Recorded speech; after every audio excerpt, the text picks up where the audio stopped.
Close your eyes now, dear listener. Let the weight of the day slip away from your shoulders like autumn leaves drifting to the forest floor.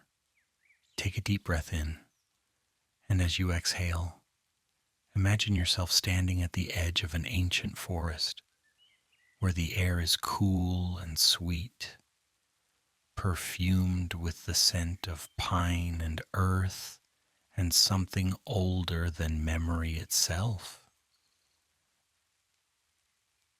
As the poet Hermann Hesse once wrote, "Trees are sanctuaries. Whoever knows how to speak to them, whoever knows how to listen to them, can learn the truth. Tonight we shall learn to listen. We shall journey deep into the heart of the woodland, where secrets older than civilization whisper through the leaves, where the very essence of life pulses through bark and branch and root." Let your breathing slow now, in and out, in and out, like the gentle rhythm of wind through leaves, like the patient pulse of sap rising through ancient trunks. There is no hurry here. There is only peace, only wonder, only the timeless embrace of the forest. Imagine, if you will, the first rays of morning sun filtering through a cathedral of green. Each beam of light that touches a leaf begins a miracle so profound, so essential to all life on earth, that without it, you and I would not exist to share this moment together. This miracle has a name, photosynthesis, but names are such small things compared to the wonder they describe. Let us look closer, deeper, into the very heart of this transformation. Within every green leaf, there exists a pigment called chlorophyll, a molecule so elegantly designed that it has captured the imagination of scientists for centuries. This chlorophyll absorbs photons, tiny packets of light energy, at very specific wavelengths, around 680 nanometers and 700 nanometers, to be precise, wavelengths that appear to our eyes as deep red light. The green we see in leaves is simply the light that chlorophyll does not absorb, the light it reflects back to our grateful eyes.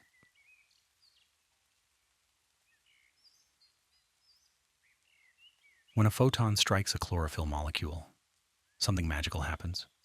An electron within that molecule becomes excited, lifted to a higher energy state, like a dreamer suddenly awakened to possibility. This excited electron begins a journey through what scientists call the photosynthetic electron transport chain, a cascade of molecular events that ultimately transforms the energy of sunlight into the chemical energy that powers all life. As Albert Einstein, who himself studied the physics of light, once observed, "Look deep into nature, Dot, and then you will understand everything better." And what could be deeper than understanding how a tree transforms starlight into sugar, how the ancient fire of our sun becomes the food that sustains the world? The complete reaction reads like a chemical poem. 6 molecules of carbon dioxide, 12 molecules of water, and sunlight combine to create 1 molecule of glucose, 6 molecules of oxygen, and 6 molecules of water, written in the language of chemistry. 6 carbon dioxide plus 12 water plus sunlight, arrow, C, 6H12, O6 plus 6 oxygen plus 6 water. But equations, however elegant, cannot capture the true wonder of this process. For within this simple formula lies the secret of our atmosphere, the origin of the food we eat, the source of the oxygen we breathe with every peaceful breath we take. A mature tree, standing patient and tall through seasons beyond counting, absorbs approximately 48 pounds of carbon dioxide every year. That's about 22 kilograms of this greenhouse gas, pulled from the air and transformed into the solid substance of wood, the reaching architecture of branches, the spreading network of roots. Trees are not merely living things. They are engines of atmospheric purification, gentle giants cleaning the very air we breathe. Let this knowledge settle into you like leaves settling onto still water. With each breath you take tonight, you are participating in a cycle that has continued unbroken for hundreds of millions of years. The oxygen filling your lungs was once water, split apart by the patient chemistry of leaves, released into the atmosphere as a gift from the green world to all creatures who breathe. As you drift deeper into relaxation, consider the quantum nature of this miracle. Within the light harvesting complexes of tree leaves, something extraordinary occurs, something that challenges our everyday understanding of how the world works. Scientists have discovered that quantum coherence plays a role in photosynthesis. The energy captured from sunlight doesn't simply bounce randomly from molecule to molecule like a ball in a pinball machine. Instead, it exists in a quantum superposition, exploring all possible pathways simultaneously before collapsing into the most efficient route to the reaction center. These quantum beats maintain coherence for approximately 650 femtoseconds, an almost incomprehensibly brief span of time, yet long enough for the energy to find its way with near-perfect efficiency. Some researchers estimate this energy transfer approaches 100% efficiency, rivaling the best solar cells humanity has ever designed, yet accomplished by organisms that evolved billions of years before the first human walked the earth. The philosopher Alan Watts once said, "You didn't come into this world, you came out of it, like a wave from the ocean. You are not a stranger here." And indeed, the quantum processes occurring in every leaf are the same processes that govern the atoms in your body, the electrons in your brain, the very thoughts drifting through your mind as sleep approaches. You are made of the same stuff as trees. The carbon in your bones was once carbon in ancient forests. The oxygen in your blood was once released by leaves reaching toward the sun. We are not separate from nature. We are nature, dreaming itself awake. And now, gently, dreaming itself back to peaceful sleep. As your body relaxes deeper into your bed, your muscles releasing their tension, your mind releasing its worries, let us consider the remarkable structure that allows trees to stand tall against wind and storm, to reach heights that seem to defy the very pull of gravity. Wood, such a simple word for such an extraordinary material.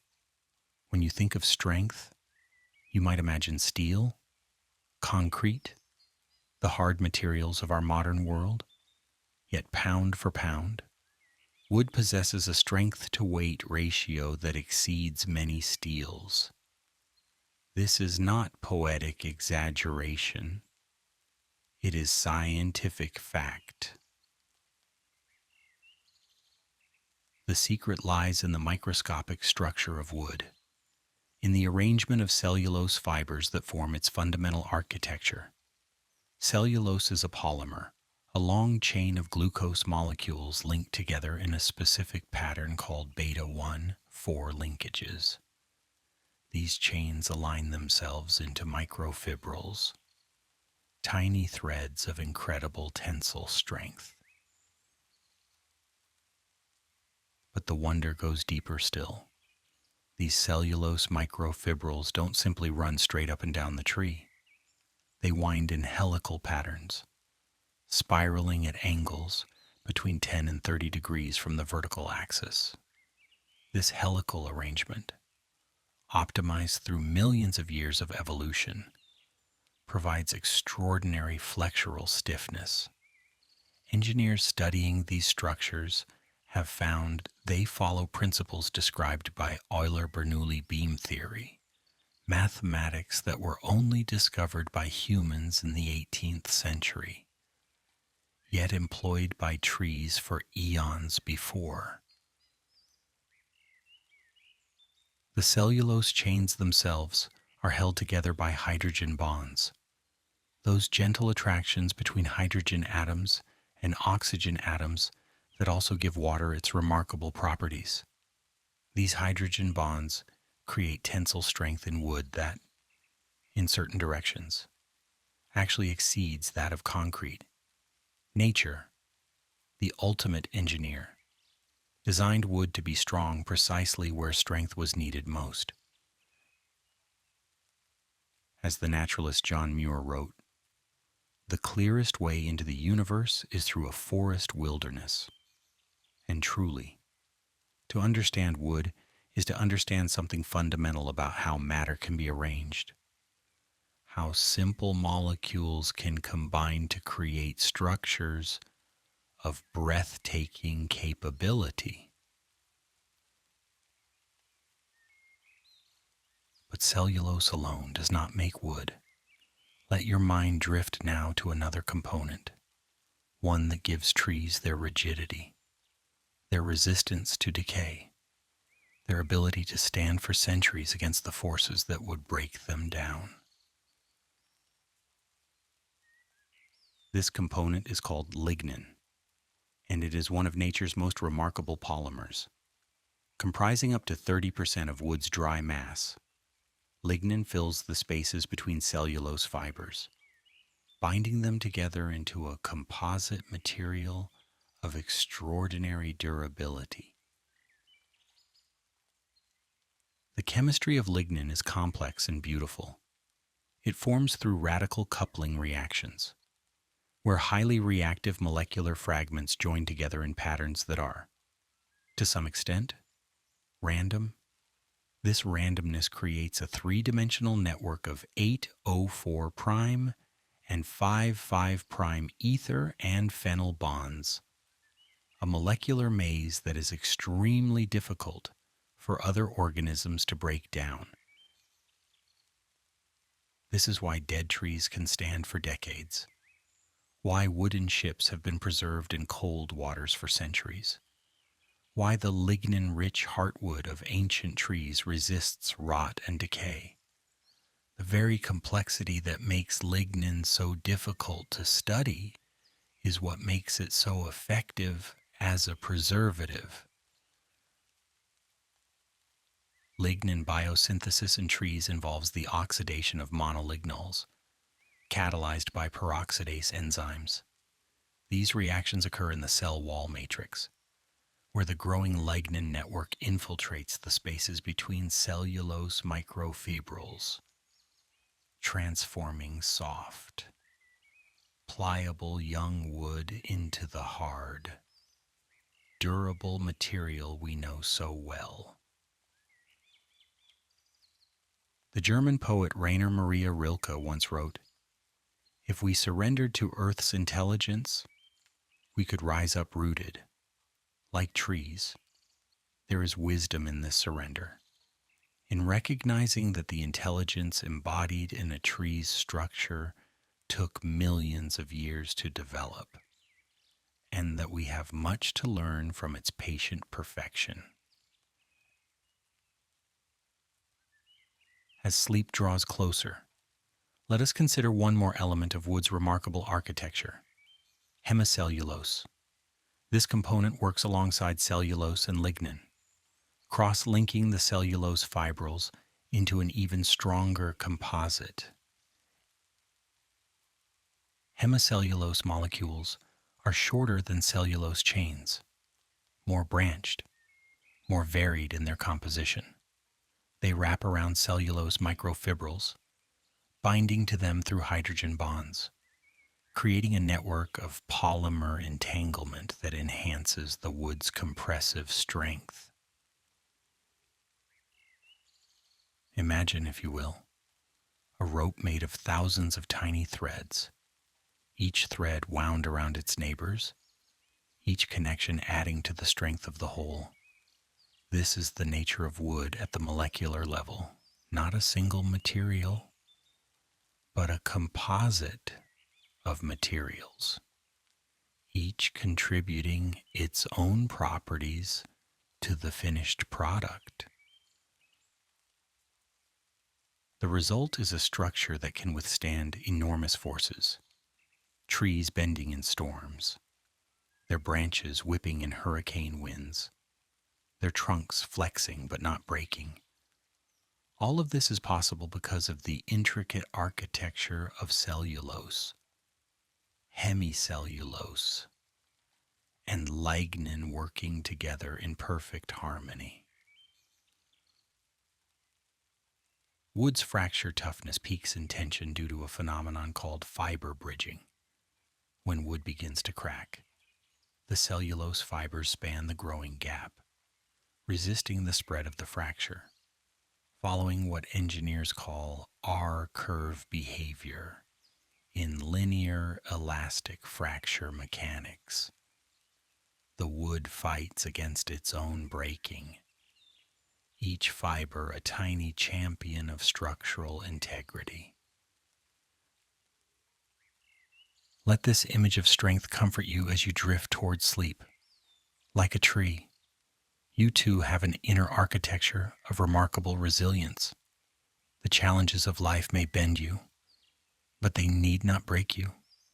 You have your own hidden strength, your own capacity to weather storms and stand tall in the morning light.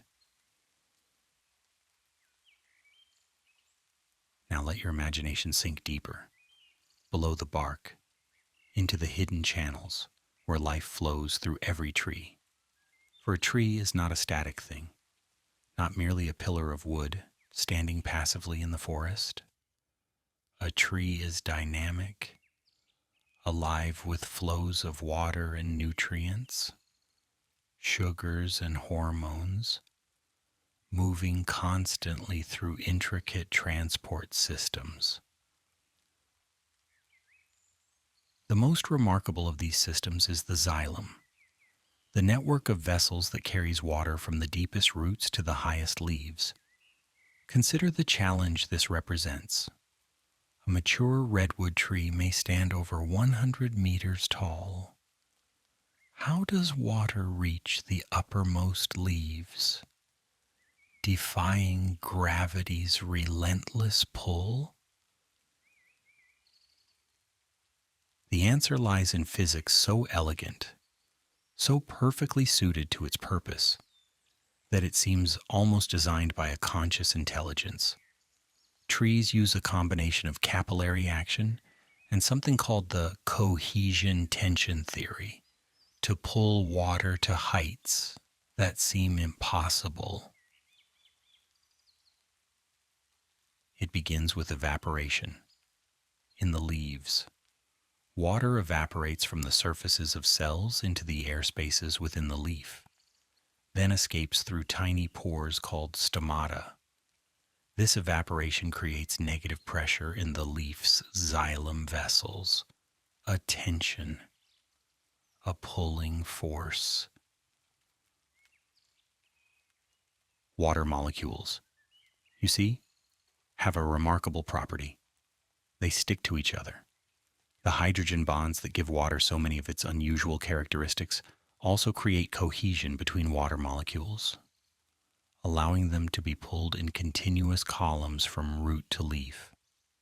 The tension at the top of the tree is transmitted down through the entire column of water, drawing more water up from the roots. This is transpiration, and it creates negative pressure in the xylem that can reach extraordinary values. Scientists have measured tensions exceeding -10 megapascals in the xylem of some trees, pressures so negative that they approach the theoretical limits of what the cohesion tension mechanism can sustain.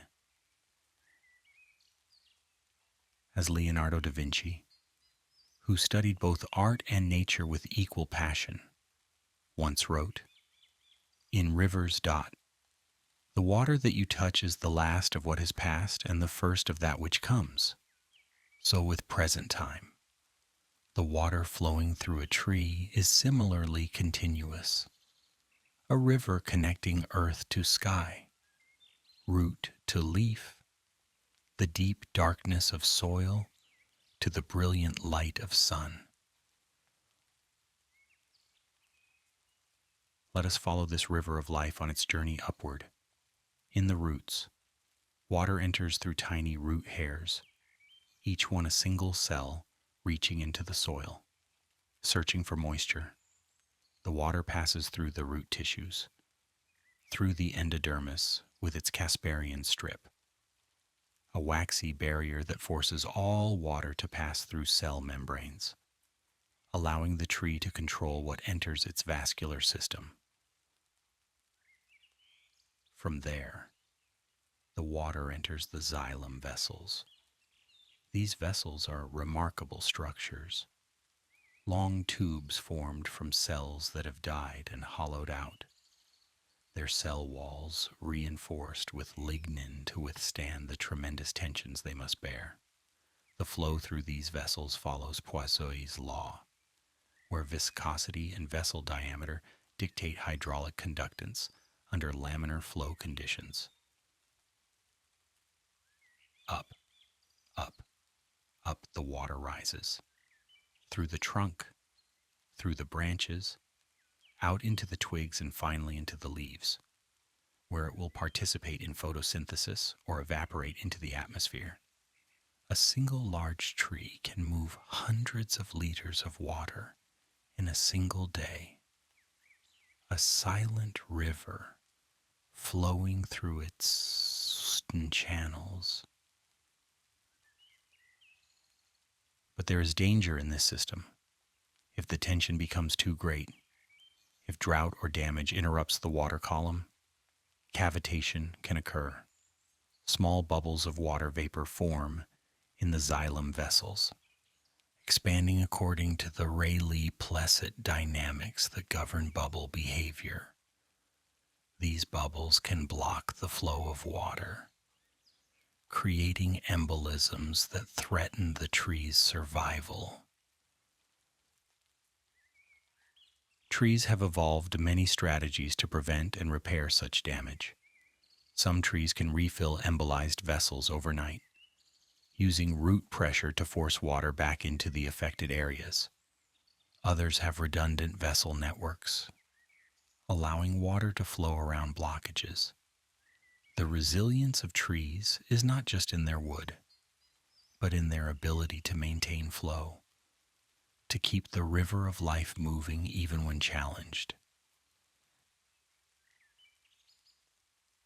Now let your attention drift to another transport system, one that moves in the opposite direction. While xylem carries water upward from roots to leaves, the phloem carries sugars downward from leaves to roots, and to every other part of the tree that needs energy. The phloem works by a different mechanism entirely, one based on pressure rather than tension. In the leaves, sugar produced by photosynthesis is actively loaded into phloem cells called sieve tubes. This loading increases the concentration of sugar in these cells, which draws in water by osmosis, creating positive pressure. At the other end, in the roots and other growing tissues, sugar is unloaded from the phloem, lowering the concentration and allowing water to flow out. The result is a pressure gradient that drives the mass flow of sugar-rich sap through the phloem from sources where sugar is produced to sinks where sugar is consumed. This pressure flow mechanism, first proposed by Ernst Münch in 1930, can generate osmotic pressures up to 1 megapascal, 10 times atmospheric pressure. And remarkably, it requires no cellular energy input for the actual transport. The energy comes from the sugar concentration gradient itself, created by photosynthesis in the leaves and consumption throughout the tree. Sucrose moves through the phloem at speeds up to 1 meter per hour, a slow but steady flow that never stops, day or night, carrying the products of sunlight to every part of the tree. Even as you rest, even as you sleep, the trees around you continue their patient work, their sap flowing, their chemistry proceeding, their lives unfolding in rhythms far slower than our own. The American poet Walt Whitman wrote, "I think that I shall never see a poem lovely as a tree." And truly, the beauty of a tree extends far beyond what our eyes can see.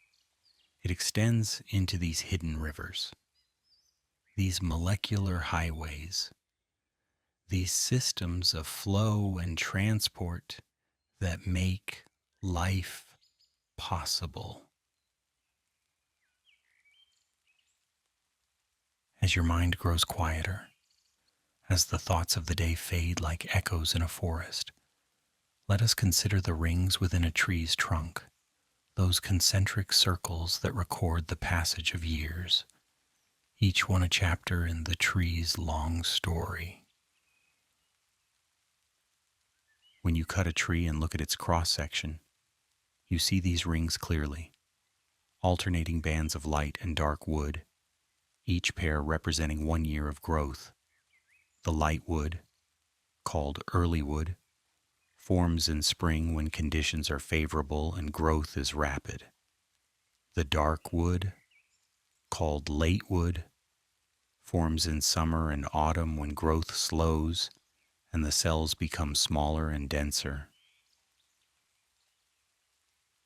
But these rings are far more than simple calendars. They are records of history, archives of environmental conditions stretching back thousands of years. The science of reading these records is called dendrochronology, and it has revealed secrets that would otherwise be lost to time. In years of good rainfall, tree rings are wider. In drought years, they are narrow. By studying the patterns of wide and narrow rings, scientists can reconstruct climate histories reaching back to the ancient past. The bristlecone pines of California's White Mountains, gnarled and twisted by harsh alpine conditions, have rings dating back 5,000 years, older than the pyramids of Egypt, older than the invention of writing. These ancient trees serve as chronometers for astronomical records, their rings preserving evidence of events in the sky that occurred millennia ago. For within the wood of these trees, captured in the very molecules of cellulose, are isotopes that tell stories of cosmic events. As the astrophysicist Carl Sagan once said, "We are made of star stuff, and so are trees. The carbon in their wood includes a small proportion of carbon-14, a radioactive isotope produced when cosmic rays strike nitrogen atoms in the upper atmosphere. By measuring the amount of carbon-14 in tree rings of known age, scientists can track fluctuations in cosmic ray intensity through the centuries. Let your mind wander now to a remarkable discovery made in the early 2010s. Scientists studying tree rings from around the world found an unusual spike in carbon-14 in rings dating to 774 AD and 993 AD. These spikes were too large to be explained by normal solar activity variations. Something extraordinary had happened in those years, something that bathed the earth in cosmic rays far more intense than usual. The most likely explanation is a series of massive solar proton events, superflares from our own sun that dwarfed anything recorded in modern times. Alternatively, some researchers have suggested these spikes might record the impact of cosmic rays from a nearby supernova, the explosive death of a distant star. Either way, the trees recorded these events faithfully, capturing the cosmic radiation in their annual growth, preserving a record that would wait more than 1,000 years for human minds to discover and interpret. The trees were witnesses to events that no human eye observed, silent chroniclers of the sky. But carbon-14 is not the only cosmic messenger preserved in tree rings.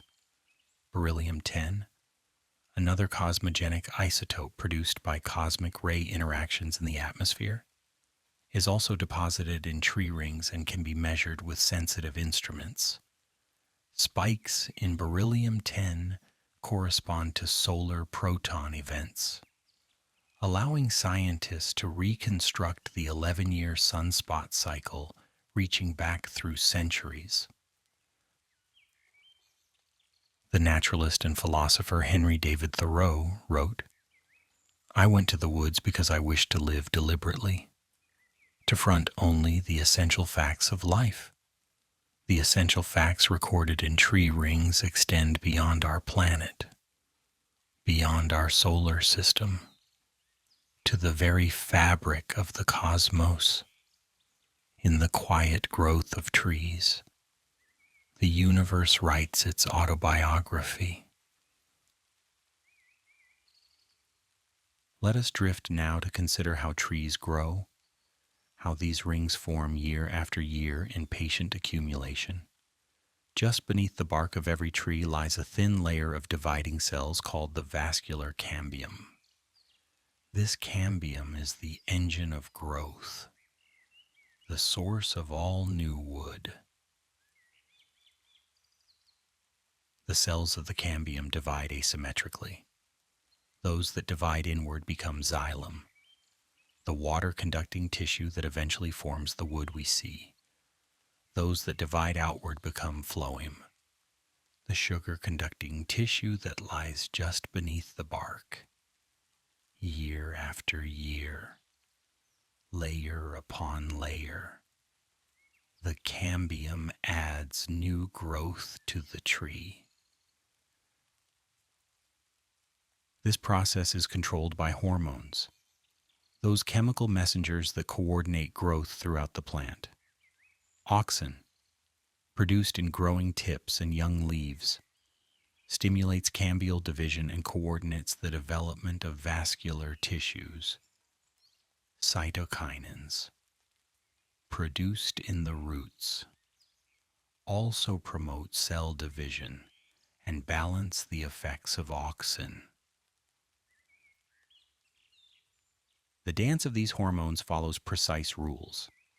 Cambial initials divide according to cytokinin ribonucleotide gradients, with zetin, a type of cytokinin, regulating the cell cycle through the phosphorylation of cyclin-dependent kinases. It is molecular choreography of remarkable complexity, yet it proceeds without conscious direction, guided only by the genetic programs encoded in every cell. As the tree grows, The oldest wood at the center undergoes a transformation. It loses its water-conducting function and becomes heartwood, darker and denser than the surrounding sapwood. The tree deposits extractives in this heartwood, compounds like tannins that provide chemical defense against decay organisms. These extractives also influence the wood's density and combustion properties, contributing to the distinctive characteristics of different wood species. The transformation from sapwood to heartwood is irreversible. The tree sacrifices the active life of these central cells, but in doing so, it creates a core of remarkable durability. Heartwood can remain sound for centuries after the tree dies. Its lignin and extractives resisting the patient assault of fungi and bacteria.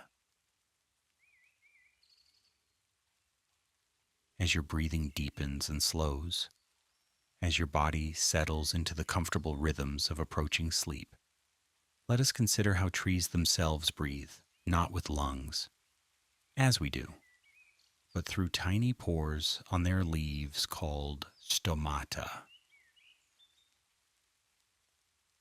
Each stoma, the singular of stomata, is flanked by two specialized cells called guard cells.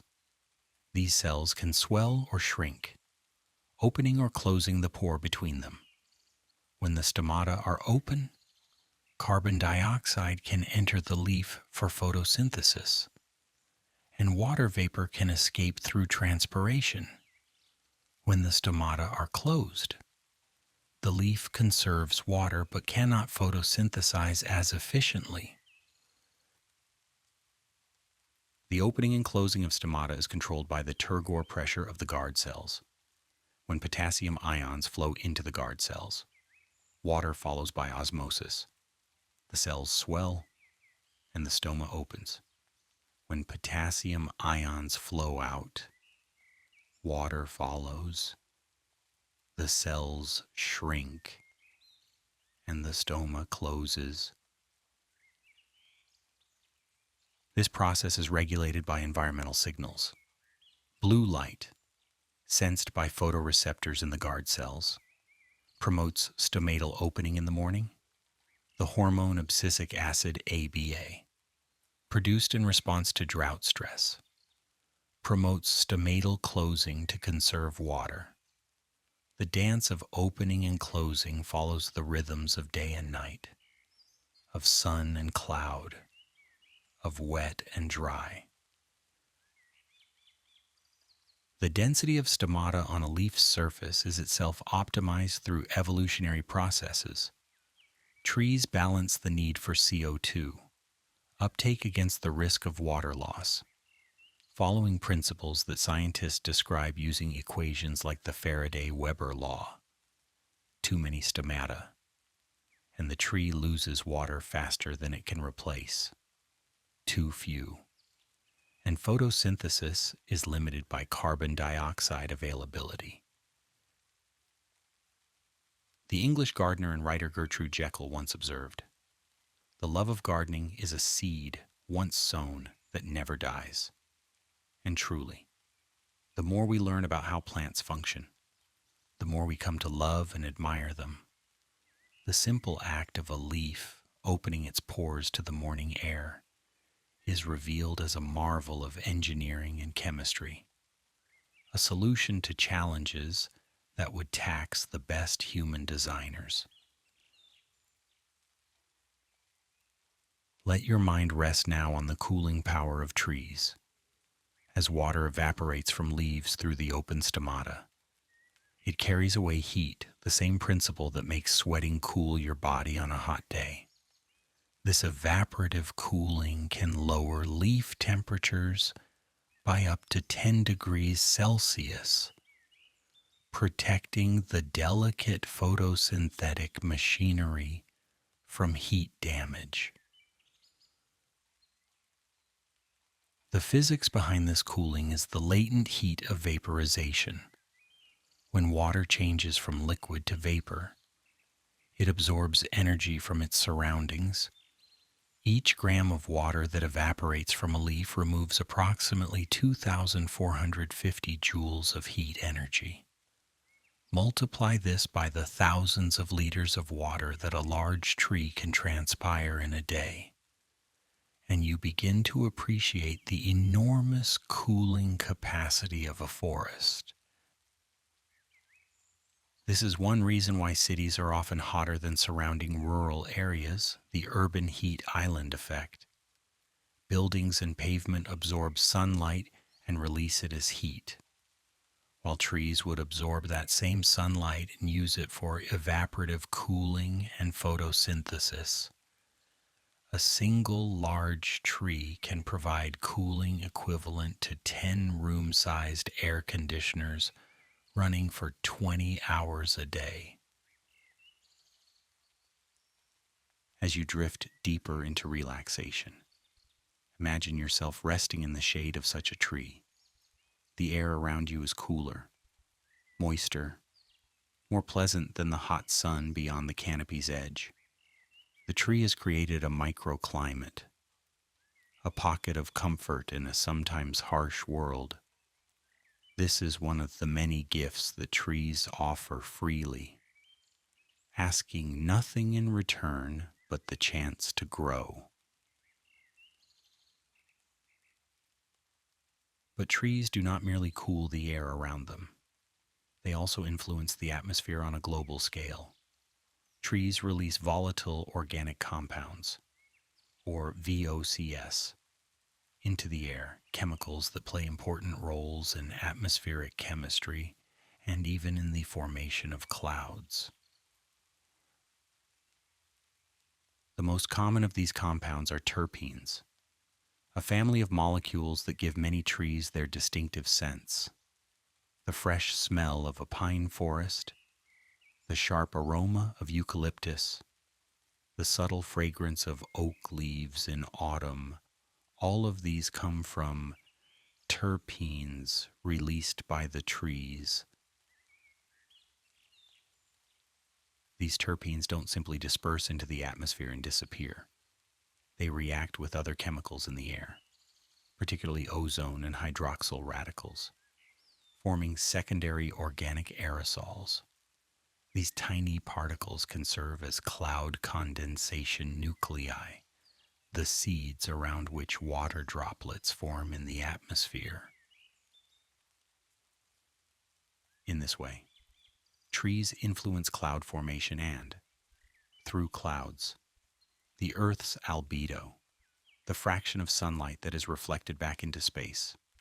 More clouds mean more reflection, which can cool the planet. The relationship between forests, aerosols, and climate is complex and still being studied. But it is clear that trees play a role in regulating Earth's climate that extends far beyond their absorption of carbon dioxide. The biologist and environmentalist Rachel Carson wrote, "In nature, nothing exists alone. This interconnection is nowhere more evident than in the relationship between trees and atmosphere. The chemicals released by leaves today will influence the clouds of tomorrow, which will affect the rainfall of next week, which will determine the growth of the forest in years to come. Everything is connected. Everything flows. Everything participates in the great cycles of the living earth." Among the most fascinating of tree vox is isoprene, a simple 5-carbon molecule that is released in enormous quantities by many tree species. Globally, trees release an estimated 500 million tons of isoprene into the atmosphere each year, more than all human-caused pollution combined. Why do trees produce so much isoprene? Scientists believe it helps protect leaves from heat stress and oxidative damage.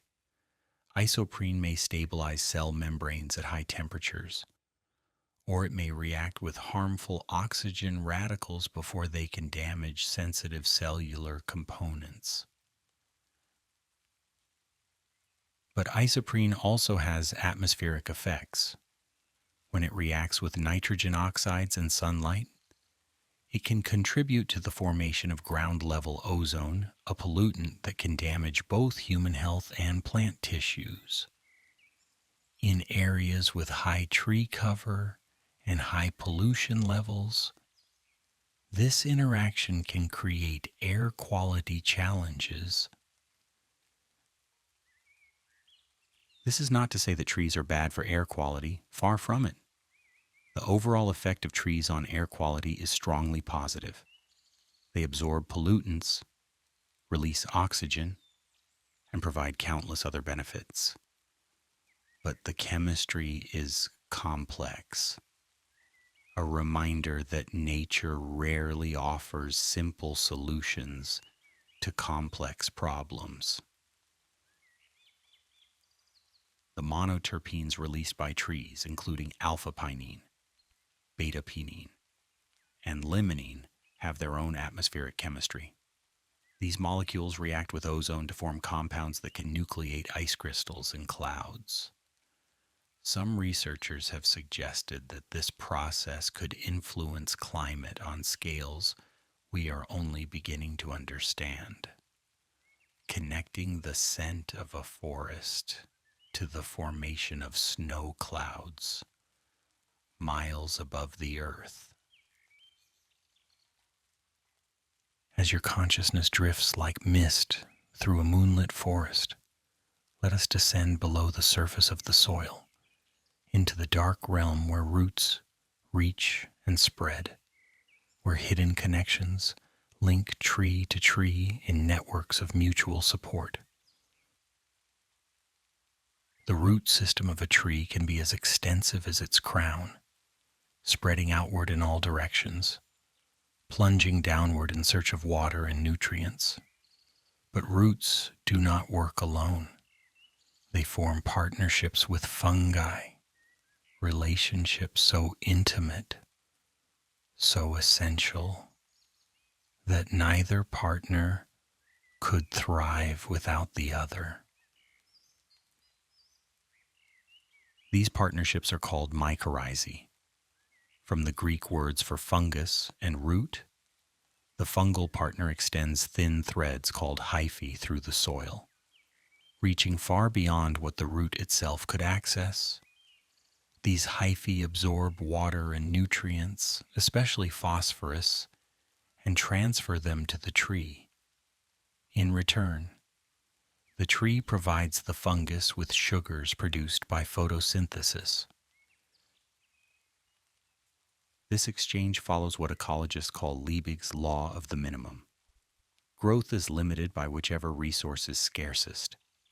For trees, phosphorus is often the limiting nutrient, and mycorrhizal fungi can extend the tree's nutrient foraging capacity 100-fold, beyond what roots alone could achieve. But the wonder of mycorrhizal networks goes beyond simple nutrient exchange. The fungal hyphae don't connect to just one tree, they connect to many trees, forming an underground web that scientists have nicknamed the Wood Wide Web. Through this network, trees can share resources and even information. The German forester Peter Wohlleben, in his book The Hidden Life of Trees, describes forests as superorganisms, communities where trees support each other through underground connections. A tree can be only as strong as the forest that surrounds it, he writes. And research has confirmed that trees do indeed transfer carbon, nitrogen, and water to their neighbors through mycorrhizal networks. Let your imagination sink into the soil now, into the dark web of fungal threads connecting root to root. The hyphae form dielectric interfaces with tree roots, facilitating ion transport through electrochemical gradients.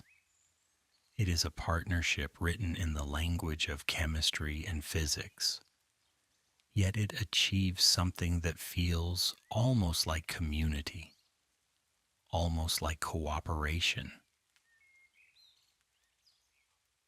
Mother trees, the largest, oldest trees in a forest, can recognize their own offspring and preferentially channel resources to them through the mycorrhizal network.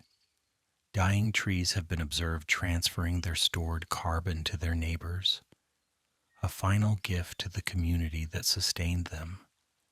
Sick trees receive extra resources from healthy neighbors, as if the forest itself were caring for its weakest members. This is not human-style consciousness or intention. Trees do not think as we do not plan or choose in the way we understand those terms, but the outcomes are strikingly similar to what we might expect from a community of conscious beings working together for mutual benefit. The ecologist Suzanne Simard, who has spent decades studying mycorrhizal networks, writes, "A forest is a cooperative system, and if it were all about competition, then it would be a much simpler place. The complexity of the forest emerges from cooperation as much as from competition, from connection as much as from isolation." As you rest tonight, you too are connected to vast networks of family, of community, of the living world that sustains you. You are not alone. Like a tree in a forest, you are part of something larger than yourself, supported by connections you may not always see, but that are always present. The root systems of trees are marvels of structural engineering in their own right. They must anchor the tree against wind and gravity, absorb water and nutrients, store energy reserves, and communicate with partners both fungal and bacterial. All of this they do in the dark, without the benefit of photosynthesis, relying on sugar shipped down from the leaves through the phloem. Root growth is guided by gravity through a process called gravitropism.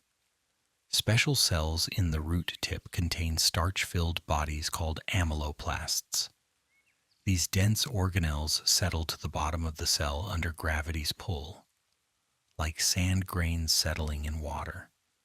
The position of the amyloplasts triggers a redistribution of the hormone auxin, causing asymmetric growth that bends the root tip downward.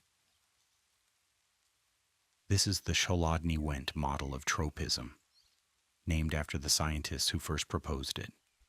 The same mechanism, working in reverse, causes stems to grow upward against gravity.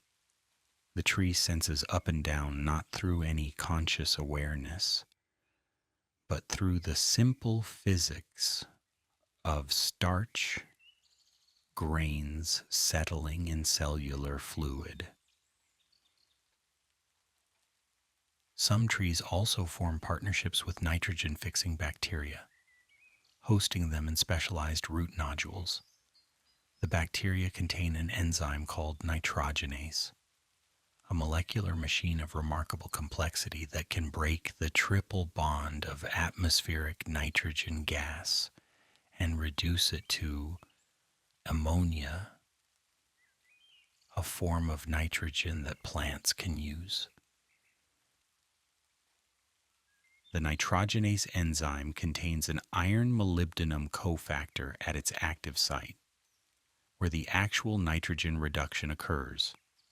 This reaction is so energy intensive that the bacteria require enormous amounts of sugar from their host tree to power it. But the payoff is access to nitrogen, an element essential for proteins and DNA. often scarce in soils, but abundant in the atmosphere that surrounds us with every breath.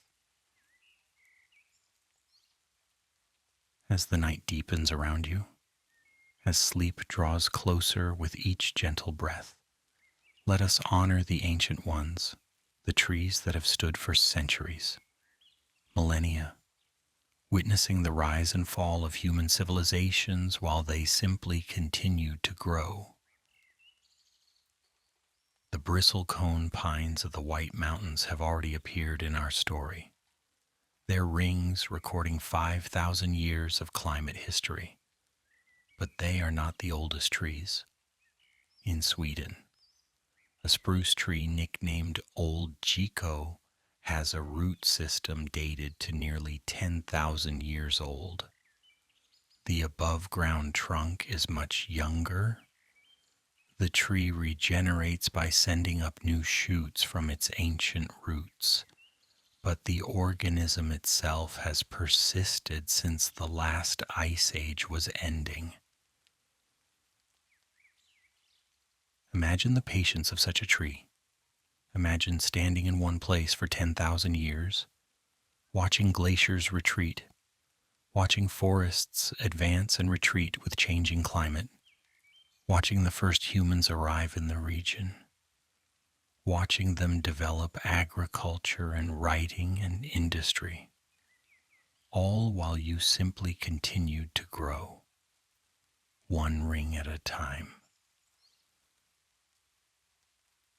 The Buddha is said to have achieved enlightenment while sitting under a Bodhi tree, the tree which moves some to tears of joy, wrote the poet William Blake, is in the eyes of others only a green thing that stands in the way. Some see nature all ridicule and deformity, and some scarce see nature at all. But to the eyes of the man of imagination, nature is imagination itself. What might we see if we had the eyes to truly perceive these ancient beings? What wisdom might they offer if we had the patience to listen?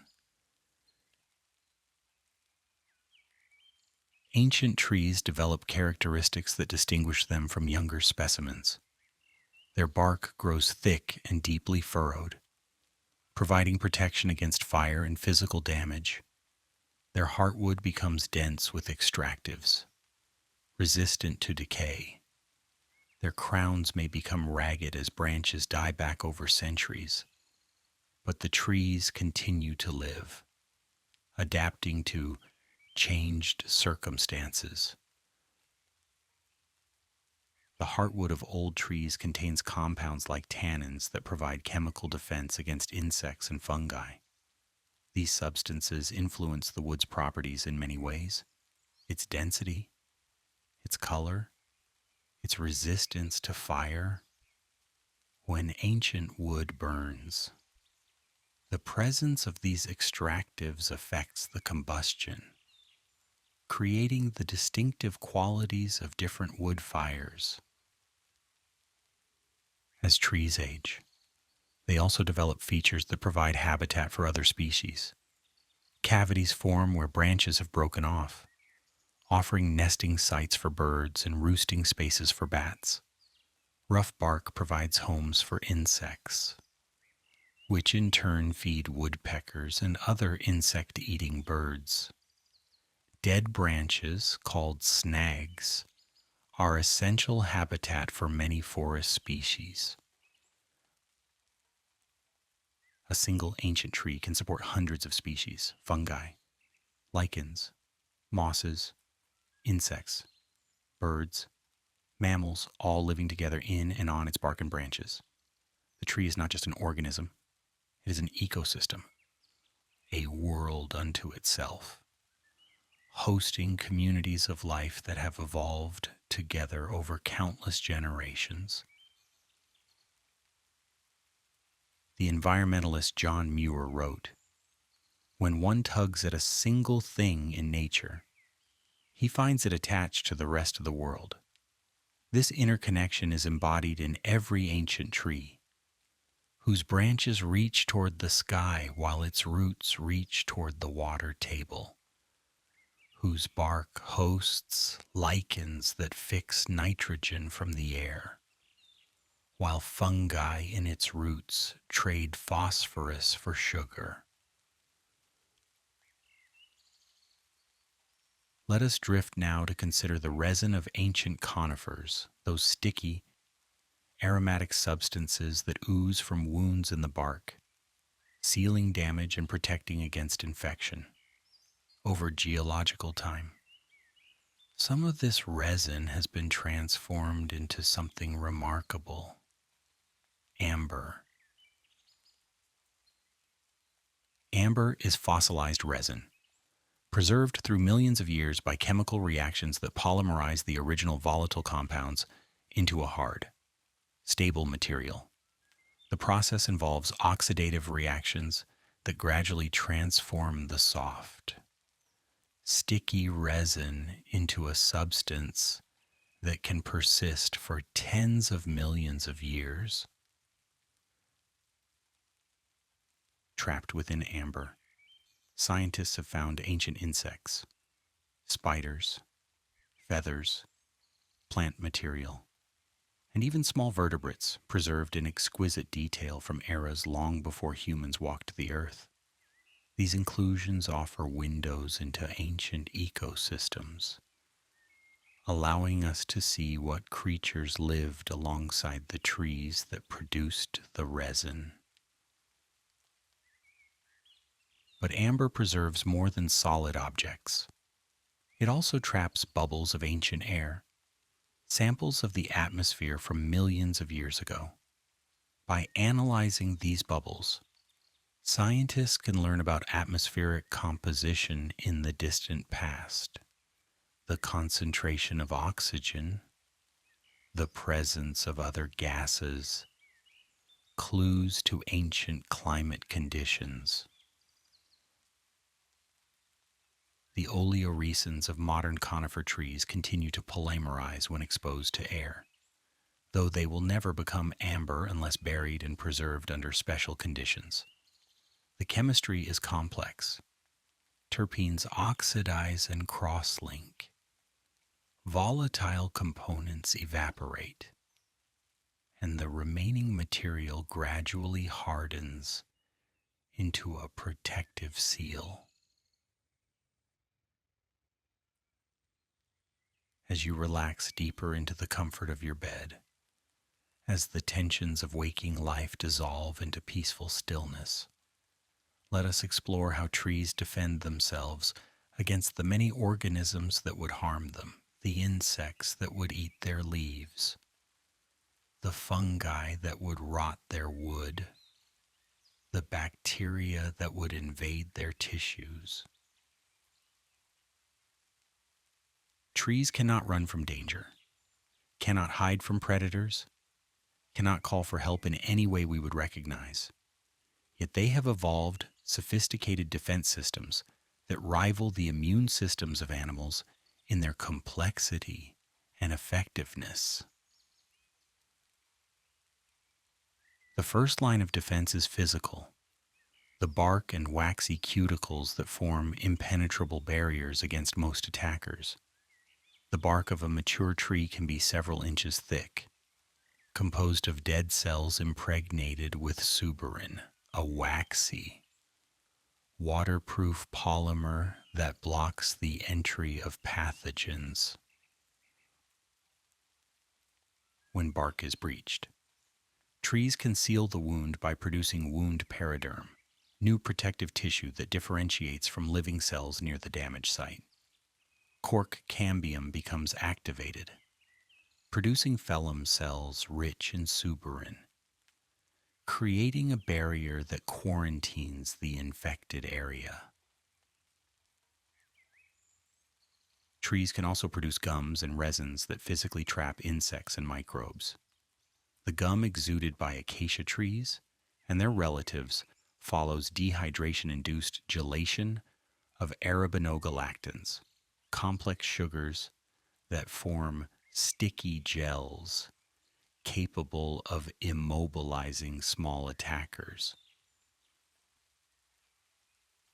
But physical defenses are only the beginning. Trees also deploy an impressive arsenal of chemical weapons. When a pathogen breaches a tree's outer defenses, the tree recognizes the invasion through pattern recognition receptors that detect pathogen-associated molecular patterns, or PAMPs.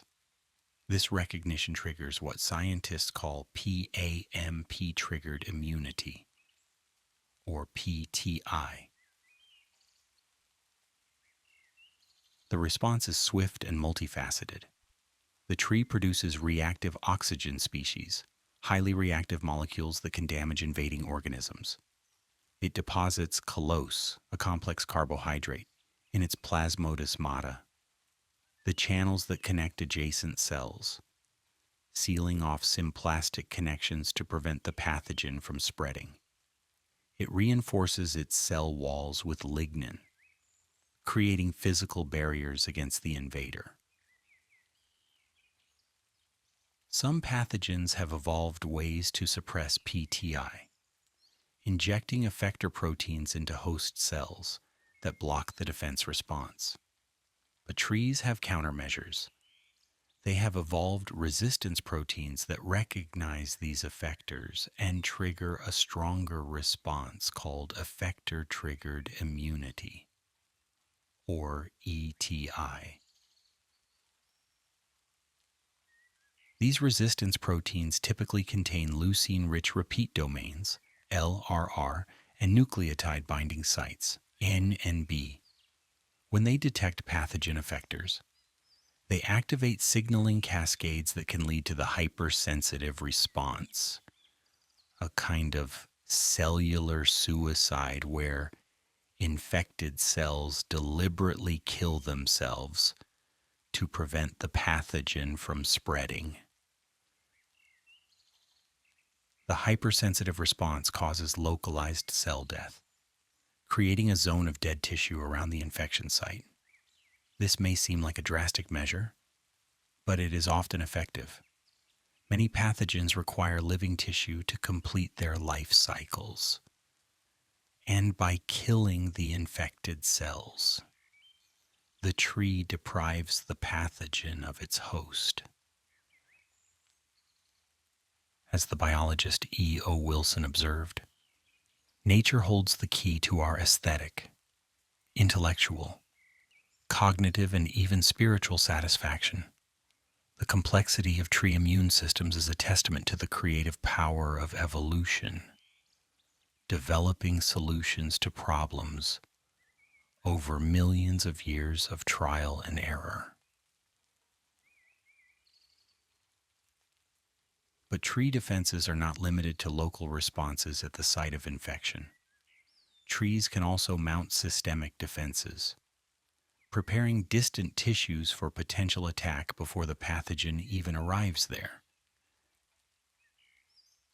Systemic acquired resistance, or SAR dot, is triggered by local infection and spreads throughout the plant via chemical signals. The key signaling molecule is salicylic acid, the same compound from which aspirin is derived. Salicylic acid travels through the phloem to distant tissues, where it activates genes encoding pathogenesis-related proteins. One of the key regulators of SAR is a protein called NPR1. When salicylic acid levels rise, NPR1 moves from the cytoplasm into the nucleus, where it activates transcription factors that turn on defense genes.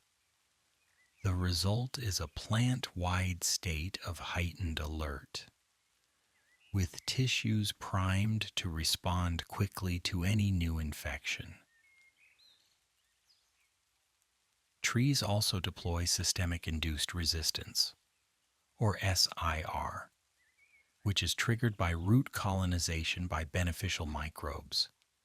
This form of resistance is particularly effective against necrotrophic pathogens, those that kill plant tissue and feed on the dead cells. The signaling pathways for SIR are different from SAR, involving jasmonic acid and ethylene rather than salicylic acid. These two defense systems can interact in complex ways, sometimes reinforcing each other, sometimes interfering. The tree must balance its defenses based on the nature of the threat it faces. Coniferous trees utilize phenolic compounds in their immune responses, enhancing systemic-induced resistance against necrotrophs.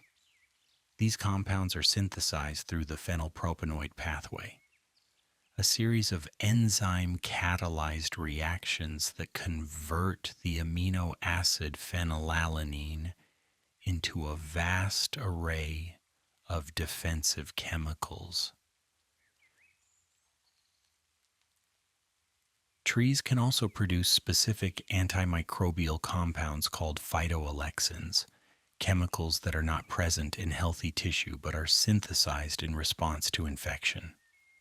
These compounds accumulate at infection sites, reaching concentrations that can inhibit or kill the invading pathogen.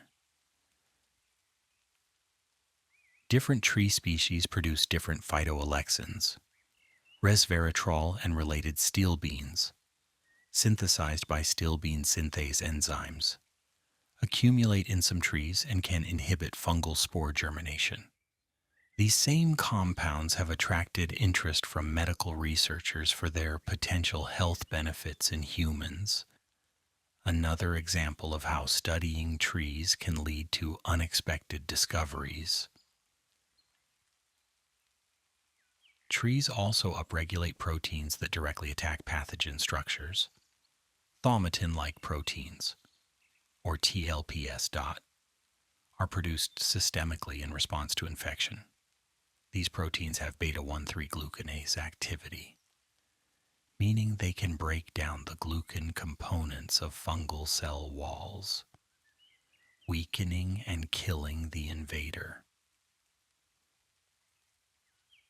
Chitinases are another class of pathogenesis-related proteins that trees produce. These enzymes break down chitin, a major component of fungal cell walls and insect exoskeletons. By deploying chitinases, trees can damage both fungal and insect attackers. The complexity of these defense systems is remarkable. Trees can recognize different types of attackers and mount appropriate responses. They can remember past infections and respond more quickly to future attacks. They can communicate their defensive status to other parts of their body and even, through volatile signals, to neighboring trees. This brings us to one of the most remarkable aspects of tree defense: communication. Trees can release volatile organic compounds, the same terpenes and other molecules we discussed earlier, that warn neighboring trees of attack. When a tree is wounded or attacked by herbivores, it releases a burst of volatile signals. These chemicals diffuse through the air, following fixed laws of diffusion, creating concentration gradients that can be detected by nearby trees. Neighboring trees that receive these signals can activate their own defense pathways, priming themselves for attack before any herbivore arrives. This is not telepathy or intention in any human sense. It is chemistry, pure and simple. But the outcome resembles communication so closely that scientists have come to use that term. The forest is talking. If we have the instruments to listen. Jasmonic acid signaling pathways are often activated by these volatile warnings. Reactive oxygen species bursts can trigger lipid peroxidation in the receiving plant, forming oxylipins that amplify the jasmonic acid signal. The result is a cascade of defensive preparations that may protect the warned tree from damage. Even underground, trees communicate through the mycorrhizal networks we discussed earlier. Chemical signals can pass from tree to tree. An injured tree can send alarm signals to its neighbors, triggering defensive responses before any above-ground signal could reach them. The Scottish naturalist John Muir wrote, "The trees are our nearest neighbors, in ways he could not have known." This statement is literally true.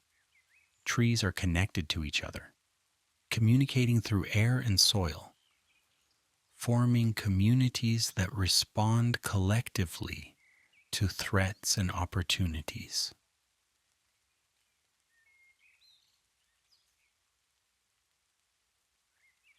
As your mind settles into the peaceful stillness that precedes sleep, let us contemplate the shapes of trees, the branching patterns, the spreading crowns, the elegant geometries that emerge from simple rules of growth. Look at a tree's crown against the sky and you will see a fractal, a self-similar pattern that repeats at different scales.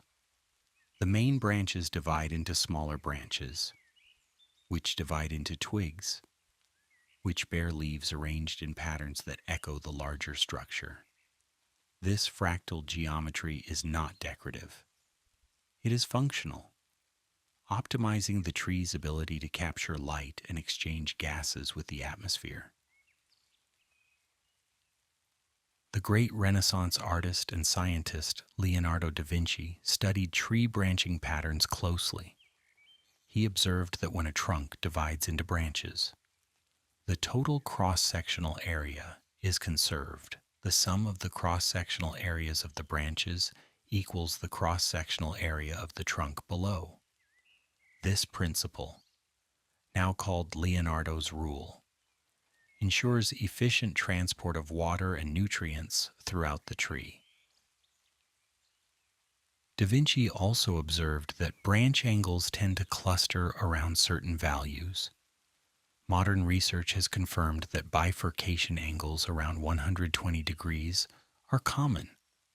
Following principles of optimal packing geometry that minimize self-shading while maximizing mechanical stability. The venation patterns in leaves follow similar optimization principles. Murray's law, originally derived for blood vessels, describes how vessel diameters should scale to minimize hydraulic resistance. Vessel diameter cubed should be proportional to flow rate. Tree leaves follow this law, their veins branching and narrowing in patterns that optimize the transport of water and sugars. Let us consider now how trees grow to achieve these optimal forms. The process is guided by hormones, particularly auxin, which coordinates growth throughout the plant. Auxin is produced in growing tips, the apical meristems of shoots, and the young leaves near them. It flows downward through the plant, transported by specialized proteins called PIN carriers that are located asymmetrically on cell membranes. This polar transport creates concentration gradients that guide growth and differentiation. In the shoot tips, auxin levels are highest, and this concentration inhibits the growth of lateral buds, a phenomenon called apical dominance. This is why many trees have a clear central leader, with side branches subordinate to the main trunk. When the tip is damaged or removed, the inhibition is released, and side branches can grow more vigorously. The precise mechanisms of this dominance follow the Frank-Venable model, which describes how strigolactones, another class of plant hormones, inhibit axillary buds via ABCG transporters and D14 receptor hydrolysis. The interplay of auxin, cytokinins, and strigolactones creates the branching patterns we see, guiding each tree to its characteristic form. Auxin maxima in tree tips induce polarization of PIN-1 proteins through phosphorylation by AGC8 kinases.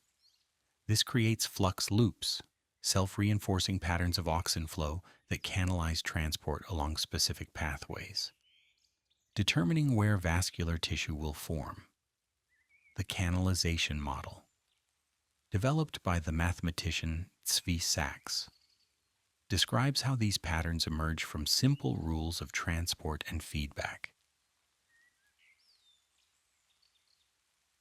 Trees also respond to their environment, adjusting their growth in response to light, gravity, touch, and other signals. We have already discussed gravitropism, the response to gravity that orients roots downward and shoots upward. But trees also display phototropism, growing toward light sources to optimize their energy capture. The response to mechanical stress, thigmotropism, is equally important. Trees that experience wind loading produce stronger wood, with more lignin and thicker cell walls. This is why trees grown in sheltered environments can be weak and prone to failure when transplanted to windier locations. The alignment of trees with respect to gravity involves statolith sedimentation, the settling of starch-filled amyloplasts that we discussed earlier. But it also involves auxin redistribution, which drives asymmetric growth.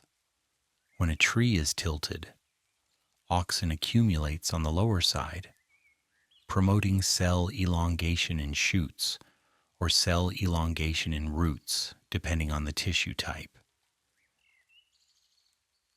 This redistribution follows the Kolodny-Wendt theory of tropisms, a model that has stood the test of time since its proposal in the 1920s. The physics of starch grain settling, combined with the biochemistry of auxin transport, creates a system that keeps trees growing upward against the pull of gravity, a quiet miracle occurring in every forest, every day. Let us drift now to the cellular level, where growth ultimately occurs. Each new cell in a tree's growing tissues must expand, pushing against the rigid cell wall that surrounds it. This expansion is driven by turgor pressure, the pressure of water inside the cell pushing outward against the wall. The rate of cell expansion follows the Lockhart equation, named after the plant physiologist James Lockhart, who derived it in the 1960s. The equation relates growth rate to turgor pressure, wall extensibility, and a yield threshold. The minimum pressure required to cause irreversible wall extension. For a cell to expand, its wall must loosen temporarily, allowing it to stretch under the influence of turgor pressure. This loosening involves the action of proteins called expansins, which disrupt hydrogen bonds between cellulose microfibrils and the hemicellulose matrix that surrounds them. The process is carefully controlled. Cells don't simply expand in all directions. They elongate in specific patterns determined by the orientation of cellulose microfibrils in their walls. These microfibrils are laid down by protein complexes called cellulose synthase complexes, which glide along microtubules at approximately 300 nanometers per minute, polymerizing glucose into the beta 1,4 linked chains that form cellulose. Some researchers have suggested that quantum tunneling assists in the polymerization reaction, helping glucose molecules overcome energy barriers as they are added to the growing cellulose chain. Whether or not this is the case, the process is extraordinarily efficient, building the primary structural polymer of plants, one glucose unit at a time.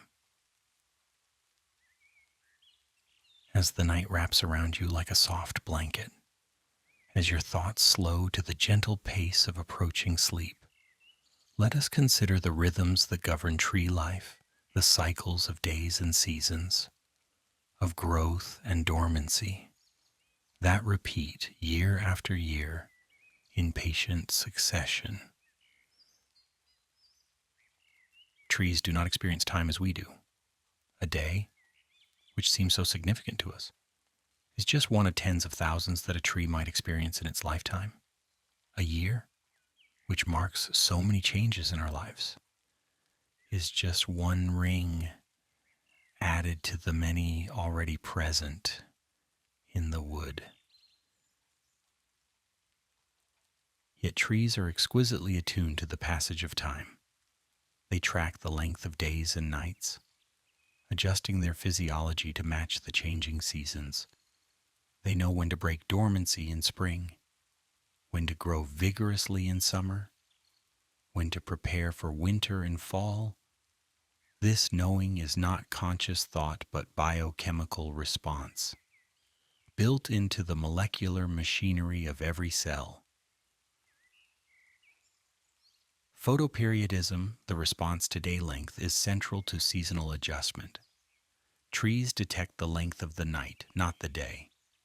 Despite the term, through photoreceptors that sense light and initiate signaling cascades. When nights grow longer than a critical threshold, genes involved in dormancy and cold hardiness are activated. The circadian clock also plays a role. Trees have internal timepieces, molecular oscillators that tick through approximately 24-hour cycles, even in constant conditions. These clocks are synchronized to external day-night cycles by light signals, and they regulate many aspects of tree physiology, including stomatal opening and closing. The key components of the circadian clock include proteins with names like TOC1, LF3.NIL, and ELF4. TOC1 acts as a repressor, peaking in expression in the evening and inhibiting morning-expressed genes. LF3 and L4 are part of the evening complex that represses morning genes during the night. These proteins interact in feedback loops that generate self-sustaining oscillations. Let your mind rest on the changing seasons now. In spring, as days lengthen and temperatures warm, dormant buds begin to swell. The tree mobilizes stored starch, converting it to sugars that fuel the new growth. Hormones surge through the vascular tissues, awakening the cambium to begin another year of secondary growth. In deciduous trees, this is the time when leaves emerge, first as small, tightly folded structures protected within bud scales, then expanding and greening as chloroplasts develop and photosynthesis begins. The tree, which has been surviving on stored reserves through the winter, begins once again to harvest the energy of sunlight, Flowering may occur in spring as well, triggered by photoperiod and temperature cues. The transition from vegetative to reproductive growth involves a mobile signal called florigen, now identified as the FT protein, which moves from leaves to shoot tips and activates genes that transform leaf-producing meristems into flower-producing meristems. The timing of flowering is critical. Trees must coordinate their reproduction with pollinators and with favorable weather. Some trees flower before their leaves emerge, ensuring that wind-carried pollen can reach receptive flowers without being intercepted by foliage. Others wait until leaves are fully developed, relying on insects or birds to transfer pollen between flowers. Summer is the time of maximum growth, with leaves fully deployed and days at their longest. Photosynthesis proceeds at full capacity. Sugars flow down from the leaves through the phloem, fueling growth throughout the tree. The cambium is active, adding new xylem and phloem cells, building the wood that will become this year's ring. As summer wanes and days shorten, trees begin to sense the approach of autumn. The production of chlorophyll slows, and the green pigment that has dominated the leaves begins to break down. Other pigments, previously masked by chlorophyll, become visible, the yellows and oranges of carotenoids, the reds and purples of anthocyanins. This is the blaze of autumn color that painters and poets have celebrated for centuries. The English poet John Keats called autumn the season of mists and mellow fruitfulness, a time to set budding more and still more. Later flowers for the bees. The colors are not meaningless.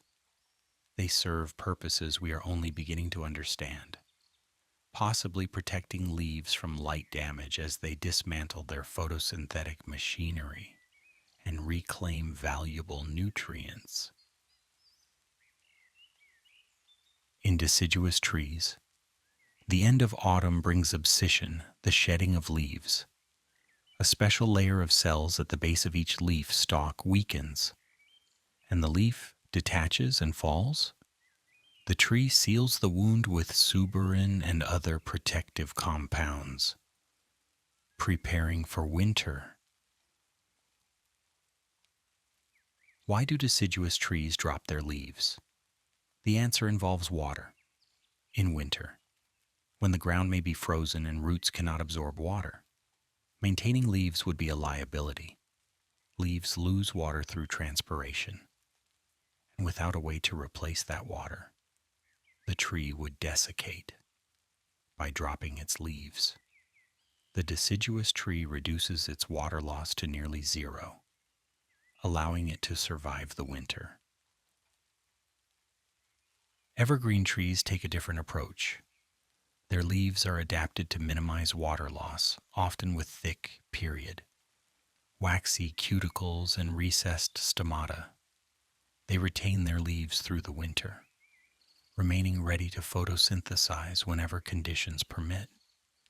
This strategy works well in mild winters but requires expensive, durable leaves that take longer to pay back their construction costs. Winter is a time of rest for the tree, but it is not a time of complete inactivity. The tree maintains its living cells at minimal metabolic rates, keeping just enough activity going to stay alive until spring. It monitors temperature and day length, ready to break dormancy when the time is right. The transition to and from dormancy involves significant physiological changes. Cell membranes become more fluid at low temperatures, preventing damage from cold. proteins called dehydrins accumulate, protecting cells from desiccation.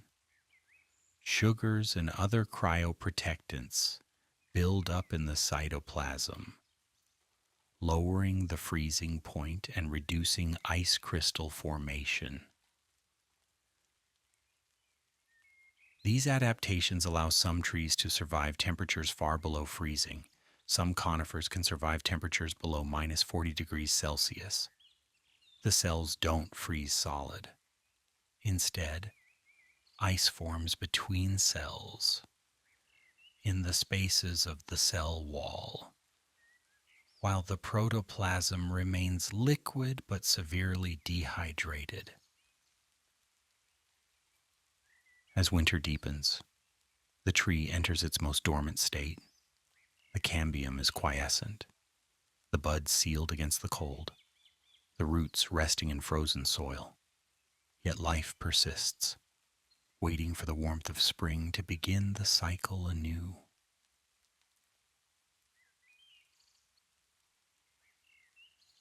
The philosopher Ralph Waldo Emerson wrote, "The creation of 1,000 forests is in one acorn." And truly, within each dormant bud, within each resting root, lies the potential for another year of growth, another ring in the wood, another chapter in the tree's long story. And so the cycle continues, year after year, century after century.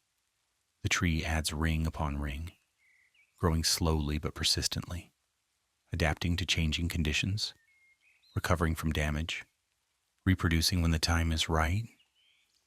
It is a life so different from our own, yet connected to ours in countless ways. As you drift now toward sleep, let the steady rhythm of tree life be a comfort to you. Like the seasons, your own life has rhythms, times of growth and times of rest, times of activity and times of peaceful stillness. Tonight is a time for rest, for restoration, for allowing the day's exertions to heal and the mind's worries to fade. The forest rests in winter, and so do you rest now. But rest is not emptiness. It is preparation, a gathering of strength for the days ahead. Trust in the rhythm, trust in the cycle, trust that morning will come, as it always has, and that you will rise renewed, like a tree putting forth new leaves in spring.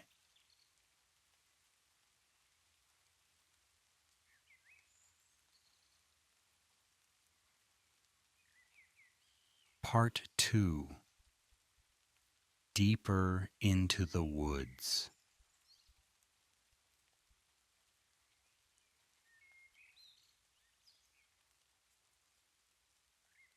Let your body sink deeper into comfort. Let your breath become as gentle as wind through pine needles. The journey continues. As you settle into the deeper stages of relaxation, let us explore the remarkable physical properties of wood, that material which has sheltered humans since before history began, which has carried us across oceans, which has warmed us through countless winters, and which continues to surprise scientists with its extraordinary capabilities. Wood is not a uniform material. It is what engineers call anisotropic. Its properties differ depending on which direction you measure them.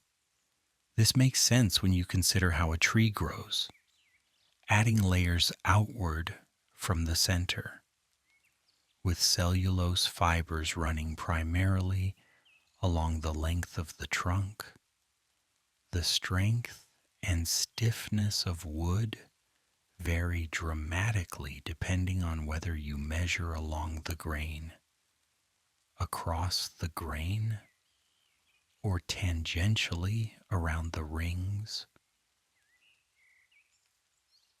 The radial strength of wood, measured from the bark toward the center, can be 10 times higher than the tangential strength measured around the rings. This is because of those helical cellulose microfibrils we discussed earlier, aligned at angles between 10 and 30 degrees from vertical, creating a composite structure optimized for the stresses a living tree must bear. When a tree stands in a forest, it experiences many forces. Gravity pulls downward on the weight of the trunk and crown. Wind pushes sideways, trying to bend or topple the tree. The tree's own growth creates internal stresses as new wood forms around older layers. Wood has evolved to resist all of these forces, becoming one of nature's most versatile structural materials. The German philosopher Martin Heidegger wrote extensively about the nature of dwelling and the relationship between humans and wood. In what does the nature of dwelling consist? He asked. Let us listen once more to what language says to us. And indeed, the word building shares roots with the word dwelling, and both are intimately connected to wood, the material that has housed humanity for millennia. Let us consider the thermal properties of wood, which make it such an excellent insulator. Wood has low thermal conductivity. It does not easily transmit heat from one place to another. It also has relatively low specific heat capacity, meaning it doesn't absorb much heat energy as its temperature changes. These properties combine to make wood feel warm to the touch. Even in cold rooms, when you touch metal, heat flows rapidly from your skin to the metal, making it feel cold. When you touch wood, heat flows slowly, so the wood surface quickly warms to match your skin temperature, and no coldness is perceived. This thermal behavior has made wood the material of choice for handles on cooking utensils, for the grips of tools, for the frames of houses in cold climates. A wooden house breathes with the seasons, absorbing and releasing moisture, moderating temperature swings, creating a comfortable environment for its inhabitants. The hygroscopic nature of wood, its tendency to absorb and release water from the air, is another remarkable property. The cellulose and hemicellulose in wood can form hydrogen bonds with water molecules, holding moisture within the cell walls. As humidity changes, wood absorbs or releases water, causing it to swell or shrink. This dimensional instability might seem like a flaw, but it is also what gives wood its ability to regulate indoor humidity. Wooden buildings naturally moderate humidity swings, absorbing moisture when the air is damp and releasing it when the air is dry. The equilibrium moisture content of wood follows sorption isotherms, mathematical curves that describe how much water the wood will hold at any given humidity level. The Japanese architect Tadao Ando, known for his meditative concrete structures, has also spoken of wood with reverence. The materials of a building should speak. The concrete will tell you the story of its making, and the wood will speak of the forest. In its response to humidity, wood indeed speaks of the forest, of rain and drought, of morning mist and afternoon sun. Now let your mind drift to the behavior of wood under stress. When a constant load is applied to wood, a heavy object placed on a wooden shelf. For example, the wood deforms not just initially, but continues to deform slowly over time. This behavior is called creep, and it follows the viscoelastic nature of wood. The Burgers model, named after the Dutch physicist Johannes Burgers, describes this behavior mathematically.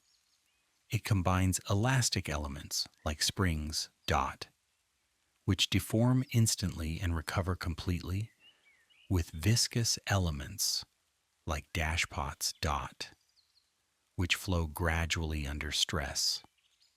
The result is a model that captures both the immediate and the delayed response of wood to loading. The retarded elastic strain in wood, the slow deformation that occurs over time, comes primarily from the lignin component. Lignin is more amorphous than crystalline cellulose, more susceptible to molecular rearrangement under sustained stress. Over months and years, lignin molecules can shift and flow, allowing the wood to gradually change shape under load. This is why old wooden buildings may show sagging beams or curved floors, not from failure, but from decades of slow creep under the weight they bear. It is also why wooden structures must be designed with creep in mind, allowing for deformation that will occur over the building's lifetime. Yet wood also has remarkable resilience. When loads are removed, much of the deformation recovers. The elastic components of the wood spring back to their original shape, even if the viscous components have flowed. This combination of flexibility and recovery is one of the reasons wood has been valued for applications requiring shock absorption, tool handles, sports equipment, musical instruments. The acoustic properties of wood deserve special attention, for they are what make wooden musical instruments possible. When you strike a piece of wood, it vibrates at specific frequencies determined by its physical properties, the modulus of elasticity, the density, the dimensions and shape. The resonance frequency of a piece of wood depends on the ratio of stiffness to density. Different species of wood, with their different cellular structures and chemical compositions, produce different tones. Spruce, with its high stiffness to density ratio, is prized for the tops of violins and guitars. Maple, denser and harder, is used for backs and sides, reflecting sound rather than absorbing it. Violin makers have known for centuries that the quality of wood matters, that certain trees produce better instruments than others. Modern science has confirmed this. Using acoustic analysis to characterize wood's resonant properties and even to detect internal defects through the way sound waves propagate through the material. When sound waves travel through wood, they travel fastest along the grain, slower across the grain. This anisotropy affects how vibrations spread through an instrument, contributing to the complex tones that distinguish great instruments from ordinary ones. The legendary violins of Antonio Stradivari, made in the early 18th century, continue to be studied by scientists seeking to understand what makes them so extraordinary. Some researchers have suggested that the Little Ice Age climate produced denser, more uniform wood. Others point to the chemical treatments Stradivari may have used. Whatever the explanation, These instruments demonstrate that wood is not merely a structural material, but an acoustic medium of remarkable subtlety and expressiveness. The composer Gustav Mahler once said, "A symphony must be like the world. It must contain everything."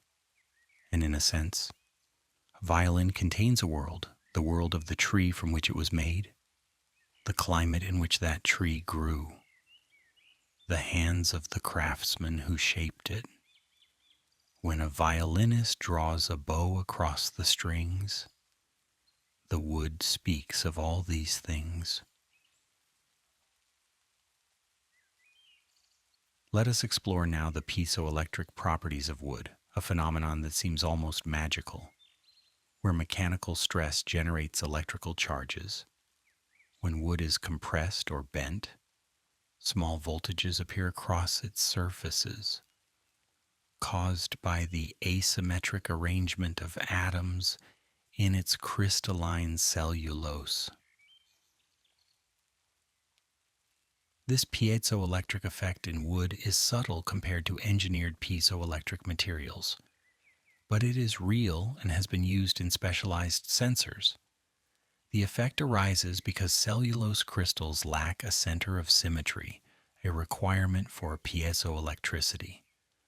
When these crystals are deformed, positive and negative charges shift relative to each other, creating a net electrical polarization.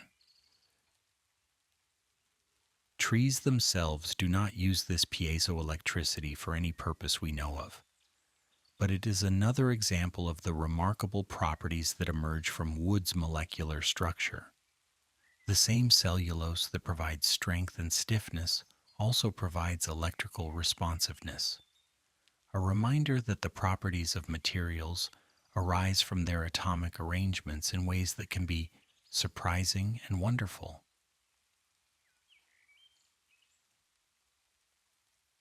The science writer and paleontologist Stephen Jay Gould wrote, "I am somehow less interested in the weight and convolutions of Einstein's brain than in the near certainty that people of equal talent have lived and died in cotton fields and sweatshops. And equally, we might say that remarkable materials like wood have been overlooked by those seeking only in laboratories what nature offers freely in forests." As your breathing deepens and your body releases its final tensions, let us contemplate fire, the transformation of wood into heat and light, a process that has shaped human civilization and continues to warm millions of homes around the world. The combustion of wood is a complex chemical process involving hundreds of reactions. When wood is heated, it first loses any remaining moisture as steam. Then, as temperatures rise above 200 degrees Celsius, the wood begins to decompose in a process called pyrolysis. The cellulose, hemicellulose, and lignin break down, releasing volatile gases and leaving behind a char of carbon and minerals. The pyrolysis of cellulose follows Arrhenius kinetics. The rate of the reaction increases exponentially with temperature. At around 300 degrees Celsius, the process accelerates rapidly. The volatile gases that are released, hydrogen, carbon monoxide, methane, and many others, can ignite if mixed with air at the right concentrations, producing the flames we associate with burning wood. Different components of wood pyrolyze at different temperatures. Hemicellulose breaks down first, between 200 degrees Celsius and 300 degrees Celsius. Cellulose follows, primarily between 300 degrees Celsius and 350 degrees Celsius. Lignin, more thermally stable due to its complex aromatic structure. decomposes over a wider range, from 200 degrees Celsius up to 500 degrees Celsius or higher. The char that remains after pyrolysis is mostly carbon, the same element that forms the bulk of living tissue, now reduced to its elemental form.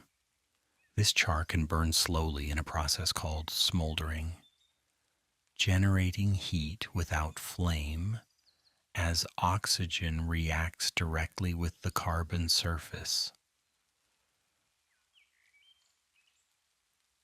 The fire retardancy of wood is an important topic for building safety.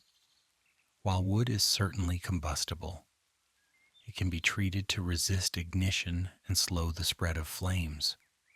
Some treatments work by promoting char formation, creating an insulating layer of char that protects the underlying wood from further heating. Phosphoric acid esters are one class of fire retardant that works this way. When heated, they catalyze the dehydration of cellulose, causing it to char rather than release flammable gases. This char layer, dot, forming at temperatures around 200 degrees Celsius, blocks oxygen access to the underlying wood and slows heat transfer, dramatically reducing the rate of combustion. Other fire retardants release water or carbon dioxide when heated, diluting the flammable gases and cooling the wood. Still others form glassy coatings that seal the wood surface. The chemistry of fire protection is complex, involving interactions between the treatment chemicals, the wood components, and the high-temperature environment of a fire. Interestingly, large wooden beams can be more fire-resistant than unprotected steel beams. This is because the outer layer of wood chars and insulates the interior, maintaining structural strength even as the fire burns. Steel, by contrast, conducts heat efficiently through its entire cross-section, weakening uniformly as temperatures rise. Many modern building codes recognize this, allowing heavy timber construction even in applications where fire resistance is critical. The Greek philosopher Heraclitus famously said, "Everything flows, and nothing abides. Everything gives way, and nothing stays fixed." Fire is the ultimate expression of this principle, the transformation of solid wood into gases and ash, of stored energy into released heat, of matter into motion. Yet even in this transformation, something remains, the minerals that cannot burn, returning to the soil to nourish new growth. Let us consider the energy stored in wood and released by combustion. When a tree performs photosynthesis, it captures energy from sunlight and stores it in the chemical bonds of sugar. This sugar is then used to build all the other molecules in the tree: cellulose, lignin, proteins, fats. The energy remains stored in these molecules until it is released. Combustion is essentially photosynthesis in reverse. Instead of carbon dioxide and water combining to form sugar, or cellulose dot, which is made of sugars, combines with oxygen to form carbon dioxide and water. The energy that was stored is released as heat and light. Dry wood contains about 18 to 20 megajoules of energy per kilogram, roughly half as much as oil or natural gas, but freely renewable and widely available. For most of human history, this was the primary energy source for heating and cooking. Even today, billions of people rely on wood for these basic needs. When wood burns completely, it releases only the carbon dioxide that the tree absorbed during its lifetime. In this sense, wood is carbon neutral. Burning it doesn't add new carbon to the atmosphere, just returns what was already there. This is why sustainably harvested wood is considered a renewable energy source, though care must be taken to ensure that forests are managed responsibly. The poet Mary Oliver, who wrote often of nature, said, "Someone I loved once gave me a box full of darkness. It took me years to understand that this, too, was a gift. Fire can seem destructive, consuming what we value. But it is also a gift, the release of stored sunlight, the transformation of matter, the warmth that has gathered human communities since the discovery of fire itself." As peace settles over you like evening settling over a forest, let us return to the grand cycles that connect trees to the atmosphere, to the oceans, to the entire Earth system. For trees are not isolated organisms, they are participants in planetary processes of breathtaking scale. We have already discussed how trees absorb carbon dioxide during photosynthesis and store it as biomass. A mature tree absorbs about 48 pounds of CO2 per year, but the world's forests together absorb billions of tons annually. The enzyme at the heart of this process is rubisco, the most abundant protein on Earth. Rubisco catalyzes the carboxylation of a 5-carbon sugar called ribulose 1,5-bisphosphate, or RuBP, with CO2. This reaction is the first step of the Calvin cycle, the biochemical pathway that converts carbon dioxide into sugar.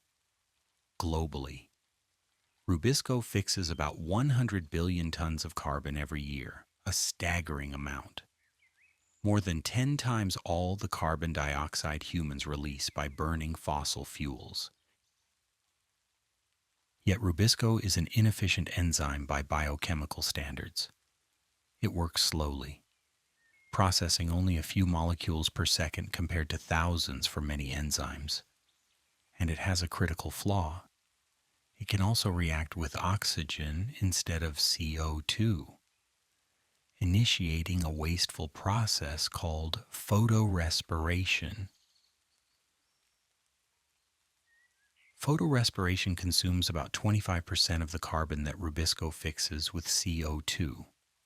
In this process, Rubisco oxygenates RuBP instead of carboxylating it, producing a 2-carbon compound that must be recycled at considerable metabolic cost. The glycine decarboxylase enzyme is involved in this recycling, releasing CO2 as a byproduct, undoing some of the work of photosynthesis. Why would trees maintain such an inefficient system? The answer lies in history. Rubisco evolved when Earth's atmosphere contained much more CO2 and much less O2 than today. Under those conditions, the oxygenase reaction was rare. As photosynthesis pumped oxygen into the atmosphere over billions of years, oxygen levels rose and CO2 levels fell, making the oxygenase reaction increasingly problematic. But by then, Rubisco was too deeply embedded in cellular metabolism to be easily replaced. Some plants have evolved workarounds. C4 plants, like corn and sugarcane, concentrate CO2 around Rubisco using an additional enzyme called PEP carboxylase. Some trees show C4 like Cran's anatomy, with specialized cells that pump CO2 to where Rubisco operates, reducing photorespiration through this carbon concentration mechanism. let us contemplate the water cycle, in which trees play an equally vital role. Every drop of rain that falls on a forest eventually returns to the atmosphere, but not all by the same path. Some evaporates from leaf surfaces, some runs off into streams, and much, perhaps most, passes through the trees themselves, absorbed by roots and released by leaves in the process of transpiration. A single large tree can transpire hundreds of liters of water in a day, across vast forest regions like the Amazon. This transpiration releases so much water vapor that it creates its own weather. The moist air rises, cools, and forms clouds, which release rain that falls on the forest, is absorbed by trees, and transpires back into the atmosphere in an endless cycle. Scientists call this the biotic pump theory, the idea that forests help drive the circulation of moist air from oceans to continental interiors. Without forests, some researchers argue, the interiors of continents would be much drier, as moist ocean air would dump its water near the coasts and have little left to carry inland. Deforestation, then, affects not just the local environment but the regional climate. When forests are cleared, the water cycle is disrupted, less water is transpired, less rain falls, and the land becomes drier. This can create feedback loops, where drier conditions stress remaining trees, making them more susceptible to fire and further forest loss. The naturalist and forest preservationist Gifford Pinchot, who founded the U.S. Forest Service, said, "The outgrowth of conservation, the inevitable result, is national efficiency. This efficiency includes the ecosystem services that forests provide: water cycle regulation, climate moderation, carbon storage, services that are difficult to replace once lost." Trees also participate in atmospheric chemistry through the volatile organic compounds they release. We discussed these earlier in the context of cloud formation. But let us go deeper now into the chemistry of these remarkable molecules. Isoprene. The most abundant VOC released by many trees is a 5-carbon hydrocarbon with a distinctive smell. It is released in enormous quantities, perhaps 500 million tons globally each year. Yet its exact function in trees remains debated. Some evidence suggests it protects leaves from heat stress. Other evidence points to roles in oxidative stress management. In the atmosphere, isoprene reacts with hydroxyl radicals and ozone, initiating complex reaction chains that can produce secondary organic aerosols. These aerosols are tiny particles, just nanometers in diameter, that can scatter sunlight and serve as nuclei for cloud droplet formation. Monoterpenes, molecules with 10 carbons, are also released in large quantities, particularly by conifers. These are the molecules responsible for the distinctive piney smell of conifer forests. In the atmosphere, they too react to form aerosols, contributing to the haze that often hangs over forested mountains. Sesquiterpenes, with 15 carbons, are more reactive still. They react rapidly with ozone, forming low volatility products that readily condense into aerosol particles. The ozonolysis of sesquiterpenes is a major source of biogenic secondary organic aerosols, especially in the summer months when tree emissions are highest. These aerosols have global significance. By scattering sunlight and nucleating clouds, they influence Earth's energy balance, the amount of sunlight that reaches the surface versus the amount reflected back to space. Some researchers have even suggested that tree emissions might provide a feedback mechanism linking forest health to climate, though the details remain under investigation.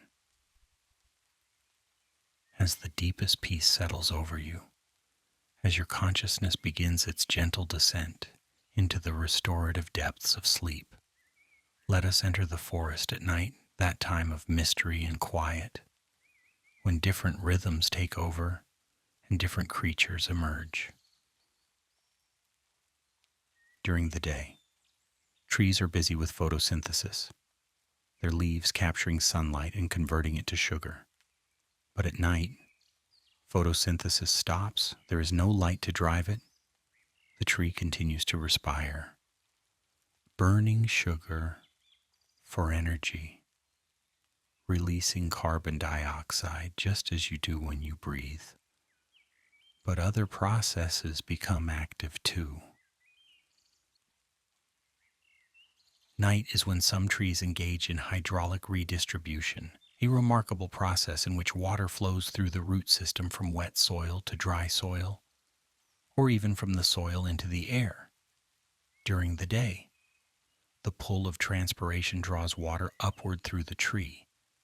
But at night, when stomata close and transpiration stops, root pressure can actually reverse the flow.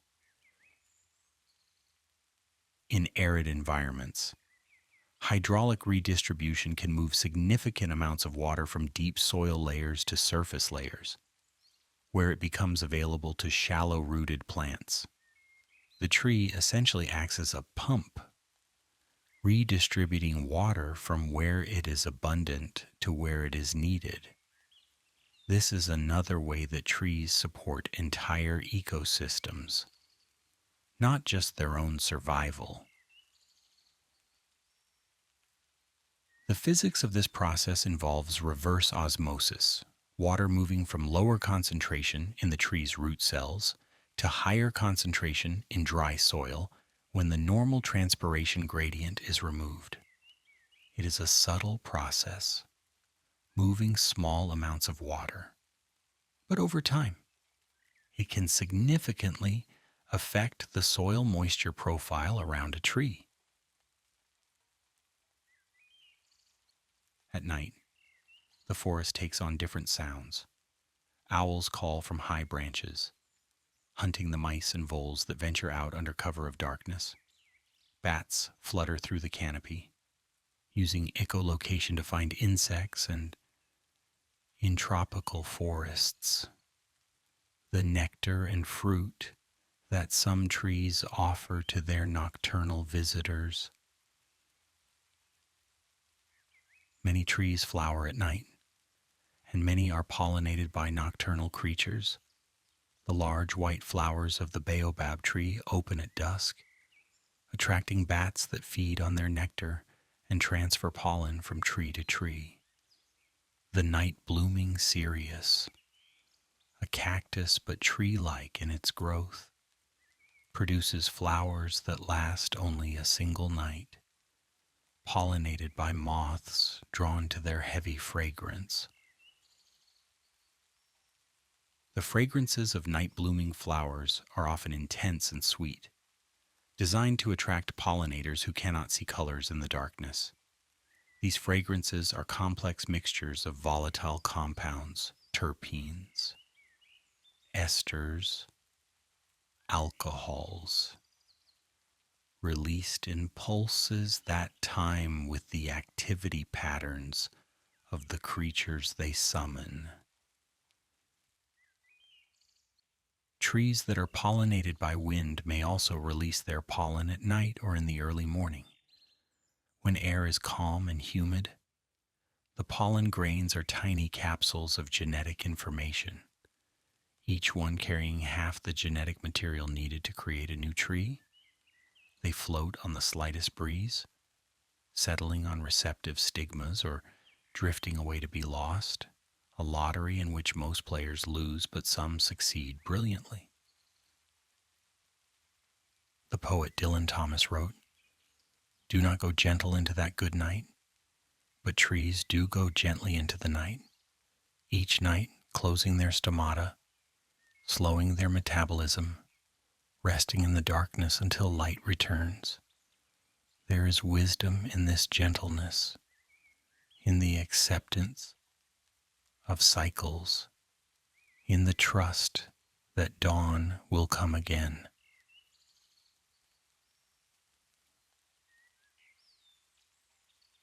Let your own trust in the returning light comfort you now. The night is not an ending but a transition, not an absence but a presence of different kind. In the darkness, restoration happens. Your body repairs itself. Your mind consolidates memories. Your spirit renews its strength. Sleep is not death but a kind of wisdom, a yielding to rhythms older than our species. In the forest tonight, sap flows slowly through phloem vessels, carrying sugars to hungry roots. Mycorrhizal fungi pulse with activity, exchanging nutrients through their underground networks. Roots extend into new soil, sensing moisture gradients and growing toward water. Growth hormones accumulate at stem tips, preparing for the burst of growth that morning light will trigger. All of this happens in darkness, in silence, without any conscious direction. The tree does not decide to grow. It simply grows. It does not choose to rest. It simply rests. There's a deep lesson here for those who struggle with sleep, who fight against the darkness, who cannot let go of the day's concerns.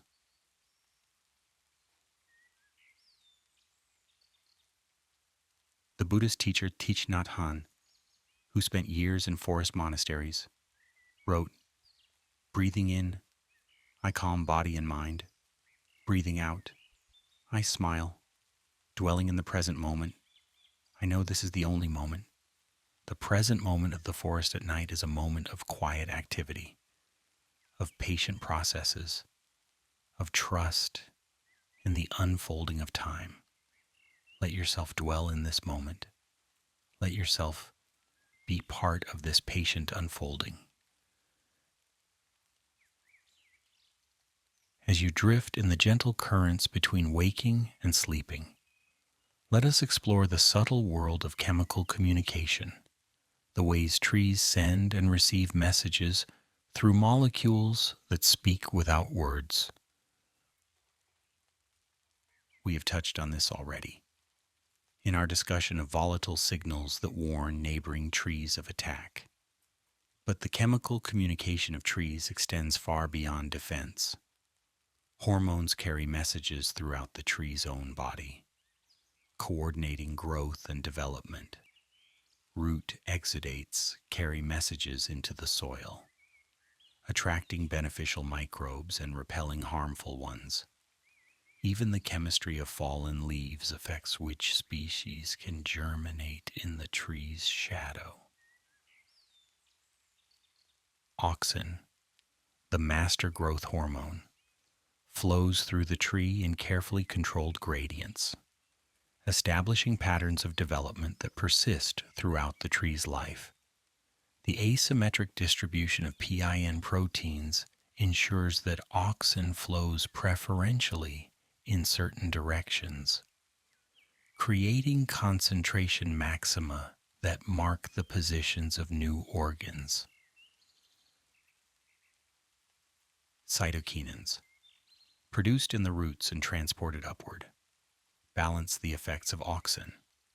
Where auxin promotes root growth and suppresses branching, cytokinins promote shoot growth and release branches from apical dominance. The ratio of auxin to cytokinin determines whether a particular tissue will develop as root or shoot, a fundamental decision that shapes the tree's form. Gibberellins promote stem elongation and seed germination. Abscisic acid promotes dormancy and stress tolerance. Ethylene promotes fruit ripening and leaf senescence. Jasminates coordinate defense responses. Brassinosteroids promote growth and development. Salicylates activate immune responses. The chemical vocabulary of plants is rich and nuanced, expressing meanings that scientists are still working to translate. Within a single tree, electrical signals also carry information. We tend to think of electrical signaling as an animal trait associated with nerves and brains, but plants have their own electrical signaling systems, slower and different in mechanism, but capable of transmitting information across significant distances. Plasmodesmata, the channels that connect adjacent plant cells, can conduct electrical signals from cell to cell at speeds of 1 to 10 millimeters per second. When a tree is wounded, electrical signals propagate outward from the damaged site, triggering defensive responses in distant tissues before any chemical signal could possibly arrive. These electrical signals involve voltage-gated calcium channels, proteins that open in response to changes in membrane voltage, allowing calcium ions to flood into the cell. The calcium influx triggers downstream responses, including the activation of glutamate receptors similar to those found in animal nervous systems. This is not to say that trees have brains or consciousness in any sense we would recognize. The electrical signals in plants are simpler, slower, and less organized than those in animal nervous systems. But they do represent a form of information processing, a way for the tree to coordinate responses across its body.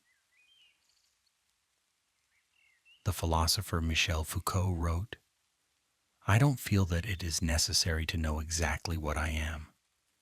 The main interest in life and work is to become someone else that you were not in the beginning." Trees, too, are always becoming something they were not in the beginning, growing and changing, responding to information, adapting to circumstances. Their lack of a brain does not make them less alive.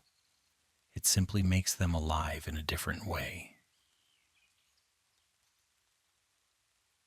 Below ground, the communication becomes even more complex. Tree roots release a cocktail of chemicals into the soil: sugars, amino acids, organic acids, and many other compounds. These root exudates are not waste products, but investments, shaping the microbial community in the rhizosphere, the zone of soil immediately surrounding the roots. Some exudates attract beneficial bacteria that fix nitrogen or promote plant growth. Others repel pathogenic fungi or nematodes.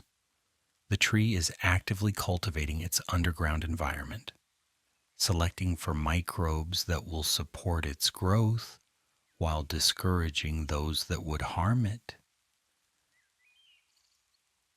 This chemical dialogue extends to the mycorrhizal fungi that partner with tree roots. The fungi send signaling molecules that are recognized by tree root cells, triggering the formation of specialized structures that allow the two organisms to exchange nutrients. The tree sends sugars to the fungus. The fungus sends phosphorus and other minerals to the tree. through the mycorrhizal network.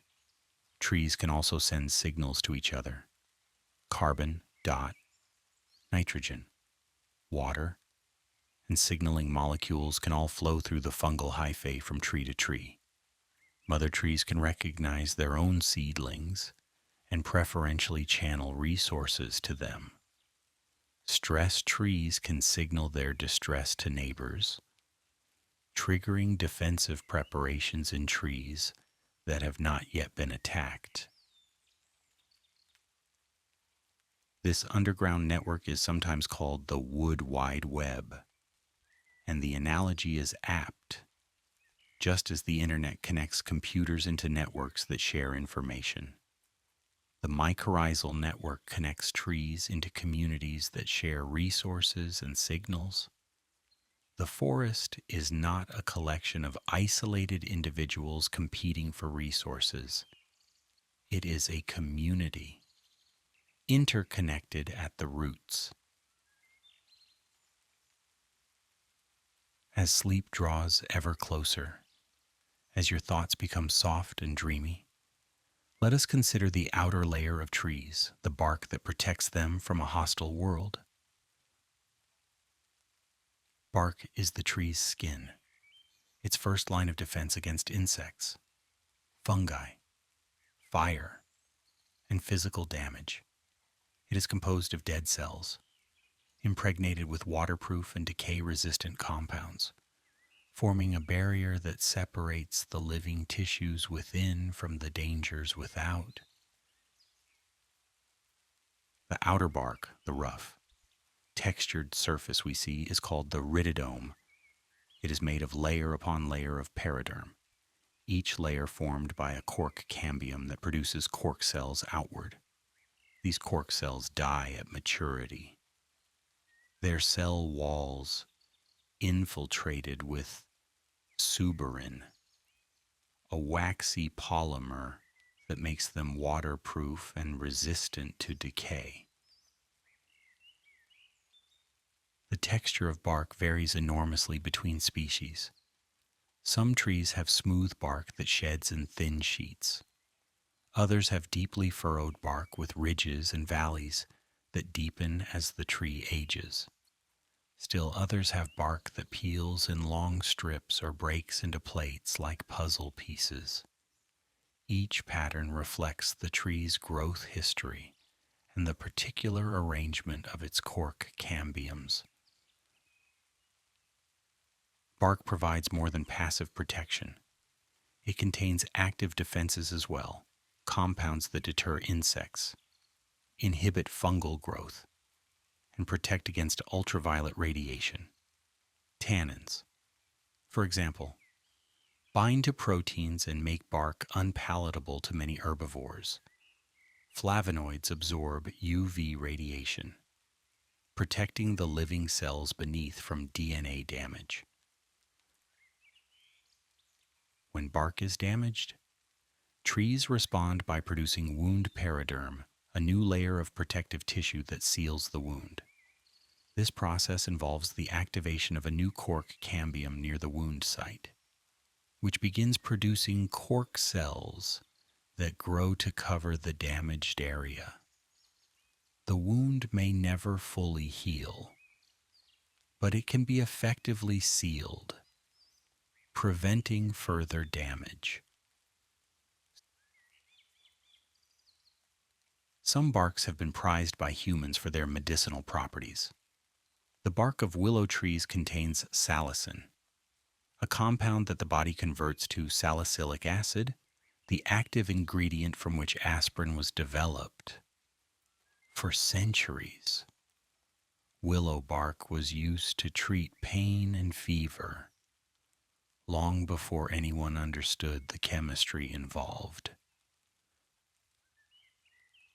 The bark of the cinchona tree contains quinine, for centuries the only effective treatment for malaria. The bark of the Pacific yew contains Taxol, a compound now used in cancer chemotherapy. These are just a few examples of the pharmacological treasures hidden in tree bark. compounds that evolved to protect trees but have been co-opted by humans to treat our own diseases. The American herbalist and botanist U.L. Gibbons wrote, "Ever eat a pine tree? Many parts are edible." And indeed, the inner bark of some trees, the living layer just beneath the dead outer bark, has been used as emergency food by many cultures. This tissue, called phloem, carries sugars and is nutritious, though not particularly tasty. Bark also provides habitat.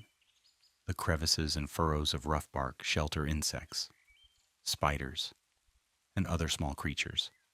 Bats roost behind loose bark plates. Birds nest in bark cavities.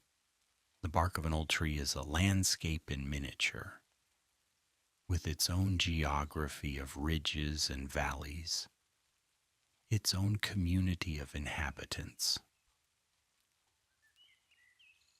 The protective chemistry of bark extends to compounds called photoprotectants, molecules that absorb harmful wavelengths of light before they can damage living cells. Flavonoids, which give some barks their reddish or yellowish colors, are particularly effective at absorbing UV radiation. They work through photochemical quenching, absorbing the energy of UV photons and releasing it as harmless heat. As your consciousness floats in the peaceful space between thoughts, let us contemplate seeds, those tiny vessels of potential that carry tree life forward into the future. A seed is a remarkable package, an embryonic tree surrounded by stored food, wrapped in a protective coat, ready to wait for months or years or even centuries until conditions are right for germination. Within that tiny space is everything needed to begin a new tree, the genetic instructions inherited from parent trees, the nutrients to fuel initial growth, the mechanisms to sense when the time is right to sprout. The embryo within a seed is a tree in miniature, with a tiny root, the radicle, a tiny shoot, the plumule, and one or two seed leaves, cotyledons, that will provide initial nutrition. This embryo is typically dormant, its metabolism reduced to nearly zero, waiting for signals that indicate favorable conditions outside. Seed dormancy is a survival strategy, preventing seeds from germinating at the wrong time. Some seeds require exposure to cold before they will germinate, a mechanism that ensures they won't sprout until winter has passed. Others require fire, or passage through an animal's digestive system, or simply time for inhibitory chemicals to break down. The breaking of dormancy involves hormonal changes, particularly the balance between abscisic acid, which promotes dormancy, and gibberellins, which promote germination. When conditions are right, gibberellin levels rise, triggering the production of enzymes that break down stored starch into sugars. These sugars fuel the expansion of the radicle, which breaks through the seed coat and begins to grow downward into the soil. Trees have evolved countless strategies for dispersing their seeds.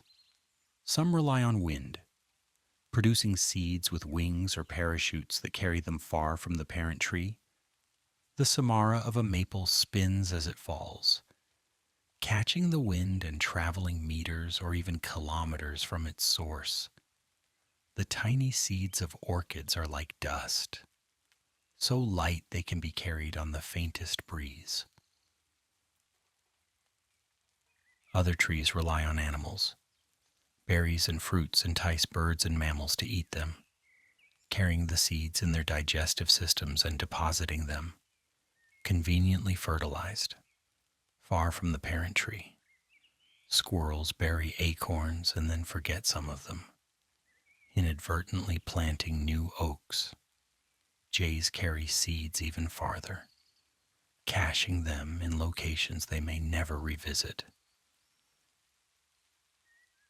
Some trees use water for dispersal. Coconuts can float for months, crossing oceans to colonize distant islands.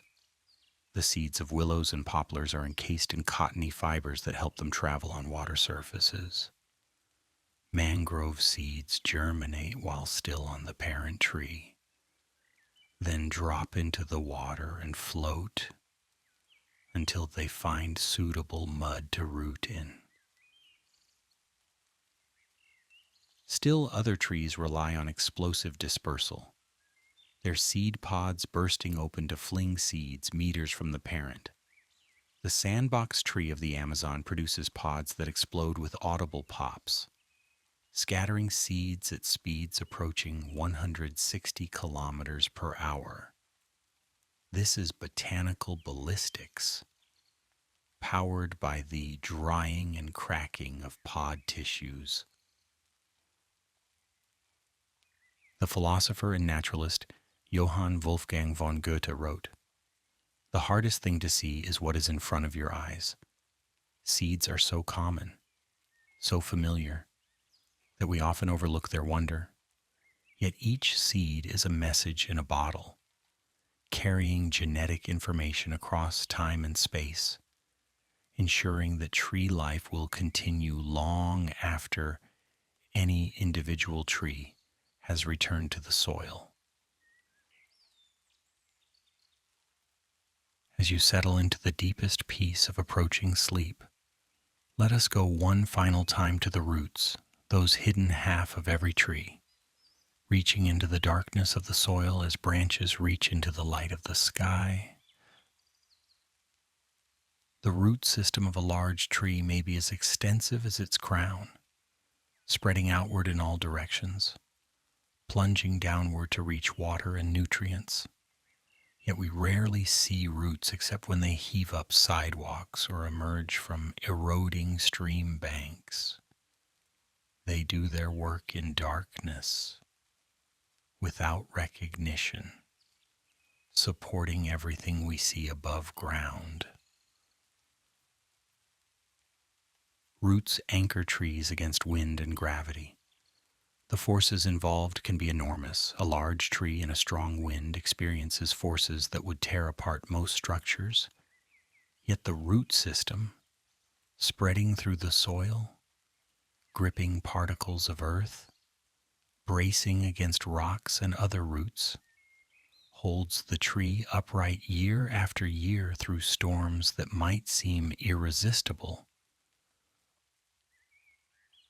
Roots absorb water and nutrients, the raw materials that the leaves transform into growth.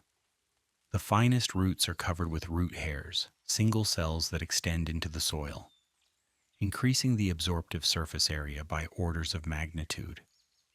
These root hairs are delicate and short-lived, constantly dying back and regrowing as the root extends into new territory.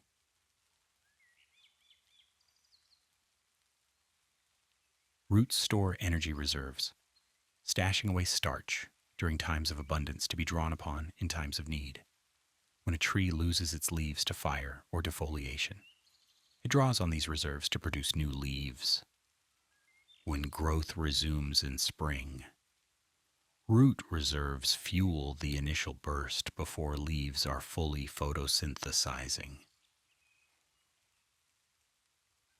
Roots communicate with the microbial world of the soil, attracting beneficial partners and repelling harmful organisms.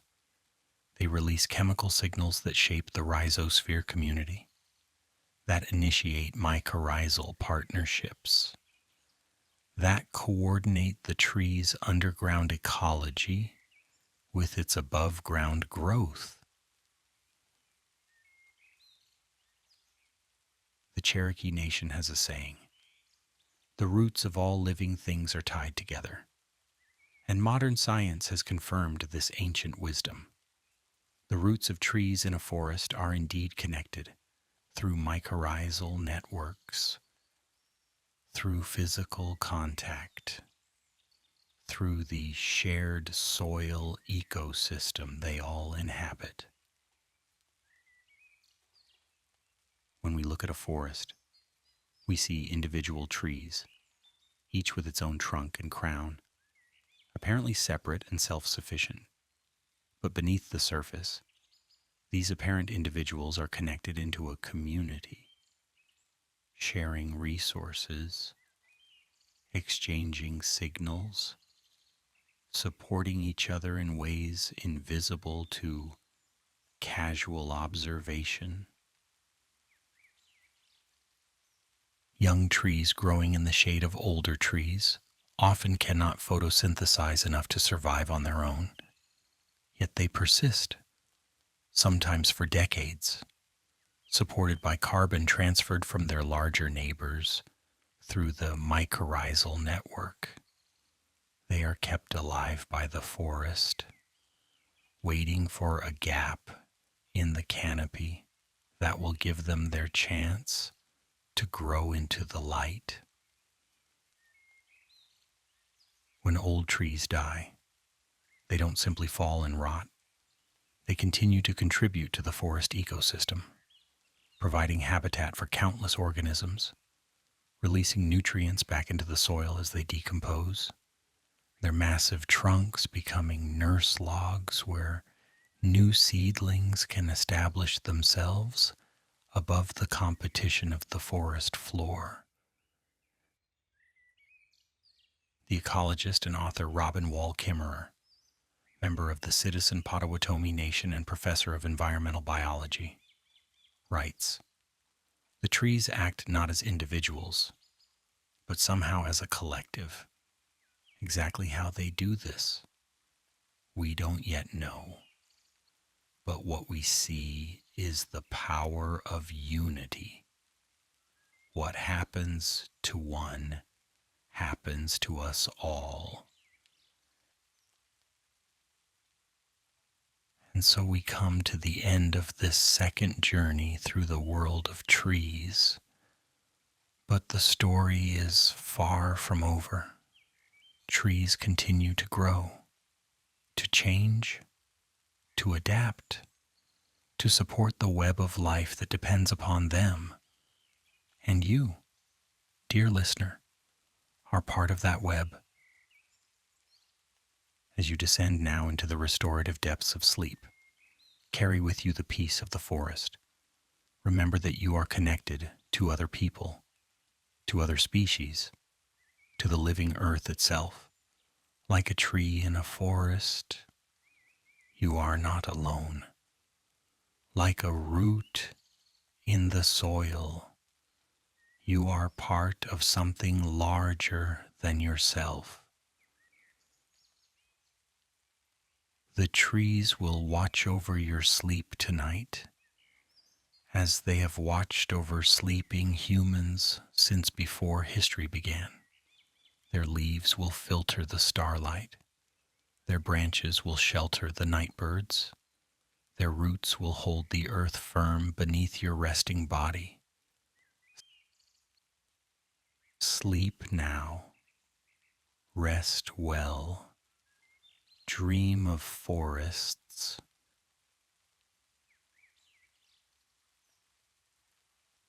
In the profound stillness of deep relaxation, let us lift our gaze from the forest floor to the stars above and consider the cosmic connections that link every tree to the wider universe. The carbon in every tree was forged in the heart of a star, billions of years ago, in the nuclear furnaces of ancient suns. Hydrogen atoms fused together under unimaginable pressure and temperature, creating helium, then carbon dot, then oxygen, then all the heavier elements that make up our world. When those stars died, some gently, some in spectacular supernova, they scattered these elements into space, seeding the clouds of gas and dust from which new stars and planets would form. Our sun, our earth, and every tree that grows upon it are made of this stellar material. The calcium in a tree's cell walls, the phosphorus in its DNA, the iron in its enzymes, all were created in stars that burned out long before our solar system existed. We are, as the astronomer Carl Sagan famously said, made of star stuff, and so are trees. This is not metaphor or poetry. It is literal truth. The atoms in the cellulose of a tree's cell walls have history stretching back billions of years.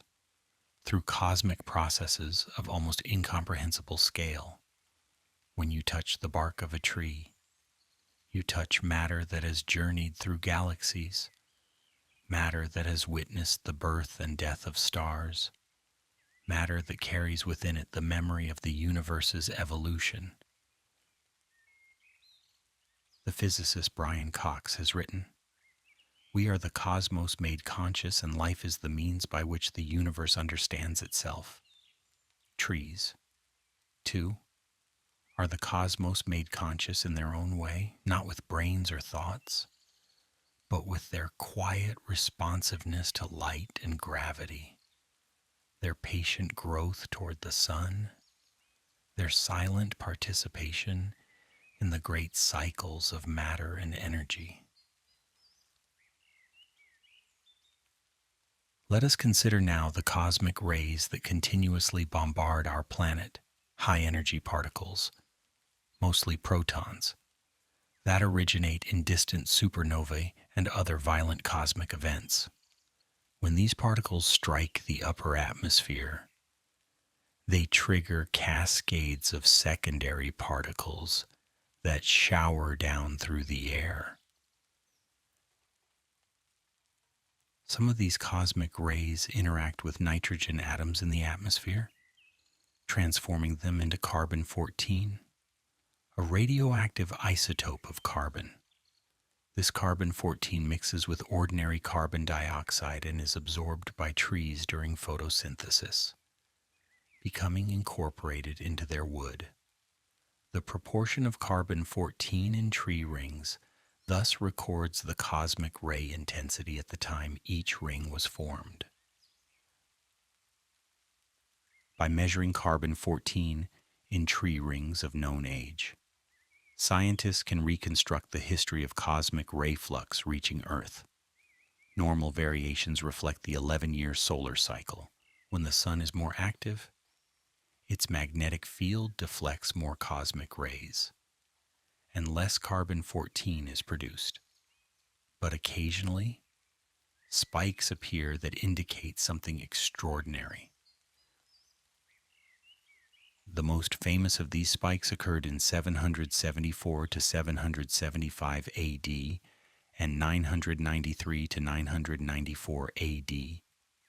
Tree rings from this period show carbon-14 levels far above normal, too high to be explained by ordinary solar activity variations. Something dramatic happened in those years, bathing the Earth in cosmic radiation. The most likely explanation is extreme solar proton events, super flares from our own sun, far more powerful than anything recorded in modern times. If such an event occurred today, it could devastate our electronic infrastructure, causing widespread blackouts and communication failures. The trees have recorded warnings from our past, messages about dangers we must prepare for in our future. Some researchers have suggested that these spikes might instead record gamma ray bursts from distant cosmic events, or even nearby supernovae. Whatever their source, the trees recorded them faithfully, capturing cosmic messages in their annual growth, preserving them for us to discover more than 1,000 years later. Beryllium-10 is another cosmogenic isotope found in tree rings. though it requires more sophisticated measurement techniques to detect. Like carbon-14, beryllium-10 is produced when cosmic rays interact with atmospheric atoms. It settles to Earth's surface and is taken up by plants, including trees, becoming incorporated into their tissues. Spikes in beryllium-10 provide independent confirmation of the carbon-14 evidence, helping scientists identify cosmic events and distinguish them from other sources of variation. Together, these isotopes allow reconstruction of cosmic ray intensity reaching back thousands of years, revealing patterns in solar activity that cannot be directly observed. The 11-year sunspot cycle appears clearly in tree ring records, showing up as subtle but detectable variations in cosmogenic isotope concentrations. Longer cycles, including an approximately 200-year cycle in solar activity, are also visible. These records extend our knowledge of solar behavior far beyond the few centuries of direct observation, helping us understand the star that gives us life. Some trees have even been used to detect muons, heavy electrons produced when cosmic rays strike the atmosphere. Dense wood can cause scintillation effects when penetrated by muons, and researchers have used this property to image the internal structure of large objects, including Egyptian pyramids. The trees serve as natural particle detectors, responding to radiation from across the cosmos. The Japanese physicist Michio Kaku has written, "We are all connected to each other biologically, to the earth chemically, and to the rest of the universe atomically. Trees embody this connection, their atoms forged in stars, their isotopes recording cosmic events, their growth responding to the cycles of our sun." As you float in the peaceful void between waking and deep sleep, let us contemplate the relationship between trees and the rhythms of the cosmos, the cycles of day and night, the progression of seasons, the stately dance of earth around the sun. Trees are exquisitely attuned to these cycles. Their circadian clocks track the passage of days, adjusting physiology to match the rhythm of light and darkness. Their photoperiodic responses track the changing day length through the year, triggering the cascade of events that prepare them for each season. The Earth's axial tilt creates the seasons, causing the northern and southern hemispheres to alternate in their orientation toward the sun. When the northern hemisphere tilts toward the sun, days grow longer and summer arrives. When it tilts away, days shorten and winter approaches. Trees have evolved to anticipate these changes, preparing for winter before it arrives, resuming growth when spring returns. The precision of this preparation is remarkable. As days shorten in autumn, trees begin to break down the chlorophyll in their leaves, recovering valuable nitrogen before the leaves fall. They convert starch to sugars, which act as cryoprotectants against winter cold. They form abscission layers that will separate the leaves from the twigs, sealing the wounds against infection. All of this happens weeks or months before the killing frosts arrive, triggered not by temperature but by day length. Temperature is unreliable. Warm spells can occur in autumn, and cold snaps can occur in spring. But day length changes predictably. a reliable signal that allows trees to prepare in advance for seasonal challenges. The poet T.S. Eliot wrote, "Time present and time past are both perhaps present in time future, and time future contained in time past. Trees embody this interweaving of times, their present state shaped by past seasons, their preparations in the present securing their future survival. Each ring in their wood contains all three: the memory of a past year, the record of a present moment, the foundation for future growth." Let us consider how trees perceive day length. Since they have no eyes to see the sun, the answer lies in specialized photoreceptors, proteins that change their shape when they absorb light of specific wavelengths. Phytochromes are among the most important of these photoreceptors. They exist in two interconvertible forms: PR, which absorbs red light, and PFR, which absorbs far red light. During the day, sunlight converts PR to PFR. During the night, PFR slowly converts back to PR, or is broken down by the cell. The ratio of PFR to PR thus serves as a measure of how long it has been since the plant last saw light. In long night conditions, the short days of autumn and winter, PFR levels fall low enough to trigger developmental changes. In short night conditions, the long days of spring and summer, PFR levels remain high. The plant effectively measures the length of the night, using this measurement to determine the season. Cryptochromes and phototropins are other photoreceptors that respond to blue light. They help plants sense the direction and intensity of light, adjusting growth accordingly. The blue light receptors in guard cells promote stomatal opening in the morning, allowing the tree to begin photosynthesis as soon as sufficient light is available. These photoreceptors interact with the circadian clock, the internal timepiece that oscillates with a period of approximately 24 hours. The clock genes, with names like TOC1, CCA1, LHY, and the evening complex components ELF3 and LF4, form interconnected feedback loops that maintain the rhythm of the clock.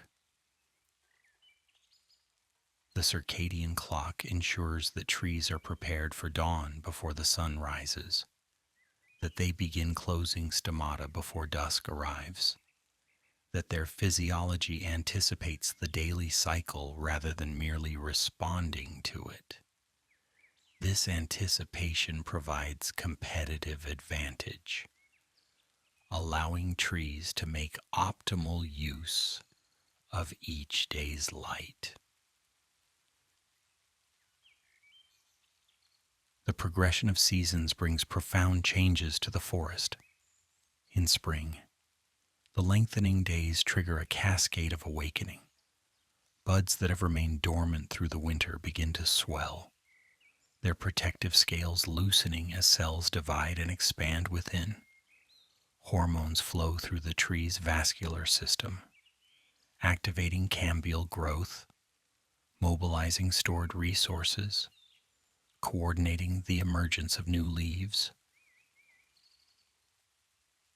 The first leaves of spring are often a different color than mature leaves, reddish or bronze rather than green. This color comes from anthocyanin pigments that protect the delicate young tissues from excess light while their photosynthetic machinery is still developing. As the leaves mature and can handle full sunlight, the anthocyanins break down and chlorophyll dominates. Summer is the time of maximum productivity, with leaves fully deployed and days at their longest. The tree photosynthesizes at peak capacity. The products of photosynthesis fuel growth throughout the tree. New wood in the trunk, new root tips in the soil, new branches reaching toward gaps in the canopy.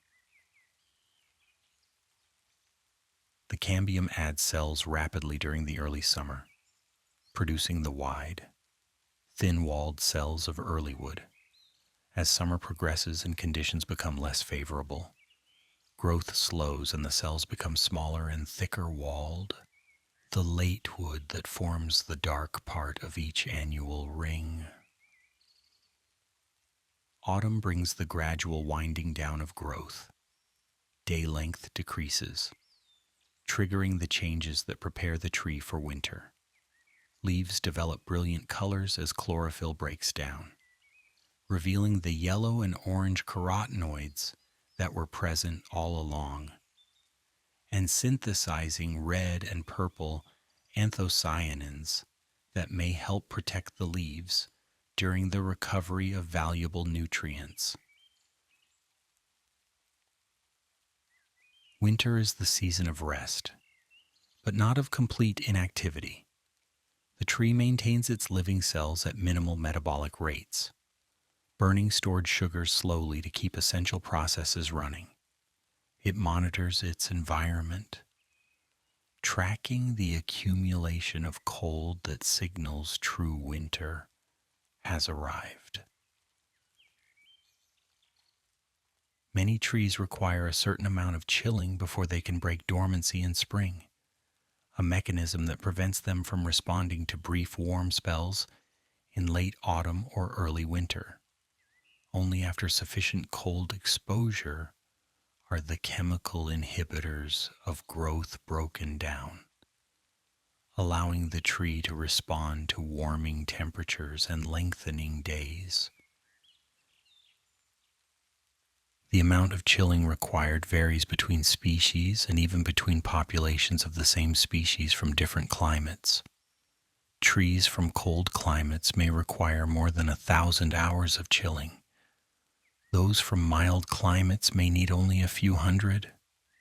Climate change is already disrupting these patterns, with some trees failing to receive adequate chilling and showing confused growth patterns as a result. In the depths of winter, when snow covers the ground and ice encases the branches, the tree's life continues at the molecular level. Antifreeze proteins prevent ice crystals from growing inside cells. Sugar-rich cell sap resists freezing. Dehydrated tissues remain supple enough to survive temperatures that would kill their summer counterparts. The writer Annie Dillard, in her book Pilgrim at Tinker Creek, wrote, "I think the dying pray at the last not please, but thank you. As a guest thanks his host at the door. Trees in winter embody this gratitude, resting in the cold, trusting that the warmth will return, giving thanks through their very survival for the seasons that have brought them to this point." As you rest in the deepest peace, let us contemplate the physical principles that shape the forms of trees, the mathematics and mechanics that determine how tall they can grow, how wide they can spread, how their branches divide and their leaves arrange themselves. Why can't trees grow infinitely tall? The answer involves the physics of water transport. We have discussed how trees use the cohesion-tension mechanism to pull water from roots to leaves. But this mechanism has limits. The tension in the water column increases with height, and at some point, the tension becomes so great that the water column breaks, a phenomenon called cavitation. The maximum height of trees is thus determined by the tensile strength of water and the ability of xylem vessels to resist cavitation. The tallest trees on Earth, the coast redwoods of California, Some exceeding 115 meters are approaching this fundamental limit. At the tops of these giants, xylem tensions are extreme, and photosynthetic efficiency is reduced because stomata must remain partially closed to prevent runaway cavitation. The proportions of trees also follow physical principles. The diameter of a trunk must be sufficient to support the weight of the crown and resist the bending forces of wind. Engineers calculate these relationships using beam theory, the same mathematics that governs the design of bridges and buildings. The Euler-Bernoulli equation describes how a beam deflects under load, depending on its length, cross-sectional shape, and material properties. Trees have apparently solved this equation through evolution, producing trunks that are just thick enough to resist the forces they experience, not wastefully overbuilt, but not dangerously slender either. The physicist and writer Freeman Dyson once wrote, "A good scientist is a person with original ideas. A good engineer is a person who makes a design that works with as few original ideas as possible." Trees are master engineers in this sense, using simple developmental rules to create structures that work reliably across enormous variations in size and environment. The branching patterns of trees follow mathematical principles that optimize multiple functions simultaneously. Branches must be oriented to capture light, avoiding self-shading while supporting the weight of leaves and the stresses of wind. They must also serve as conduits for water and nutrients, connecting leaves to trunk in an efficient transport network. Leonardo da Vinci's rule states that the total cross-sectional area is conserved at branching points. The trunk below the branch point has the same total area as the branches above it. This rule ensures hydraulic efficiency, maintaining smooth flow of water through the branching system. The angles at which branches depart from the trunk also show regularities. Bifurcation angles often cluster around 120 degrees, following principles of optimal packing geometry.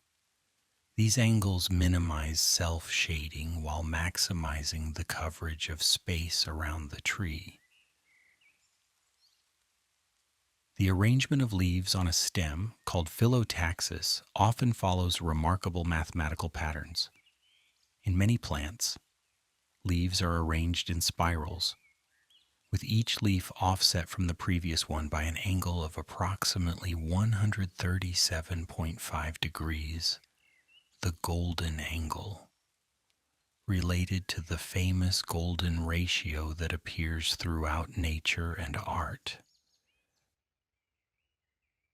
This arrangement ensures that leaves do not directly shade the leaves below them, allowing each leaf to receive its share of sunlight. The golden angle is mathematically optimal for this purpose, packing leaves as efficiently as possible around a stem while minimizing overlap. The Fibonacci sequence 1, 1, 2, 3, 5, 8, 13, 21, 34 next appears in many plant structures, from the spirals of pine cones to the arrangement of scales on a pineapple. Each number is the sum of the two preceding numbers, and the ratio of consecutive Fibonacci numbers approaches the golden ratio as the numbers grow larger. This mathematical pattern emerges naturally from simple developmental rules, producing the efficient arrangements we observe. The mechanics of tree growth involve forces and stresses that accumulate over the tree's lifetime. As a tree grows, new wood forms around the existing trunk, adding layer upon layer. But this new wood is under tension when it forms, shrinking slightly as it dries, creating compressive stress in the older wood beneath. These growth stresses can be significant, especially in large trees. They affect how logs behave when sawn into lumber, sometimes causing dramatic warping or splitting as the stresses are released.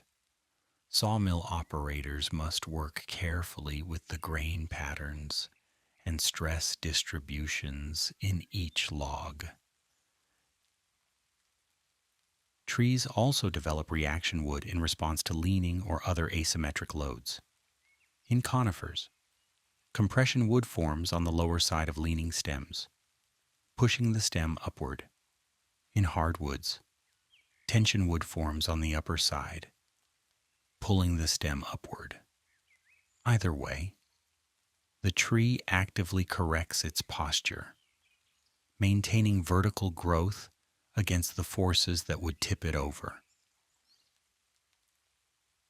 The wood's anisotropic structure means it responds differently to stresses in different directions.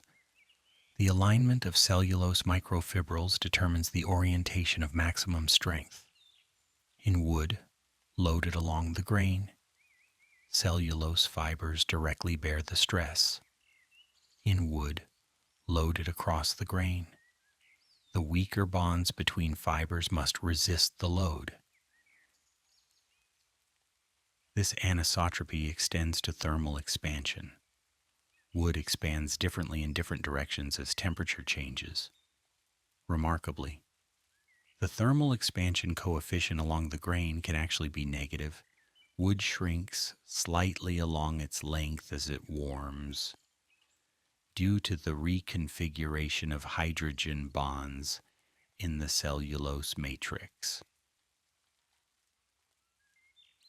In the profound peace of deep rest, let us consider the communities of life that gather in and around trees, the countless species that depend on trees for food, shelter, and the very structure of their habitats. A single large tree can support hundreds of species. The rough bark provides habitat for lichens, those remarkable partnerships between fungi and photosynthetic organisms. Mosses cling to the shadowed sides of trunks. Insects lay eggs in bark crevices or bore tunnels into the wood. Spiders spin webs between branches. Birds nest in forks and cavities. Squirrels build drays of leaves high in the crown. Bats roost in peeling bark or hollow trunks. Each of these species has its own story, its own adaptations, its own relationships with the tree and with other species. The tree provides structure and resources. The associated species create a community, an ecosystem, a web of relationships far more complex than the tree alone. Many of these relationships are mutualistic. Both partners benefit. We have already discussed mycorrhizal fungi, which exchange soil nutrients for tree sugars. But there are many other mutualisms involving trees. Birds that eat fruit disperse seeds to new locations. Bees that drink nectar pollinate flowers as they go. Insects that prey on herbivores protect trees from defoliation. Some relationships are commensal. One partner benefits while the other is neither helped nor harmed. Epiphytes, plants that grow on other plants without parasitizing them, often use trees as scaffolds to reach the light. Bromeliads in tropical forests, ferns in temperate forests, and orchids nearly everywhere use trees to elevate themselves above the competition of the forest floor. Other relationships are parasitic or pathogenic. Mistletoe draws water and nutrients from its host tree, weakening but rarely killing it. Fungi invade wounds and gradually decay the wood, eventually hollowing out the trunk. Insects bore into stems and branches, disrupting the flow of water and nutrients.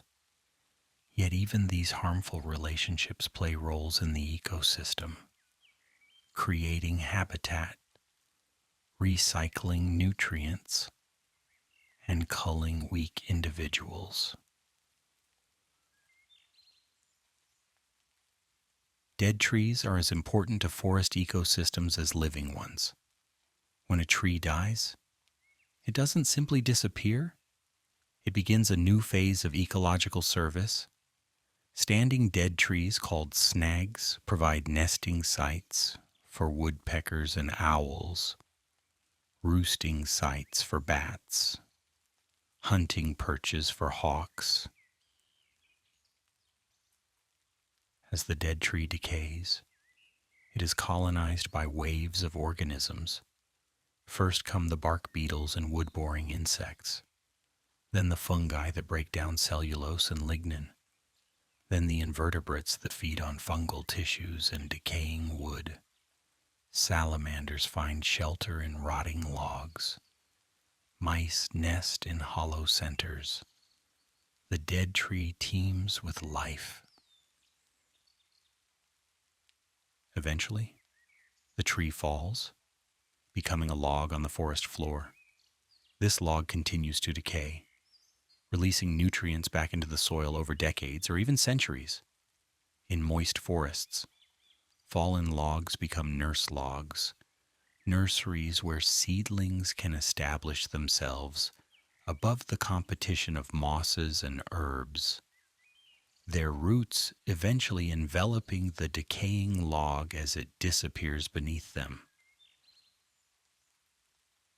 The nutrients released by a decaying tree, the nitrogen and phosphorus, the calcium and potassium become available to living trees, completing a cycle that connects generations of forest life. The tree that grows on a nurse log is, in a sense, built from the substance of its predecessor, carrying forward the atoms that once formed a different tree's cells. The conservationist Aldo Leopold wrote, "A thing is right when it tends to preserve the integrity, stability, and beauty of the biotic community. It is wrong when it tends otherwise. Dead trees preserve this integrity by sustaining the countless species that depend on them, maintaining the cycles of decay and regeneration that keep forests alive across centuries."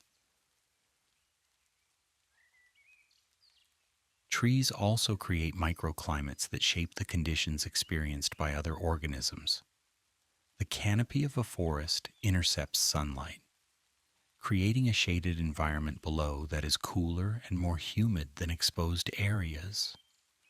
The temperature difference between an open field and a nearby forest can be dramatic. Several degrees cooler in summer, several degrees warmer in winter. This temperature moderation extends below ground as well. Tree roots shade the soil and draw water from it, affecting soil temperature and moisture in ways that influence the entire soil community. The litter of fallen leaves creates an insulating layer that buffers temperature extremes and slowly releases nutrients as it decomposes. Forests also affect wind patterns.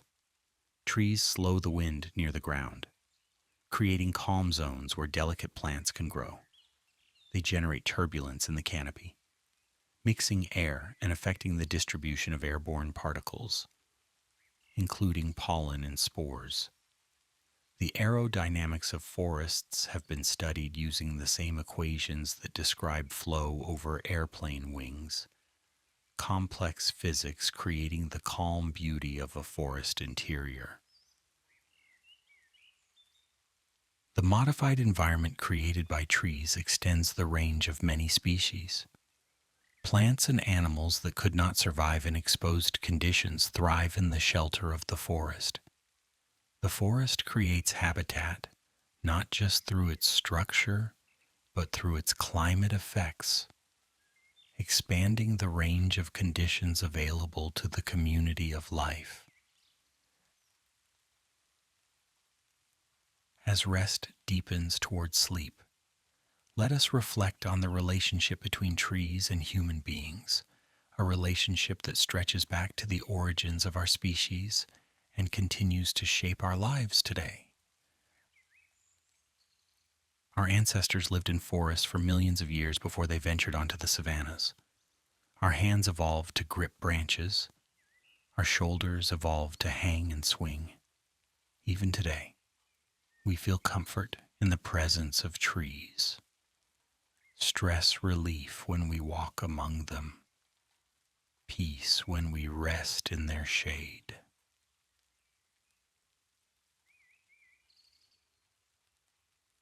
The Japanese practice of Shinrin-yoku, forest bathing, recognizes this deep connection, prescribing time spent among trees as medicine for the stress and disconnection of modern life.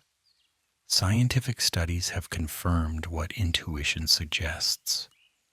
Time in forests lowers blood pressure, reduces stress hormones, improves mood, and strengthens immune function. Trees appear in the myths and religions of virtually every human culture. The tree of life grows in the center of Eden, offering immortality to those who eat its fruit, the world tree. Yggdrasil connects the 9 worlds of Norse mythology, its roots reaching into the underworld and its branches supporting the heavens. The Bodhi tree shelters the Buddha during his enlightenment. The tree of the cross becomes a symbol of redemption in Christian tradition. These mythological trees speak to something deep in human psychology, our sense that trees connect earth and sky, that they bridge the mortal and the immortal, that their slow growth and great age offer wisdom unavailable to our brief and hurried lives. The Roman philosopher Seneca wrote, "We are always complaining that our days are few, and acting as though there would be no end of them. Trees offer a different relationship with time. Their centuries of growth a reminder that patience and persistence can achieve what haste cannot, that there are rhythms deeper than our daily urgencies." Trees have provided the materials for human civilization since its beginning. Wood was our first building material, our first fuel, the handle of our first tools, and the hull of our first boats. Even today, after millennia of technological development, wood remains one of our most important materials. The properties of different woods determined which could be used for which purposes. Oak, strong and rot-resistant, built ships that explored the world and navies that ruled the seas.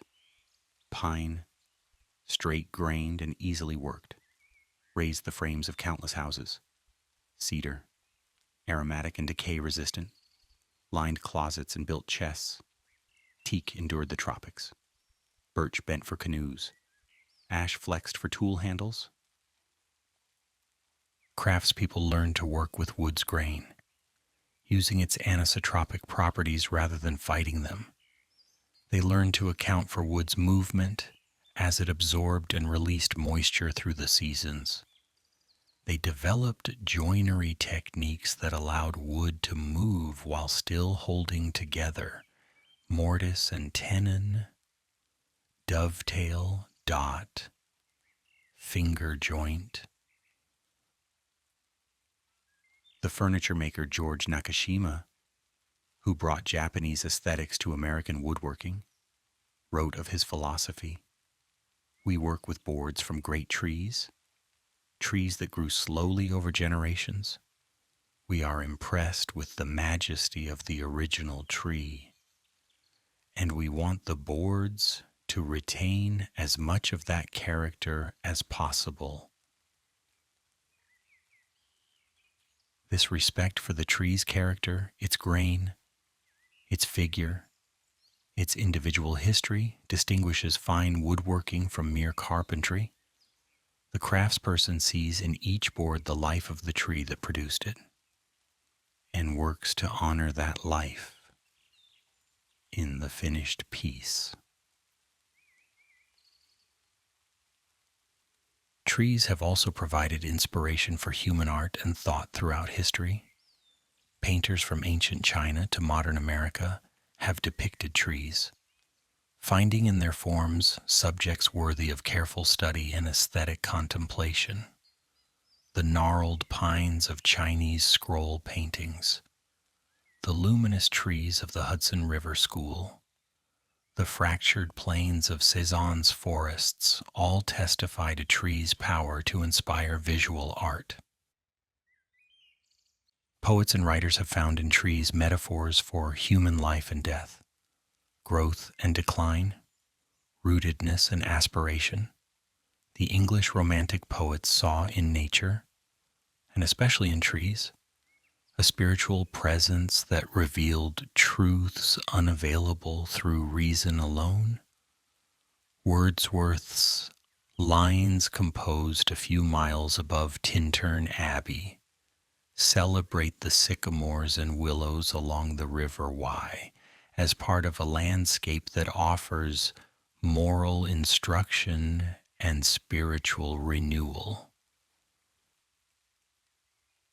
The American transcendentalists, especially Thoreau, found in the forests of New England a corrective to the materialism and superficiality of civilized life.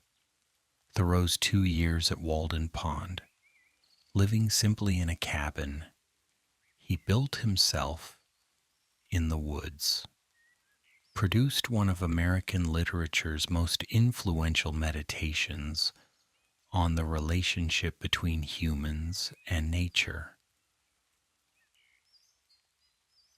I went to the woods because I wished to live deliberately, Thoreau wrote, to front only the essential facts of life and see if I could not learn what it had to teach, and not, when I came to die, discover that I had not lived. The essential facts of life include our connection to trees, our dependence on them, our kinship with them as fellow living beings. As you hover on the edge of deep sleep, let us look toward the future, the challenges facing forests in a changing world, and the hope that sustains those who work to protect them. Forests face many threats in the modern era. Deforestation continues in many parts of the world, as forests are cleared for agriculture, development, and resource extraction. The ancient forests that remain are fragments of their former extent, isolated islands in a sea of human-modified landscape. Climate change poses new challenges. As temperatures rise and precipitation patterns shift, many trees find themselves in conditions different from those they evolved to tolerate. Some species can migrate, their seeds dispersing to more suitable habitats over generations. But the pace of climate change may exceed the pace of natural migration, especially for slow-growing, long-lived trees. Pests and diseases. Some introduced by human trade devastate tree populations. The American chestnut, once dominant in eastern forests, was virtually eliminated by an introduced fungal blight. The emerald ash borer, a beetle from Asia, is killing ash trees across North America. Sudden oak death, a pathogen likely introduced on nursery plants, is spreading through coastal California's oak woodlands. These losses are ecological tragedies, but also cultural and emotional losses. The trees we grew up with, the species that define our landscapes, the forests that shelter our memories, all are vulnerable in ways previous generations did not imagine. Yet there is also hope. Awareness of the importance of forests has never been higher. Efforts to protect remaining old-growth forests, to restore degraded lands, to plant new trees in deforested areas, are underway around the world. Scientists are working to understand how forests can adapt to changing conditions and how we can help them do so. The restoration of forests is possible, though it takes time, far more time than destruction. A forest cleared in a day may take centuries to regain its complexity, its diversity, its full ecological function. But forests do recover, given the chance. Secondary forests, forests that have regrown after disturbance, now cover vast areas that were once cleared for agriculture or timber. These forests are not identical to the old growth they replace, but they provide many of the same ecosystem services: carbon storage, water cycle regulation, wildlife habitat, timber production. Reforestation efforts plant trees on degraded lands, accelerating the process of recovery. When done well, these efforts consider not just the number of trees planted, but the diversity of species, the suitability of each species to the site, the connections to remaining natural areas that allow wildlife to recolonize. Urban forestry recognizes that trees are important not just in wilderness, but in the cities where most humans now live. Street trees, parks, and urban forests provide shade and cooling, clean air, psychological benefits, and connections to nature that improve quality of life. A tree planted in a city may be worth more, in terms of the services it provides, than a tree planted in a remote forest. The forester and writer Peter Wohlleben, whose book The Hidden Life of Trees introduced millions of readers to the wonders of forest ecology, writes, "When you know that trees experience pain and have memories, and that tree parents live together with their children, then you can no longer just chop them down and disturb their lives with large machines." This shift in perception from seeing trees as mere resources to recognizing them as living beings with their own communities and experiences may be the most important change needed to secure the future of forests. It is a shift in perspective, from exploitation to relationship, from dominance to respect.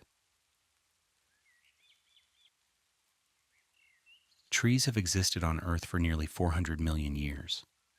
They have survived ice ages and asteroid impacts, volcanic eruptions and continental collisions. They have adapted to deserts and swamps, mountains and seashores, Arctic tundra and tropical rainforest. Their resilience, developed over eons, gives reason for hope. We humans are newcomers to this planet, our species only a few 100,000 years old, our civilizations only a few thousand. We've brought changes to the Earth more rapid than almost anything in geological history. But the Earth has survived many changes, and so have trees. The challenge for our generation is to find a way of living that allows both humans and trees to thrive. This is not merely an environmental challenge, but a spiritual one, a question of how we understand our place in the community of life, how we relate to beings so different from ourselves, yet so essential to our existence. The naturalist and writer Barry Lopez wrote, "The interior landscape responds to the character and subtlety of an exterior landscape. The shape of the individual mind is affected by land as it is by genes. The landscape of trees, forest and woodland, orchard and parkland has shaped the human mind for millennia and continues to shape it today. In protecting forests, we protect not just trees, but something essential in ourselves. As sleep finally enfolds you, let these final thoughts settle like snow on silent branches. The peace of the woods is available to you now, in this moment, in the quiet darkness of your resting place. Trees do not worry about tomorrow. They do not regret yesterday. They simply grow, responding to the conditions of each moment with the patient chemistry of life. This presence, this acceptance, this unworried being, these are the gifts that trees offer to those who learn to attend to them." The American naturalist and philosopher John Burroughs wrote, "I go to nature to be soothed and healed, and to have my senses put in order. Tonight, let nature soothe and heal you.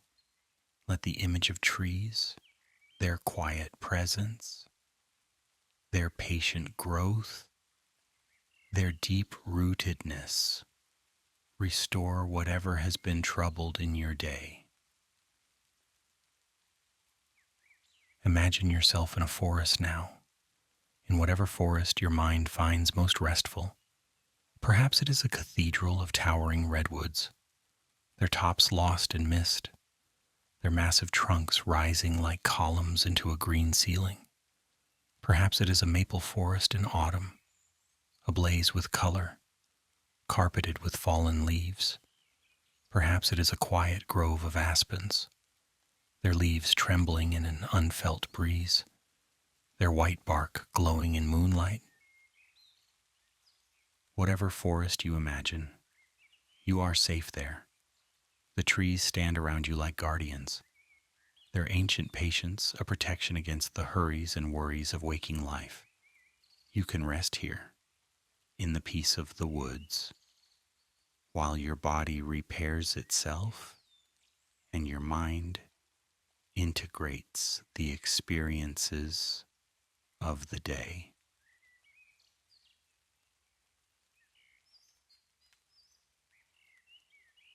The trees are breathing around you, taking in carbon dioxide and releasing oxygen into the night air. Even now, even in darkness, some processes continue, respiration providing energy for the constant work of maintenance and repair. The slow circulation of sap through phloem, the extension of root tips into new soil. The forest is never entirely still. Wind moves through the canopy, causing leaves to rustle and branches to sway.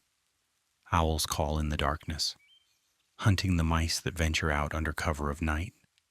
Bats flutter between the trees, navigating by echoes in the dark. The forest pulses with life, even in the quiet hours. But you need not attend to this activity. It continues without your observation, as it has continued for millions of years, as it will continue long after this night has passed. You can simply rest, part of the community of life, but not responsible for it. Supported by the web of relationships, but not required to maintain it. The trees hold the memory of years beyond counting. They have witnessed seasons beyond number. They have stood through storms that seemed like the end of the world, and have seen the calm return. They have survived, and they continue. And so will you. As your consciousness descends into the deepest levels of restorative sleep, carry with you the blessing of the trees. May your roots grow deep into the nourishing soil of love and connection. May your trunk grow strong enough to weather life's storms. May your branches reach toward the light of wisdom and compassion. May your leaves rustle in the breeze of inspiration. You are part of the forest, part of the great community of life, connected to everything that lives through the air you breathe, the water you drink, the carbon that builds your body. The atoms in your cells have journeyed through countless organisms before reaching you, and they will journey through countless more after you have released them. You are a moment in this great flow, precious and temporary, unique and yet continuous, with all that has come before and all that will come after. Sleep now in the peace of the woods. Rest in the patience of trees. Dream of forests old and forests yet to grow. And when you wake, may you carry with you something of the stillness, the strength, and the gentle wisdom of trees.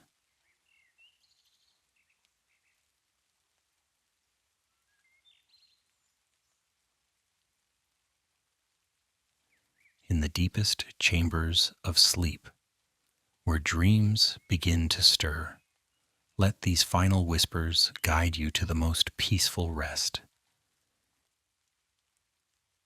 In this realm of profound rest, where the boundaries between waking thought and dreaming imagination grow soft and permeable, let us listen to the music of trees, sounds both audible and silent, rhythms both heard and felt. The rustle of leaves in the wind is perhaps the most familiar tree music. Each species has its own voice. The whisper of pine needles, the papery clatter of aspen leaves, the heavier rustle of oak and maple. Wind composers play these instruments in infinite variations, from the gentlest breeze to the wildest storm. The physics of this sound involves turbulence, the chaotic motion of air around obstacles. As wind flows past a leaf, it creates vortices that cause the leaf to flutter. The leaf's shape, size, and stiffness determine the frequency and character of its vibration. Millions of leaves, each vibrating in its own way, combine to create the complex texture of forest sound. But there are other tree sounds, less commonly noticed. The creak of branches rubbing together, a slow complaint against friction and wind, the snap of a twig, sharp and sudden, as weight or wind exceeds what it can bear. The groan of a trunk, flexing in a strong wind, audible proof that even massive trees are not rigid but yielding. In winter, listen for the crack of ice on branches, the thump of snow sliding from needles. In spring, listen for the drip of rain from leaf tips, the bubble of sap rising, a sound more felt than heard but present to those who attend closely. In summer, listen for the drone of insects, the songs of birds, the hum of life that gathers in the shelter of leaves. The composer John Cage, who revolutionized music by including silence and ambient sound in his compositions, wrote, "There is no such thing as an empty space or an empty time. There is always something to see, something to hear. In a forest, there is always something to hear, if we quiet ourselves enough to listen."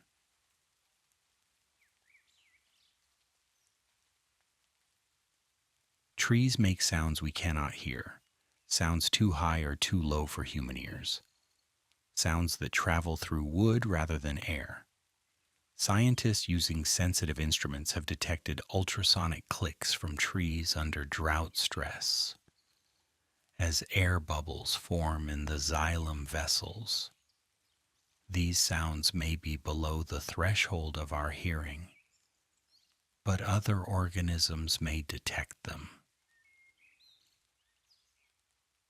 Some researchers have proposed that trees might use sound for communication, transmitting signals through their root systems or detecting vibrations from neighboring plants.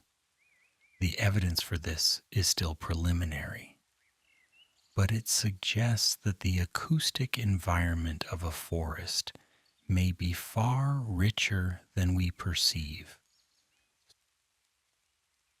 Certainly, trees respond to sound in some ways. Studies have shown that plants can respond to the vibrations caused by insect chewing, activating defensive genes even before any damage has occurred. The buzz of pollinators may trigger nectar production in some flowers. Sound is vibration, and vibration is energy that can be sensed and responded to. The resonant properties of wood itself, which we discussed earlier in the context of musical instruments, suggest that trees are naturally attuned to acoustic vibrations. A living tree may experience the sounds of its environment in ways we can barely imagine, its wood transmitting vibrations that we could detect only with instruments. The poet Mary Oliver, who spent her life attending to the natural world, wrote, "Instructions for living a life? Pay attention, be astonished, tell about it. The sounds of trees deserve our attention, and they have the power to astonish us, revealing depths and complexities that casual observation would miss." Let the sounds of an imaginary forest play in your mind now. The wind rises slightly, and 1,000 leaves begin to rustle, not in unison but in waves, as the wind moves through the canopy. A bird calls, its song clear and pure against the background of leaf sound, far away, barely audible. Water trickles over stones in a stream. These sounds have accompanied human sleep since before we were human. Our ancestors, sleeping in trees and later beneath them, fell asleep to these sounds for millions of years. Something in our nervous system recognizes them as safe sounds, sounds that indicate a healthy environment where we can afford to let our guard down, to rest, to sleep. The absence of artificial sound, the presence of natural sound, these create the acoustic conditions for deepest rest. In your imagination, you can create these conditions now. Let the traffic sounds fade. Let the hum of electronics disappear. Let all the noises of civilization recede until only the forest remains. In this imaginary forest, you hear only what trees offer: the movement of air through branches, the small sounds of small creatures, the occasional pop of contracting wood as night cools the forest, the profound silence beneath it all. Not an empty silence, but a full one. A silence made of all the sounds too soft or too distant or too high or too low for you to hear individually, but present nonetheless. A presence surrounding you like a blanket. In the borderland between sleep and dream, let us entertain a question that perhaps has no answer. Do trees dream? We know that trees have memory of a sort. They respond differently to stimuli they have experienced before. They adjust their growth based on past conditions. They maintain patterns established long ago. We know they have something like perception. They sense light and gravity, touch and chemical signals, and respond appropriately. But do they have anything like inner experience? Science cannot currently answer this question. Consciousness, awareness, subjective experience. These remain mysterious even in beings we are confident possess them. We cannot prove that other humans are conscious. We simply assume it based on their similarity to ourselves. By that standard, trees are very different from us, and the assumption of consciousness seems unwarranted. Yet there is something in the behavior of trees that suggests more than simple mechanism. Their responses to challenge show something like resilience. Their growth toward light shows something like striving. Their support of their offspring through mycorrhizal networks shows something like care. We may be projecting human qualities onto non-human beings, but the projection may not be entirely without basis. The philosopher Thomas Nagel famously asked, "What is it like to be a bat?"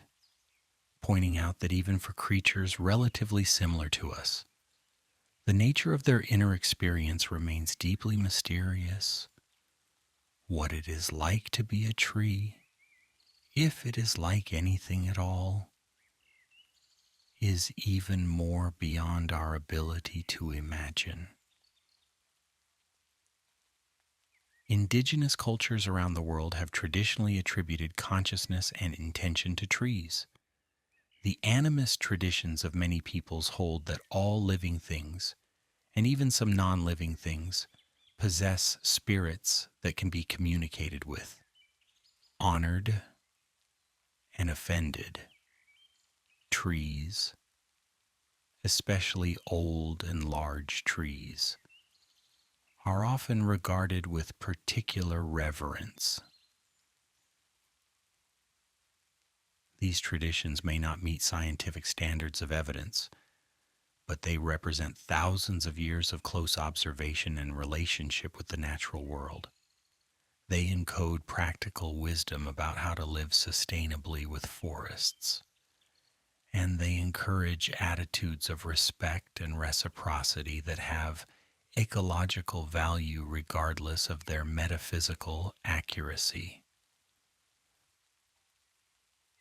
The Robin-Wall Kimmerer, whose work we mentioned earlier, writes from within both indigenous Potawatomi tradition and Western scientific training.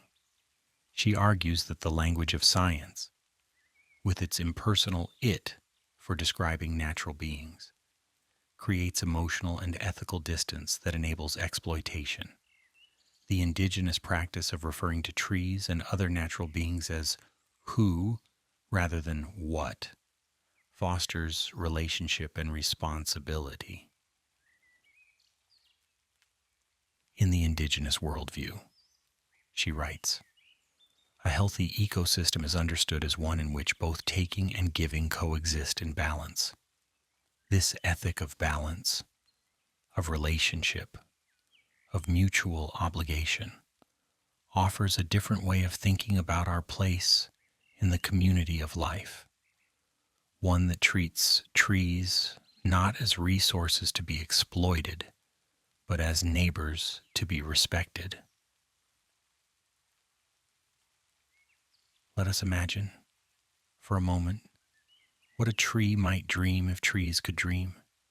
Such dreams would not be like ours. With their narrative plots and human characters, they would be dreams of a being that experiences time differently, that lives in a different sensory world, that has different needs and different satisfactions. Perhaps a tree would dream of light, the warm touch of sunlight on leaves after a cloudy week, the golden glow of morning, the silver shimmer of moonlight through branches. Light is life for a tree. Without it, the tree would die. Dreams of light would be dreams of sustenance and flourishing. Perhaps a tree would dream of water, the refreshing drink of rain soaking into soil, the cool flow of moisture rising through roots and trunk to leaves, the relief of drought broken. Water is the medium of tree life. Without water, nothing else can happen. Dreams of water would be dreams of life's essential flow. Perhaps a tree would dream of underground connection, the touch of mycorrhizal hyphae against root tips, the exchange of molecules that signifies partnership and community, the awareness of neighbors near and far, the vast network of the forest pulsing with shared life. Dreams of connection would be dreams of belonging, of not being alone.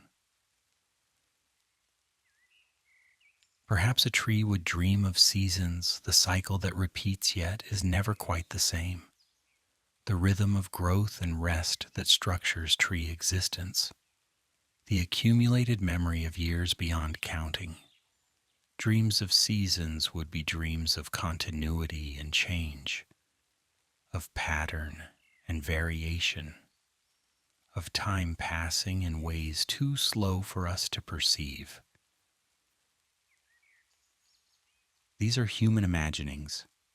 Of course, they say more about us than about trees, but the exercise of imagination can be valuable, helping us see the world from perspectives other than our own, fostering the empathy that connects us to the other beings with whom we share this planet. As you rest in the deepest peace, let the fragrance of imaginary forests fill your dreams, the scent of pine and cedar, of fallen leaves and rich earth, of living green and decaying wood. The sense of smell is our most ancient sense, the one most directly connected to memory and emotion. The smell of a forest can instantly transport us to remembered places, to moments of peace and wonder, to childhood adventures and adult contemplations. Even imagined scents can carry this power, triggering the same neural pathways that respond to actual olfactory input. The fragrances of trees come from the volatile organic compounds we have discussed: terpenes, alcohols, aldehydes, esters, and countless other molecules released into the air from leaves, bark, and wood. Each species has its characteristic blend. Experienced naturalists can identify trees by smell as easily as by sight. the sharp, clean scent of pine comes primarily from alpha-pinene and beta-pinene, monoterpenes that give conifer forests their distinctive aroma. The smell is refreshing, invigorating, associated with clean air and wild places. It has been shown to reduce stress hormones, boost immune function, and improve mood, perhaps because it signals a healthy environment where air is clean and life flourishes. The sweet scent of cedar comes from a different mix of compounds, including cedrol and thujopsine. Cedar wood releases these fragrances for years after the tree is cut, which is why cedar closets and chests have been used for centuries to protect clothing from moths. The smell is warm and woody, associated with comfort and protection. The smell of fallen leaves in autumn is complex and evocative, the beginning of decomposition, the release of compounds locked in living tissue, the slow return to soil. This smell contains tannins leaching from the leaves, sugars fermented by fungi, and earthy notes from the bacteria and invertebrates that break down the litter.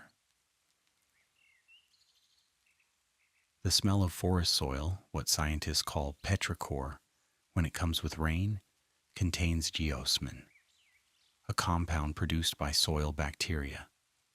This earthy smell is one of the most universally recognized scents.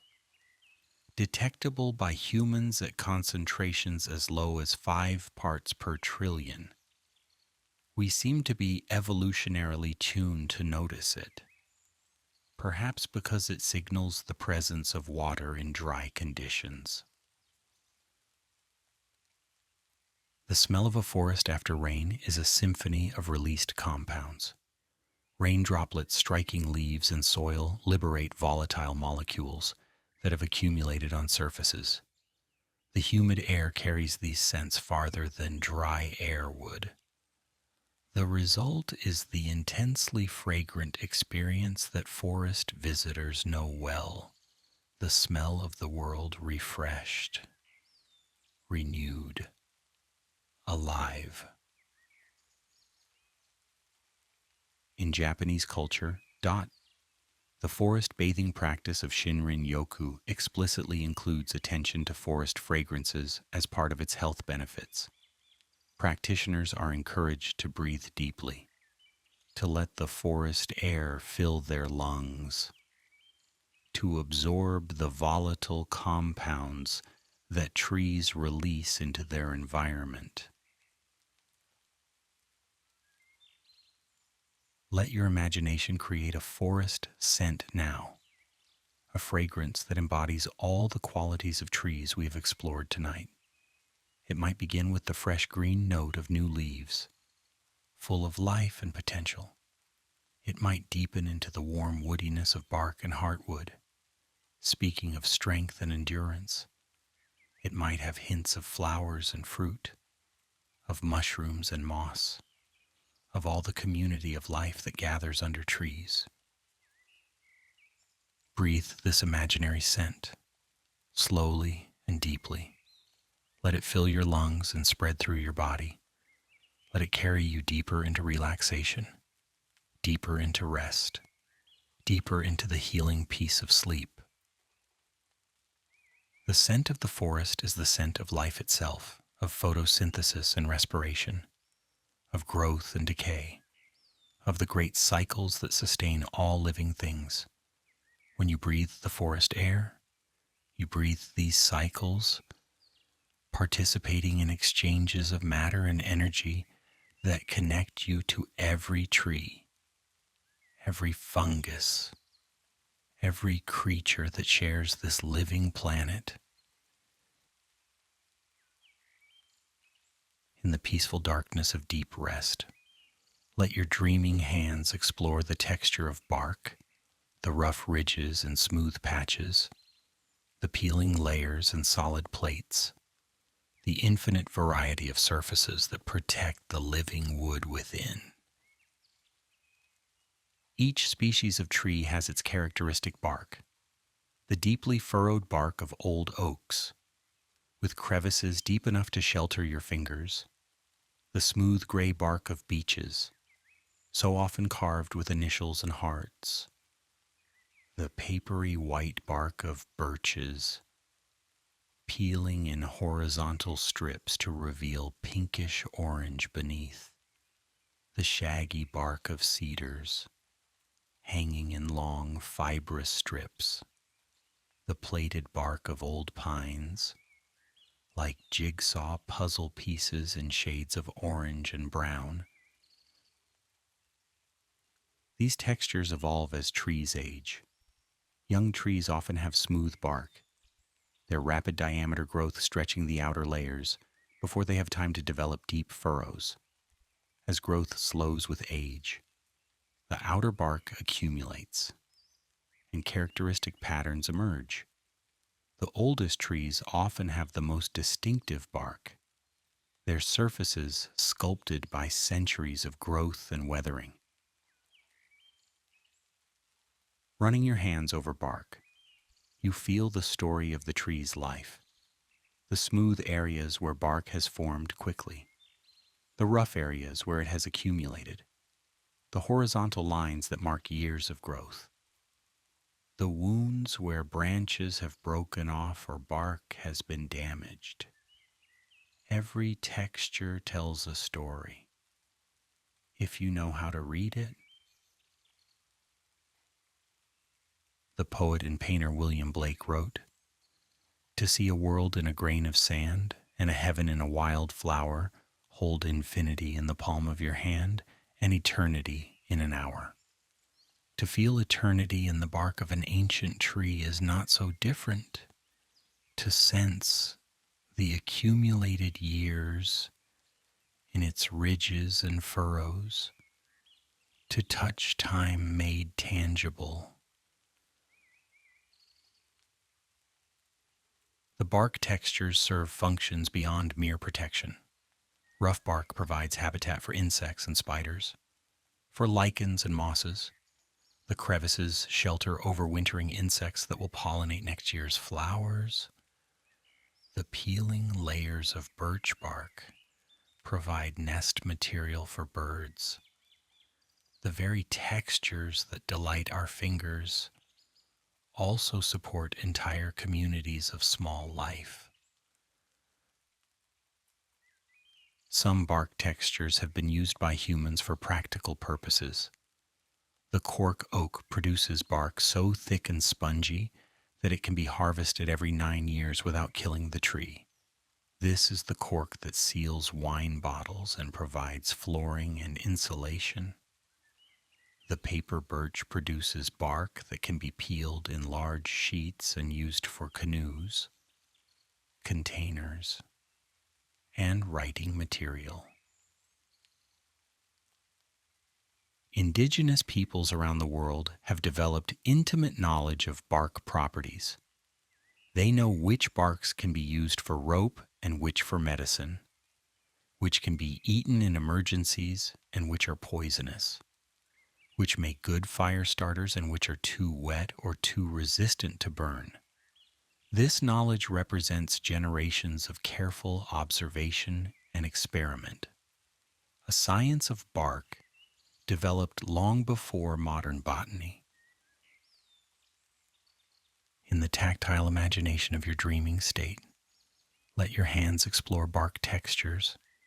Feel the rough and the smooth, the wet and the dry, the warm sun-heated surfaces and the cool shadowed sides. Let the sense of touch connect you to trees as the senses of sight and smell and hearing have connected you, building a full sensory experience of forest presence. In these final passages of our journey, let us contemplate the patience of wood, the slow time in which trees live, the long perspectives that they embody, the lessons in patience that they offer to our hurried minds. A tree measures time in annual rings, each one representing a full cycle of seasons. A human life might span 100 such rings, if we are fortunate, but many trees live far longer. A redwood may accumulate 2,000 rings. A bristlecone pine may show 5,000. In the lifespan of such a tree, entire human civilizations rise and fall. Consider what a 1,000-year-old tree has witnessed when it was a seedling. Vikings were raiding European coasts. China was under the Song dynasty. The Maya civilization was flourishing in Central America. As it grew through its first centuries, cathedrals rose in Europe. Universities were founded. The Mongol Empire swept across Asia. In its middle centuries, Columbus reached the Americas. Printing press revolutionized communication. Scientific method was developed. In its recent centuries, Industrial Revolution transformed human society. World wars reshaped political boundaries. Humans walked on the moon. Through all of this, the tree simply grew. It added ring after ring, adjusting to conditions year by year, but never rushing, never anxious, never aware of the momentous human events unfolding around it. It persisted through droughts and floods, through fires and storms, through attacks by insects and fungi, surviving, recovering, continuing. What would it mean to adopt something of this tree time perspective?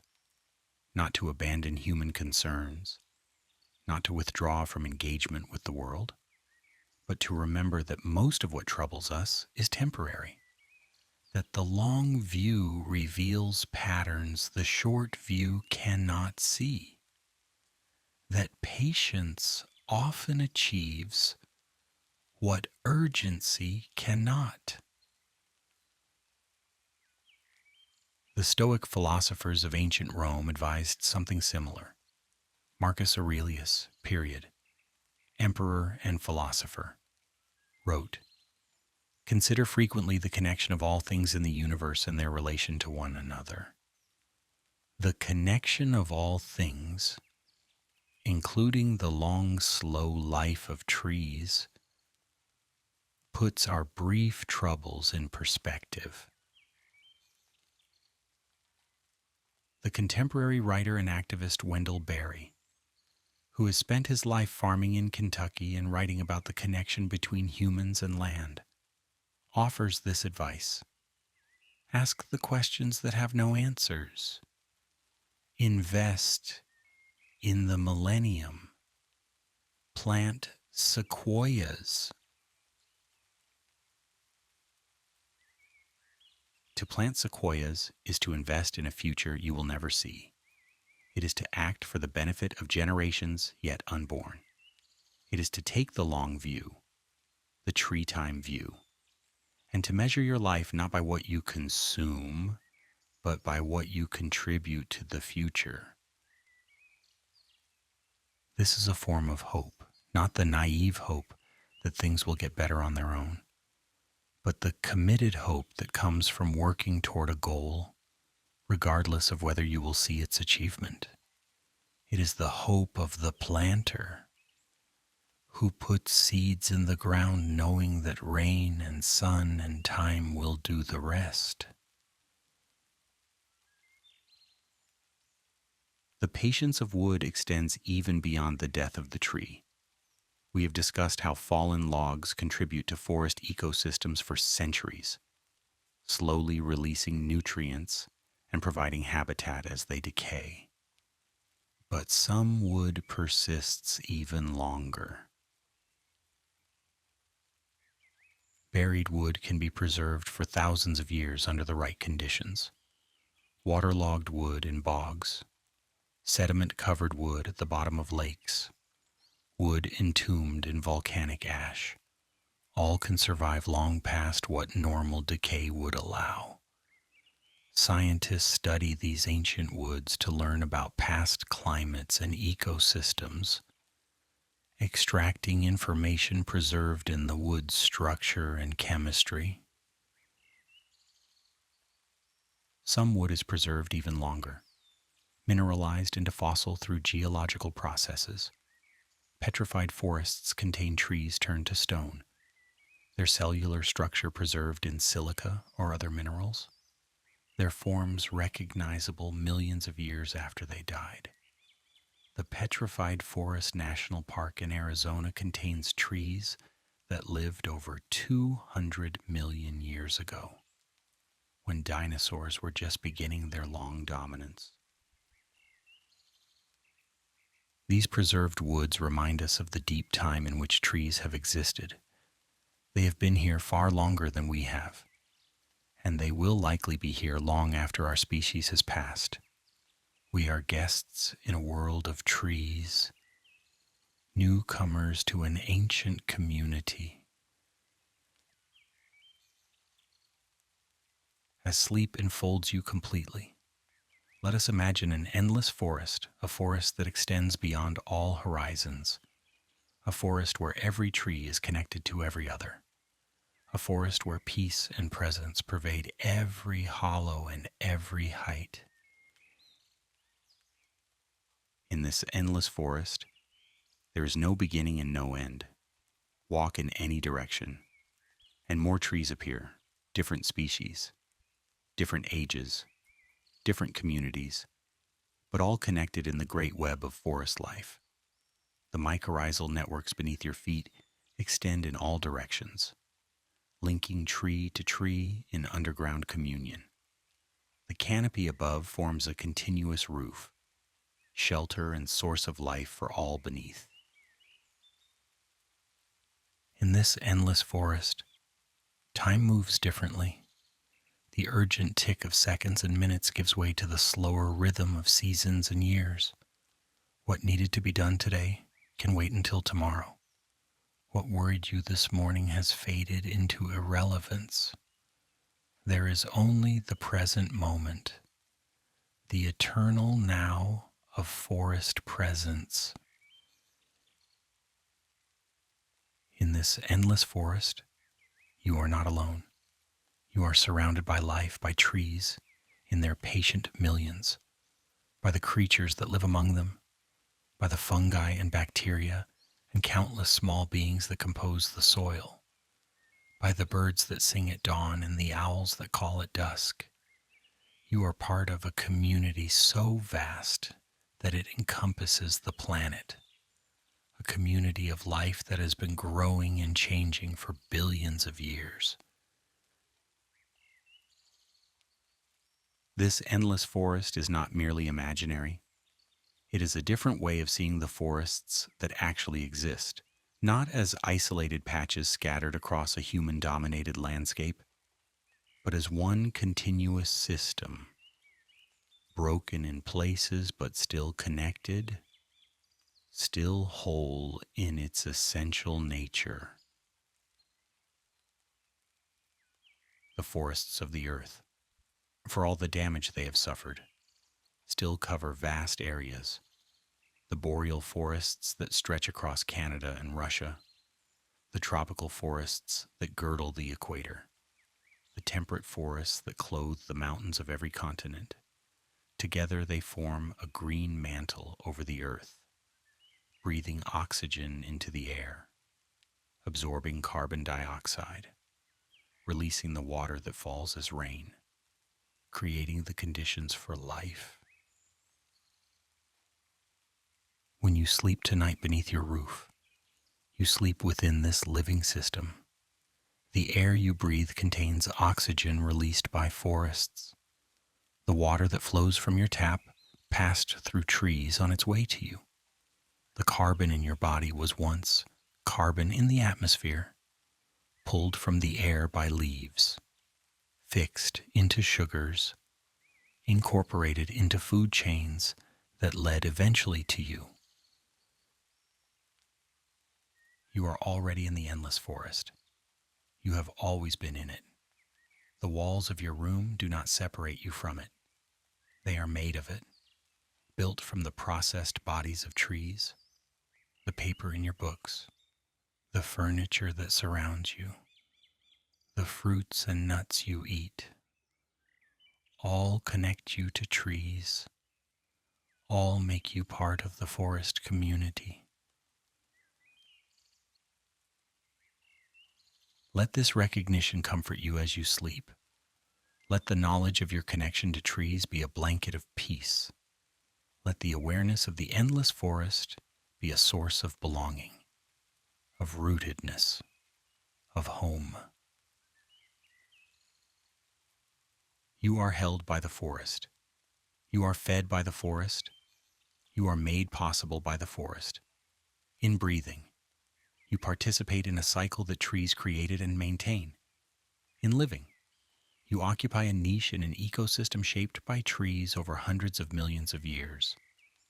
In sleeping, you rest under the protection of a community that has endured through ages beyond our counting.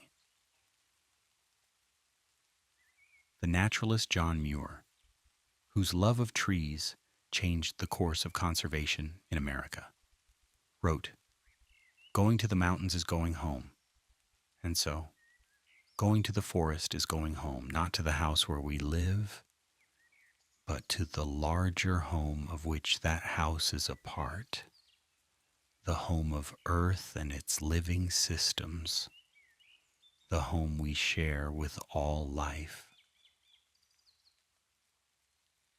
In these final words, receive the blessing of trees, a blessing earned by the patient service of forests across the ages, a blessing offered freely to all who will receive it. May you be rooted like a tree, drawing sustenance from deep sources that do not fail in drought or storm.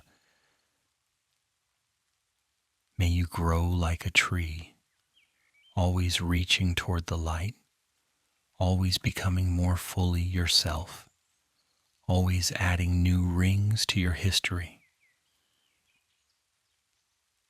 May you be flexible like a tree in the wind, bending without breaking, yielding to forces you cannot resist, springing back when the storm passes. May you be generous like a tree, offering shelter to those who need it, bearing fruit that feeds others, giving your gifts without calculation or resentment. May you be connected like a tree, linked to others through networks of mutual support, giving and receiving, part of a community larger than yourself. May you be patient like a tree, measuring your life in seasons rather than seconds, trusting that growth happens in its own time, accepting the pace of real change. May you be resilient like a tree, recovering from wounds, healing from damage, continuing to grow even when scarred. May you be ancient like a tree, not in years but in wisdom, carrying the accumulated learning of those who came before, passing it on to those who come after. And may you sleep now, in the peace that trees know, the peace of being present, the peace of being connected, the peace of being part of something larger and longer than any individual life. The forest watches over you tonight, the trees that line your streets, the parks that green your city, the distant forests that cover the mountains and fill the valleys. All are part of the living system that sustains you. All are keeping their quiet vigil as you sleep. In the morning, you will wake refreshed. The world will seem a little brighter, a little more wonderful, a little more alive with possibility. This is the gift of deep sleep, and it is the gift of trees, the renewal that comes from rest, the clarity that comes from letting go.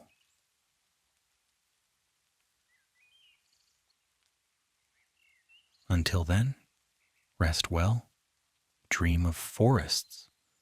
Let the trees carry you into the healing darkness of sleep. The poet Wendell Berry wrote a poem that might serve as our final word. When despair for the world grows in me,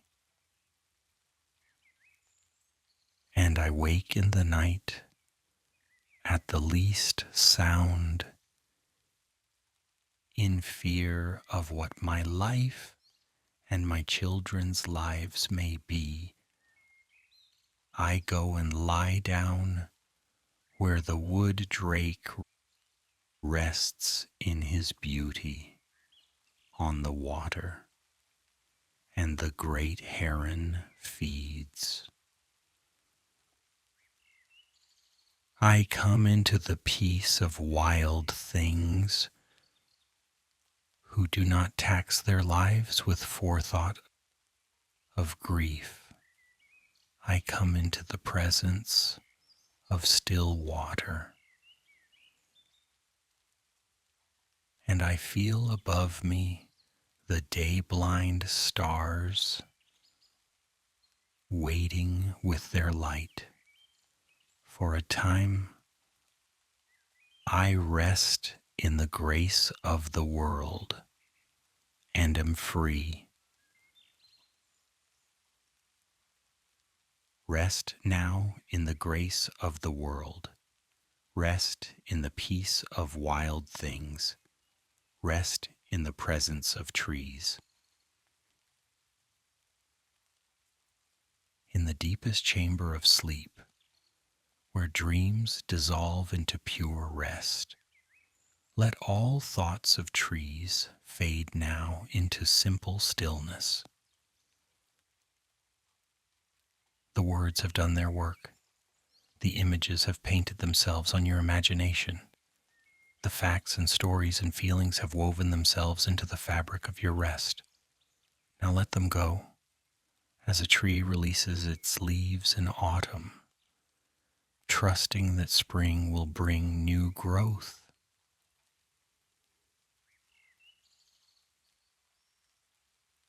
You do not need to hold on to anything from this journey. Whatever was meant for you has already been received, stored in the mysterious depths where memory forms and wisdom accumulates.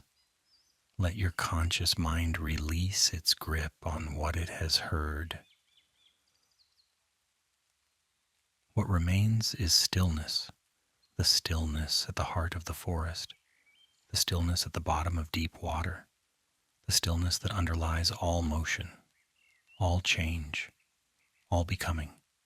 This stillness is always available to you, always waiting beneath the surface turbulence of daily life. Trees know this stillness in their patient standing, in their rooted presence, in their acceptance of sun and rain and wind and stillness. They embody a peace that passes understanding, not the peace of inaction. For trees are constantly active at the molecular level, constantly growing and changing and responding, but a peace that includes action, that enfolds motion, that holds all change within something unchanging. You are approaching that peace now. Your breath has slowed to the rhythm of the sleeping forest.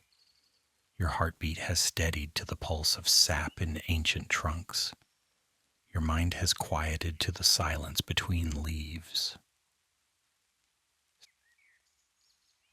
Sleep is not far now. Perhaps you are already there, these words washing over you like water over stones, heard but not grasped, received but not retained. This is as it should be. The words were vehicles, not destinations. They were meant to carry you here, to this place of rest, and now they can be released. What remains is you and the stillness, you and the peace, you and the forest that has always been your home. Rest here, stay here. Let the morning find you when the morning comes. The forest is dark now, the deepest dark before dawn. The stars wheel overhead, unseen through the canopy but present. Ancient lights from ancient fires. The trees stand in their circles and groves, their communities and solitudes, waiting for light that will surely come. And you sleep among them, one more creature of the forest, one more life in the web of life. The trees protect you with their presence, shelter you with their shadows, breathe for you while you rest. In the morning, you will wake. The sun will find its way through the leaves. The birds will begin their songs. The day will open before you like a flower, fresh with possibility. But that is hours away. Now there is only night, only rest, only the deep peace of the sleeping forest. Sleep well.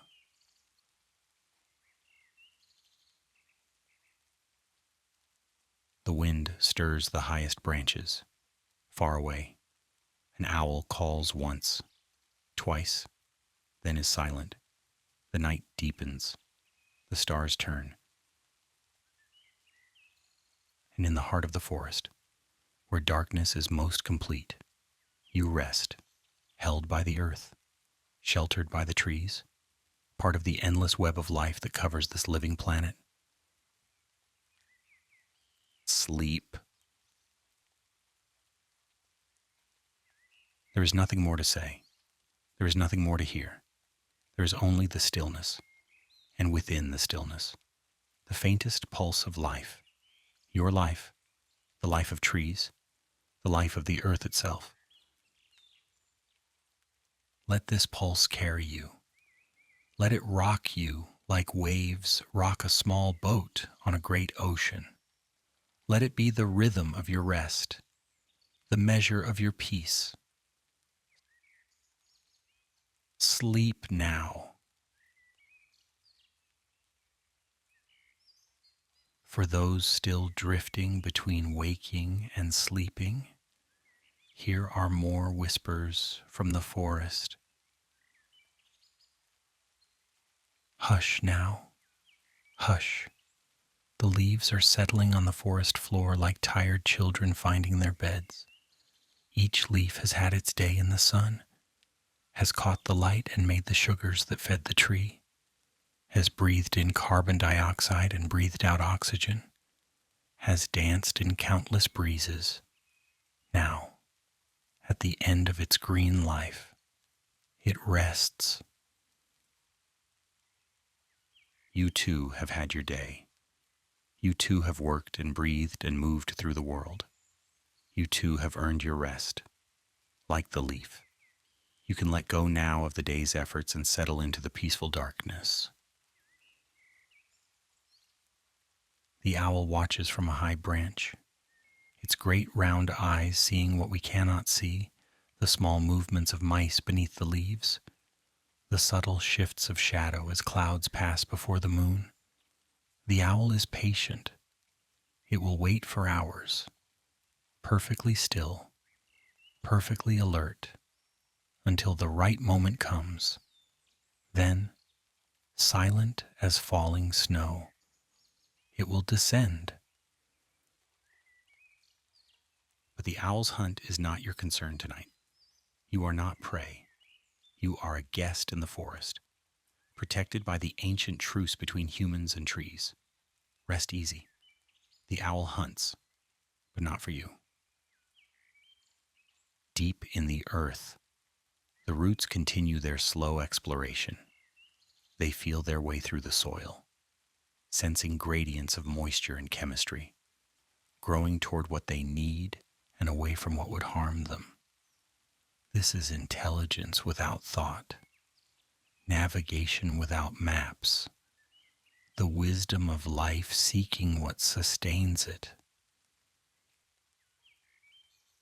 Your body has this wisdom too. As you sleep, it navigates the depths of rest, finding what it needs, healing what is damaged, restoring what is depleted. You don't need to guide this process. It guides itself. You only need to let it happen. Consider the roots of a great tree, not the thick anchoring roots that we might see where they emerge from the soil, but the fine roots, hair thin, that reach into every crevice of the earth. These roots number in the millions, perhaps the billions. They form a network so complex that no map could capture it, so extensive that laid end to end they would stretch for miles. Each of these tiny roots is a border crossing, a point where the tree's internal world meets the external world of the soil. Across this border, water and minerals flow inward, root exudates flow outward. The exchange is constant, dynamic, sensitive to the slightest changes in conditions. And the roots are not alone. Woven among them are the even finer threads of fungal hyphae, the mycorrhizal partners that extend the tree's reach far beyond what roots alone could achieve. These hyphae are so thin they can penetrate spaces too small for any root, accessing nutrients locked in the tiniest soil particles. The partnership between tree and fungus is older than the dinosaurs, older than the first animals to walk on land. It is one of the fundamental relationships of life on Earth, a cooperation that made forests possible and that sustains them still. As you rest tonight, imagine yourself connected like this, your roots of relationship reaching out to family and friends, your networks of community supporting and supported by others. You are not alone. You never were. Like a tree in a forest, you are part of something larger than yourself. The bark of a tree is like skin, the interface between self and world, the surface where inner life meets outer environment. But bark is much thicker than skin, much tougher, much more protective. A tree cannot flee from danger, cannot dodge the bite of the beetle or the gnaw of the deer. It must stand and endure, and its bark is its armor. Feel your own skin now, the boundary of your body. It is thinner than you might think, more permeable than you might imagine. Oxygen passes through it. Moisture passes through it. Even light can penetrate a little way into its depths. Yet it protects you, keeps your inner fluids in and outer dangers out, marks the line between you and not you. Relax this skin now. Let the boundary between you and the world become soft, permeable, less defended. You are safe in this moment. You do not need armor. Let the world flow into you and you flow into the world. Let the distinction between inside and outside become less urgent, less absolute. In deep sleep, this happens naturally. The defensive alertness of waking life relaxes, and we become more continuous with our environment. The air we breathe becomes us. The dreams we dream are woven from the experiences of the day. The boundary between self and world grows soft, like bark in the rain. A tree's branches are possibilities made solid, directions the tree has reached, spaces it has explored, options it has taken. Each branch began as a bud, a potential growth point. Some buds developed, others didn't. The branch pattern we see is the record of these decisions, these growths and non-growths, accumulated over the tree's lifetime. Your life, too, is a pattern of branches, choices made, paths taken, possibilities actualized or left latent. The branch pattern of your life is unique, shaped by circumstances and choices that no one else has faced in quite the same way. Tonight, let the branches of your life rest. The choices have been made. The paths have been taken. Tomorrow there will be new buds, new possibilities, new decisions to make. But tonight, the pattern is complete as it is. There is nothing to add, nothing to change. Rest in the shape of your life as it exists in this moment.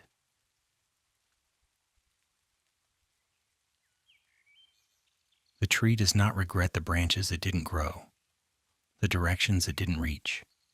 It simply grows where it can, reaches toward the light available to it, makes the best of its situation. This acceptance, this working with what is rather than longing for what isn't, is part of the tree's wisdom. The leaves are the tree's solar panels, its green factories, its breathing surfaces. Each leaf is a miracle of engineering, a thin, flat structure optimized to catch light, with veins arranged to distribute water and collect sugars, with pores positioned to exchange gases while minimizing water loss. In the growing season, leaves work ceaselessly during daylight hours, converting sunlight into chemical energy. They are the productive organs of the tree, the parts that earn the living. When they fall in autumn, their work is done. Their substances reclaimed, their structures released to decay.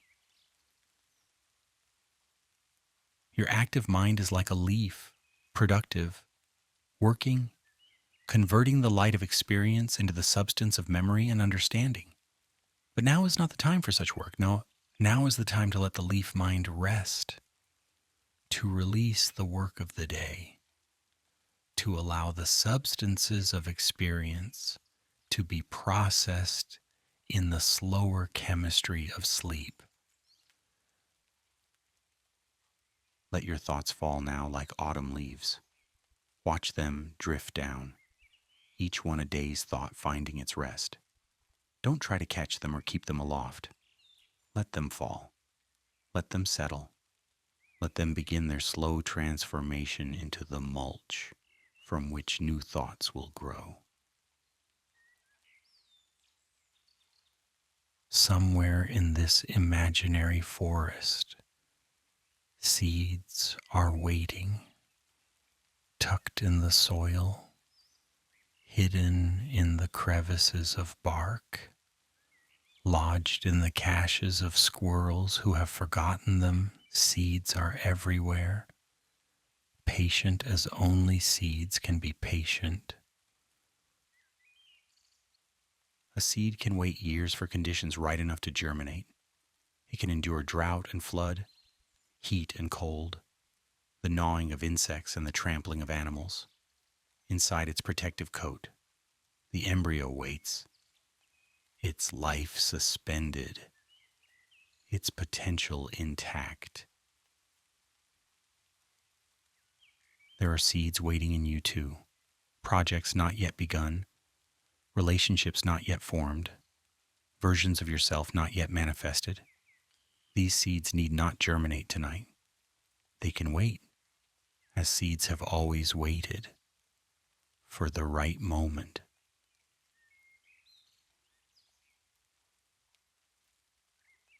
What does a waiting seed experience? Nothing. We suppose no impatience, no boredom, no longing for the life it hasn't yet lived. The seed simply is, complete in its potentiality, perfect in its patience. Something in you can be like this tonight, not striving, not waiting for, just resting in what is. Spring, summer, autumn, winter, the wheel turns and turns again. And each turning is both the same and different. The same events recur: bud break, full leaf, color change, dormancy, but each time in new combinations, new patterns, new expressions of eternal themes. Your life too moves through seasons. Some are seasons of growth and productivity, bright with the energy of summer. Some are seasons of harvest and release, beautiful with the colors of autumn. Some are seasons of rest and restoration, quiet with the inwardness of winter. Some are seasons of emergence and renewal, tender with the hope of spring. What season are you in now? As you rest tonight? Perhaps you don't know. Perhaps you are between seasons, in the transitions that mark the boundaries between one phase and another. It doesn't matter. Each season has its gifts, each phase its necessities, each moment its own completeness. Rest now in whatever season holds you. Accept its gifts, meet its necessities, allow its completeness. The wheel will turn, the season will change. Nothing lasts forever. But this moment, this season, this now, this is what you have, and it is enough. There comes a moment in falling asleep when we let go entirely. The last thread of waking awareness releases its grip, and we pass through a threshold into a different state of being. This moment cannot be observed, because observation is itself a form of waking. By the time we might notice it, it has already happened. This letting go requires trust.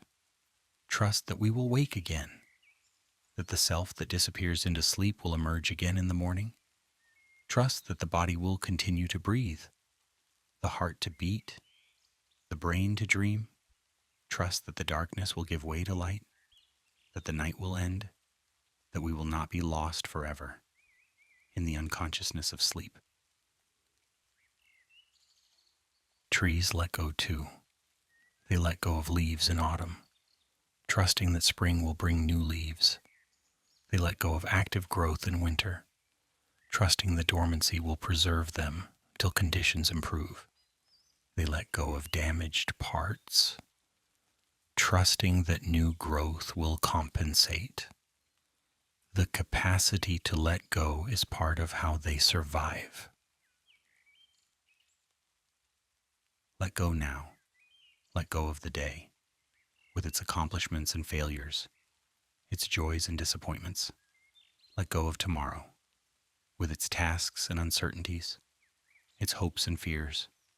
Let go of this moment itself, letting even the awareness of letting go dissolve into the peaceful darkness. The night receives you. The forest holds you.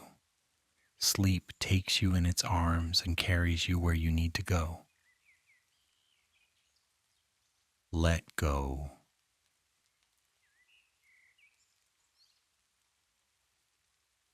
You are in the forest now. You are part of the forest.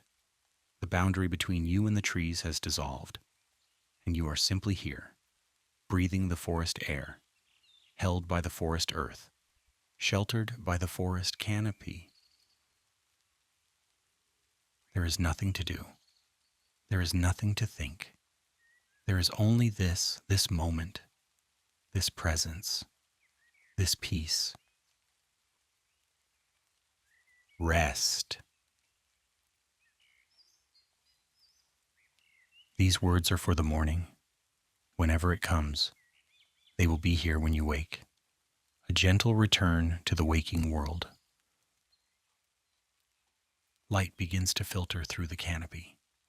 At first, it is the faintest glow in the eastern sky, a promise more than a presence.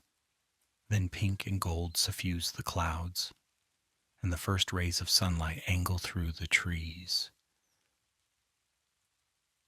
The birds wake first, as they always do. Their songs begin softly, scattered phrases from scattered perches. Then the chorus builds, layer upon layer of melody, as more voices join the morning celebration. The air is cool and fresh, washed clean by the night. It carries the scent of dew on leaves, of earth and moss, and the first stirrings of photosynthesis. It is air made new by darkness, ready to receive the gifts of light. You wake into this newness. The night's journey through the world of trees has done its work, and you emerge from sleep refreshed and restored. Whatever rest you needed, you have received. Whatever healing your body required, it has accomplished. Open your eyes, stretch your limbs, feel the day waiting for you, full of possibility. The trees are awake and working now, their leaves turning toward the light, their stomata opening to receive the morning air, their chemistry beginning the daily miracle of photosynthesis. They will work all day, as they have worked for hundreds of millions of years, converting sunlight into life. And you will work too, in your own way. You will go about your human activities, your uniquely human concerns, but you carry something of the forest with you now, a little of its peace, a little of its patience, a little of its connection to the larger web of life. Remember the trees today, if you can. Look at them when you pass them on the street. Notice their leaves and their bark, their shapes and their shadows.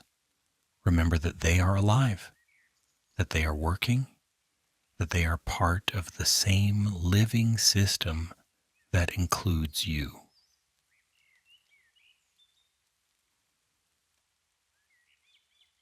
And when night comes again and sleep approaches, know that the forest will be waiting for you, ready to receive you into its peace, ready to watch over your rest, ready to carry you once more into the healing darkness.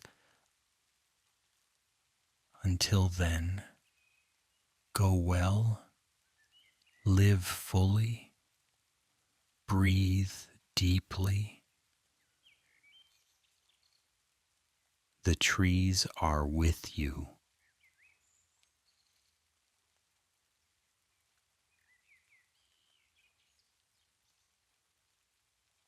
Thank you for listening. Thank you for resting with the trees. Thank you for being part of this journey through the peaceful world of forests. Sweet dreams.